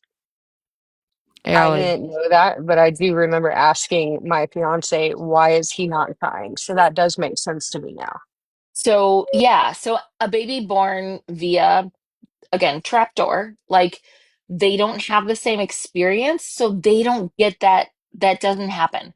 And usually what happens, so when you have a cesarean, you have your CRNA or your nurse anesthetist, you have your birthing partner, you have the doctors, you have the nurses, and then you have a team of people specifically there for the baby. yeah, Those just to people, work when on the the baby. baby is born, their job is to check the APGAR, but then also to make sure that the baby has proper suction.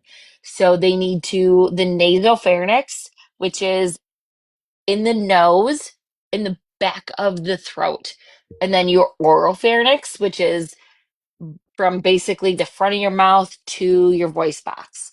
And their job is to suction all of that out, but Hmm. babies born via trapdoor, they don't get the squish. So they have to basically m- get the suction of the squish out. Yeah, So anything that should have come out through the canal needs to be suctioned out for a baby born through the trapdoor. I don't think that they truly looked into what needed to happen.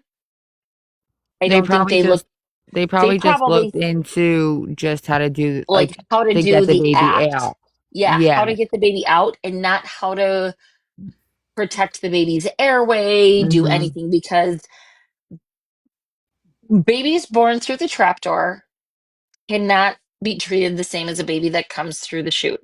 A baby through the chute needs bulb suction up the nose a couple times, maybe a couple in the mouth, but there's immediate crying. Babies through the trapdoor, that bulb suction is not going to be it is not going to be adequate enough to help them breathe appropriately. So they're going to need actual suction, like suction machine in the And a lot throat. of times, yeah, and a lot of times they're put on oxygen until Yes. they start crying. Yeah.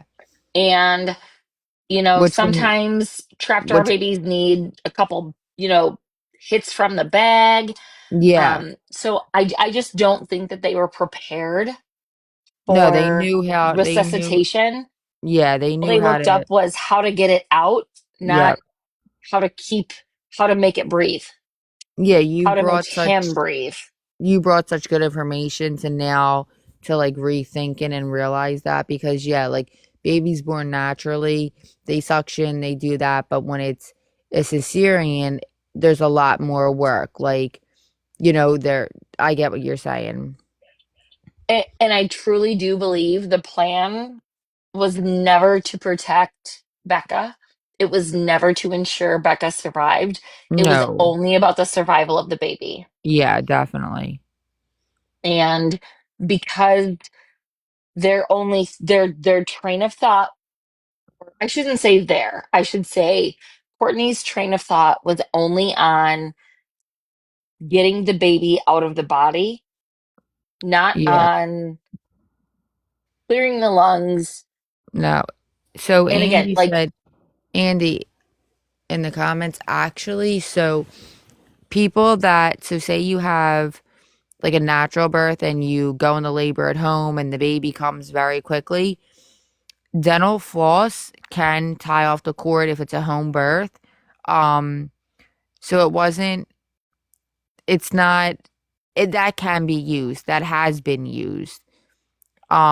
It will work. And then, yeah, you it call wouldn't it 911. wouldn't work for a tourniquet around your leg, but on an umbilical cord for sure. If Yeah. you were in a pinch, something to cut off circulation on something would for sure be adequate.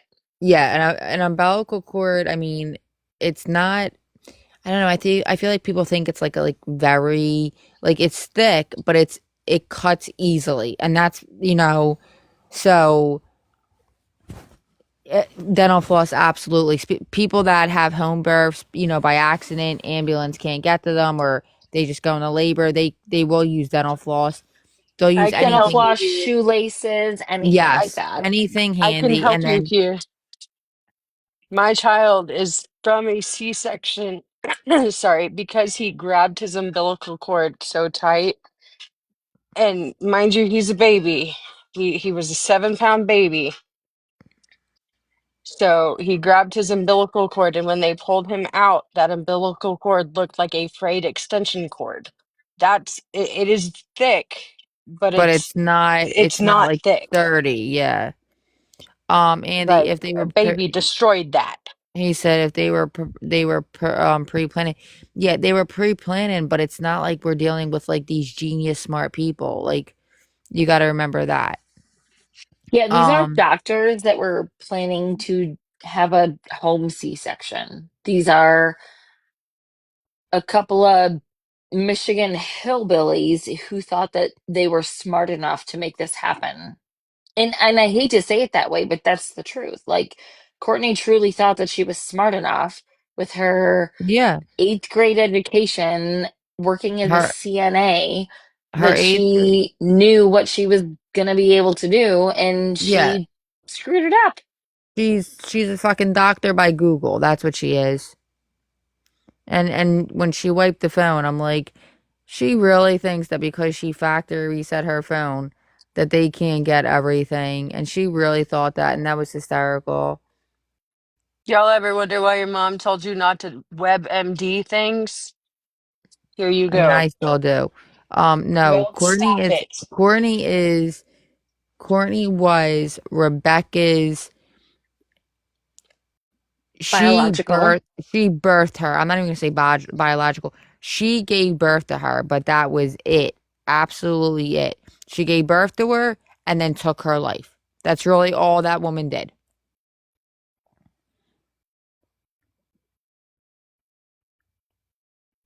Yeah, I mean, literally, that Is is Allie all back? she I'm did. back. I'm back. Sorry. Okay, so I wanted you to play that thing because I'm getting tired. Yeah, I'm just gonna. Also, you do realize that you have a lot of filtered words. and that's probably why we're not getting comments. Do you want me to take them off? I never even put filtered words on here. No, so when you block somebody, whatever they say, like you have the word Oh. around, gonna, listen, orange, Okay, so sit. we need to take care of that. I'm doing it right now. I don't remember blocking anybody, but I mean, it could have happened. But And then when you Alexis, can block you them, say if words you, again? yeah, I took all the keywords off because if you do that, so if any of the mods block it, don't just click the X. Do not do that because To like Texas don't for hit any add. reason, and she could. okay, hold on, guys. Sorry. Let me just go Thank back. you, Wesco, for talking to me. Yes. Yeah, thanks for 10:30. coming up, Wesco. Yeah, No you had problem. amazing information. It's 10. it, this one is really hard. Obviously, like it hits home for me a lot, for my family, Mm-hmm. um, but also because like when we found out again, like that it was holy shit, it's this Courtney. What? We Yeah. all knew what the outcome was going to be because we've dealt with her. And from the minute she and my brother got together, it was always, I'm pregnant. Oh, we lost the baby. Oh, I'm pregnant with twins. This is so exciting. Oh, we lost the baby. I don't know There how was why she was so obsessed with children because it so wasn't like she was able to keep custody of them. right, but I don't think it was that deep actually. I think that it was when a baby is born, it starts to make connections, right, with a human. And it doesn't always have to be the person that gave birth to them, but babies need to nuzzle. They need to do the face berry thing. They need to do the like snuggle into your neck The weird part where clues. you start to sweat. Like babies need human contact. And I think that is what she craves. I think that's the only time in her life that she feels something that makes her have a reaction is when she is able to hold a newborn baby and feel that unconditional love and acceptance Because she probably Until she's knows bored deep with it and down. can't handle it. Yeah, because she probably until she's knows bored. Yes. she knows Until something happens. deep down she knows what she is and she probably hates herself. And knowing a newborn baby has no option but to give unconditional love. And that's what I think. You know what I mean? All right, guys. Yeah, And I then no, I have I to a be up hundred at percent that. I have to be up at 5:30. I have to be on the road at 7 during a snowstorm to get to Saginaw and then oh try my to make it god. back before the afternoon court hearing. So I want to play this and then Good after. luck. I know, right? But Oh we my will be back at this tomorrow to discuss the Kyle Mosher case, which is something we're doing new.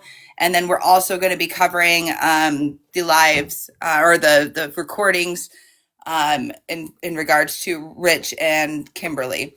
And then whatever oh else yeah. So we'll have a transpires. 2-part live tomorrow again, Allie. Yes, so that's Okay. the I just goal. wanted to- So we're gonna play this. This was sent to me earlier this morning. I didn't save it and see it until the afternoon. So I want to All play right. this. I know there's not going to be any discussion afterwards. Please feel free to write the panel, write myself, and we'll get back with you tomorrow. And I'll get this started. Yeah, it's 1 o'clock for us guys, so we're gonna go to sleep. Like So any I learned that questions, just today, message us. like that I didn't know Nicole sent that message to her and offered to buy a plane ticket. I didn't know anything about that until today.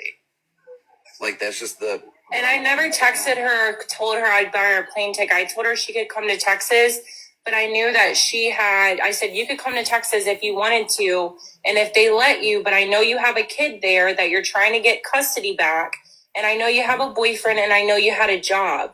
So it wouldn't even be feasible or even possible for her to even come to Texas.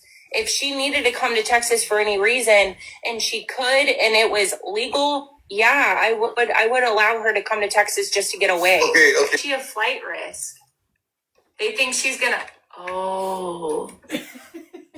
they think she's gonna flee. Look at her face.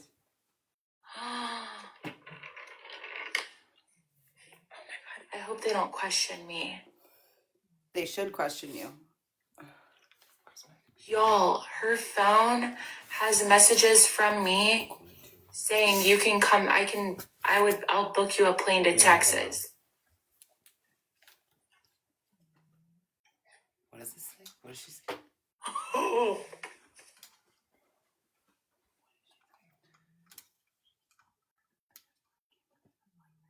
I told her she could come stay in Texas.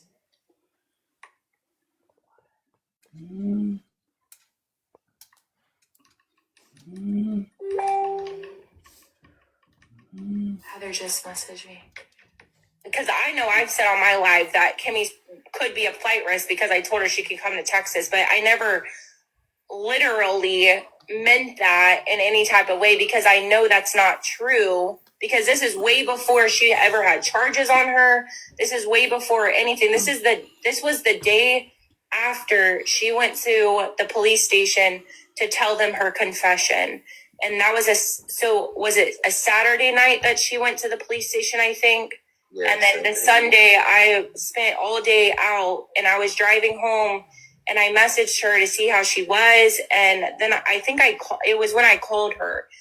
I called her on the phone and let me see. I could pull up my call if I could go back that far and I could show how long I was on the phone with her then. But I was on the phone with her on my way home and I lost service in the middle of that call because I was in the middle of nowhere. And I was like, I would let you come to Texas if you could, but I know you have a kid and a boyfriend and a job, so it wouldn't be feasible. But if there was any way that you wanted to or could, you can. Like the offer's on the table. Okay, and that was just me. That was before she was arrested, yeah, but I'm sure they went through her phone with the impression. Can I come to Texas? Well, that was before she had charges, so maybe not a big deal. One of them. So the first one I went to was like 1:00 today, Eastern time. And she was like, Nicole, there's 4 visits today for us. And I was like, yeah, I did it because I didn't know which ones they were going to accept or not, or deny. I don't know the rules and how many you can do a day or how that works. So she was like, no, that's fine. You can just keep them. And I was like, okay, that's cool.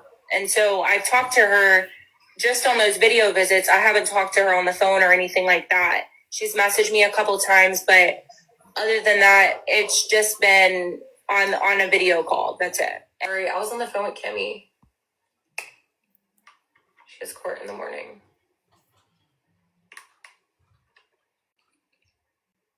Y'all, I don't care if anybody feels some type of way because I talked to her. I'm a grown adult and I can do what I want. Okay? All right. Whenever I talk to Kimmy, like, I talked to her a couple times today. And the only reason why I talked to her a couple times today is because I didn't, like, whenever I scheduled a video visit and Blind Guy reached out to me, I can show y'all that. When I talked to her about coming to Texas, it was over the phone. But Blind Guy reached out to me on TikTok a couple of days ago because Kimmy wanted my number to talk to me and call me from the jail. So then I had just told him, a couple of people have reached out to me. So I went and booked a video visit and they take a while to like approve them. So I booked a few of them and all of a sudden, like this morning, they approved all of them. So the first one I went to was like 1:00 today, East.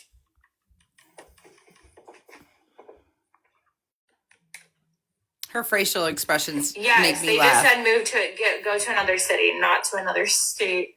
But I did text her and say I would let you come to Texas if you could. Yeah, I did. I could say that I'm guilty of that. Y'all know why Kimmy's a flight risk? Because I told her she can come to Texas and stay here. That's why. You need the receipts for that or what? Just saying. Y'all think I'm lying. I have the receipts. I do. I told her she can come to Texas and come stay with me. I think I'm lying. No, I'm just saying, like, Okay. I learned that. So I did not I didn't play that to bash her. I played that to provide insight on why I believe her her bond was set at $750,000 because there was speculation as to, was it because she was in protective custody to keep her safe, or B, was it because she was a flight risk? And I mean, we're going back all the way to 11/27, all the way up to December 2nd. So, I mean, if you want to debunk that, or if you want to do that in the group chat, there are so many things, because I used to watch Nicole and they spoke way before that. If you want to replay it tomorrow or do it in the Absolutely. group chat, but there's so many things to debunk in that. Oh yeah, I agree. But that was sent to me. I found it fairly funny, to be honest. Her facial expressions get me every time. I mean, she definitely missed her calling. She should have been a professional comedian with her facial expressions, because it just cracks me up. I'm not gonna lie. So yes, we do know that. Yeah, that's what I'm saying. There's so much that needs to be debunked Yes, tomorrow. So maybe we'll have to replay it and we can talk about it in the group chat. But it's 1:07 and we all have to get yes, up. and guys, that's my handy dandy step that goes into what we call what my dad always called the worm room. So my dad's an avid hunter and fisher. We used to grow worms in like the dark room for fishing, and then he's an avid hunter and he's a fisher. We own a charter boat fishing company, so that's kind of where our stuff goes. And the step to get into that room.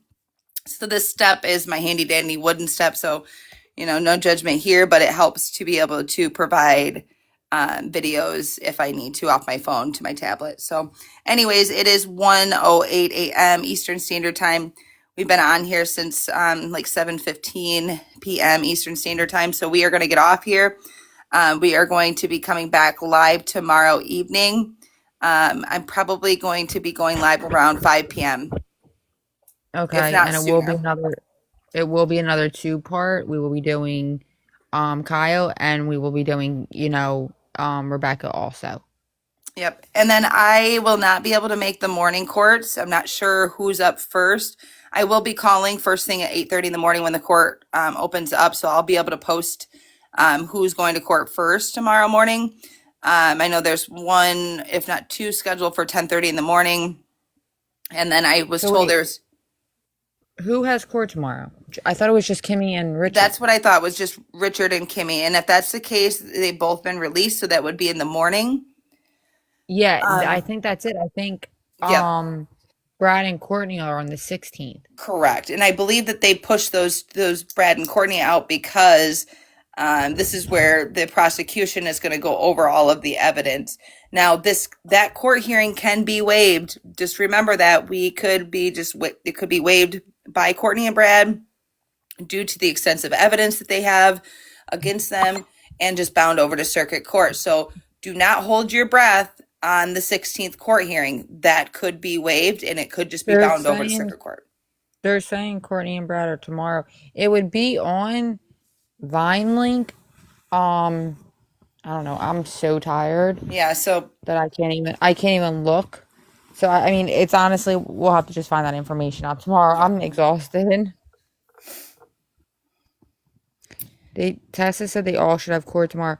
Tessa, okay, it's all tomorrow. I don't know, Tessa, if you want to look up it on Vine Link and put it in the chat, just so we know. Scrappy, stop it.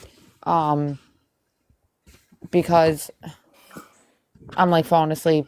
I I won't know. tonight Sitting because everyone needs to get off of here, but I'll look it up and send it to you guys in our chat. Other Yeah, people I can look it figured up. they were all going to have court tomorrow. So the preliminary examination is probably going to be for Brad, or not Brad, but for Rich and Courtney, or Rich and Kimmy. I'm so tired because they've already had their hearings, so they're up to that.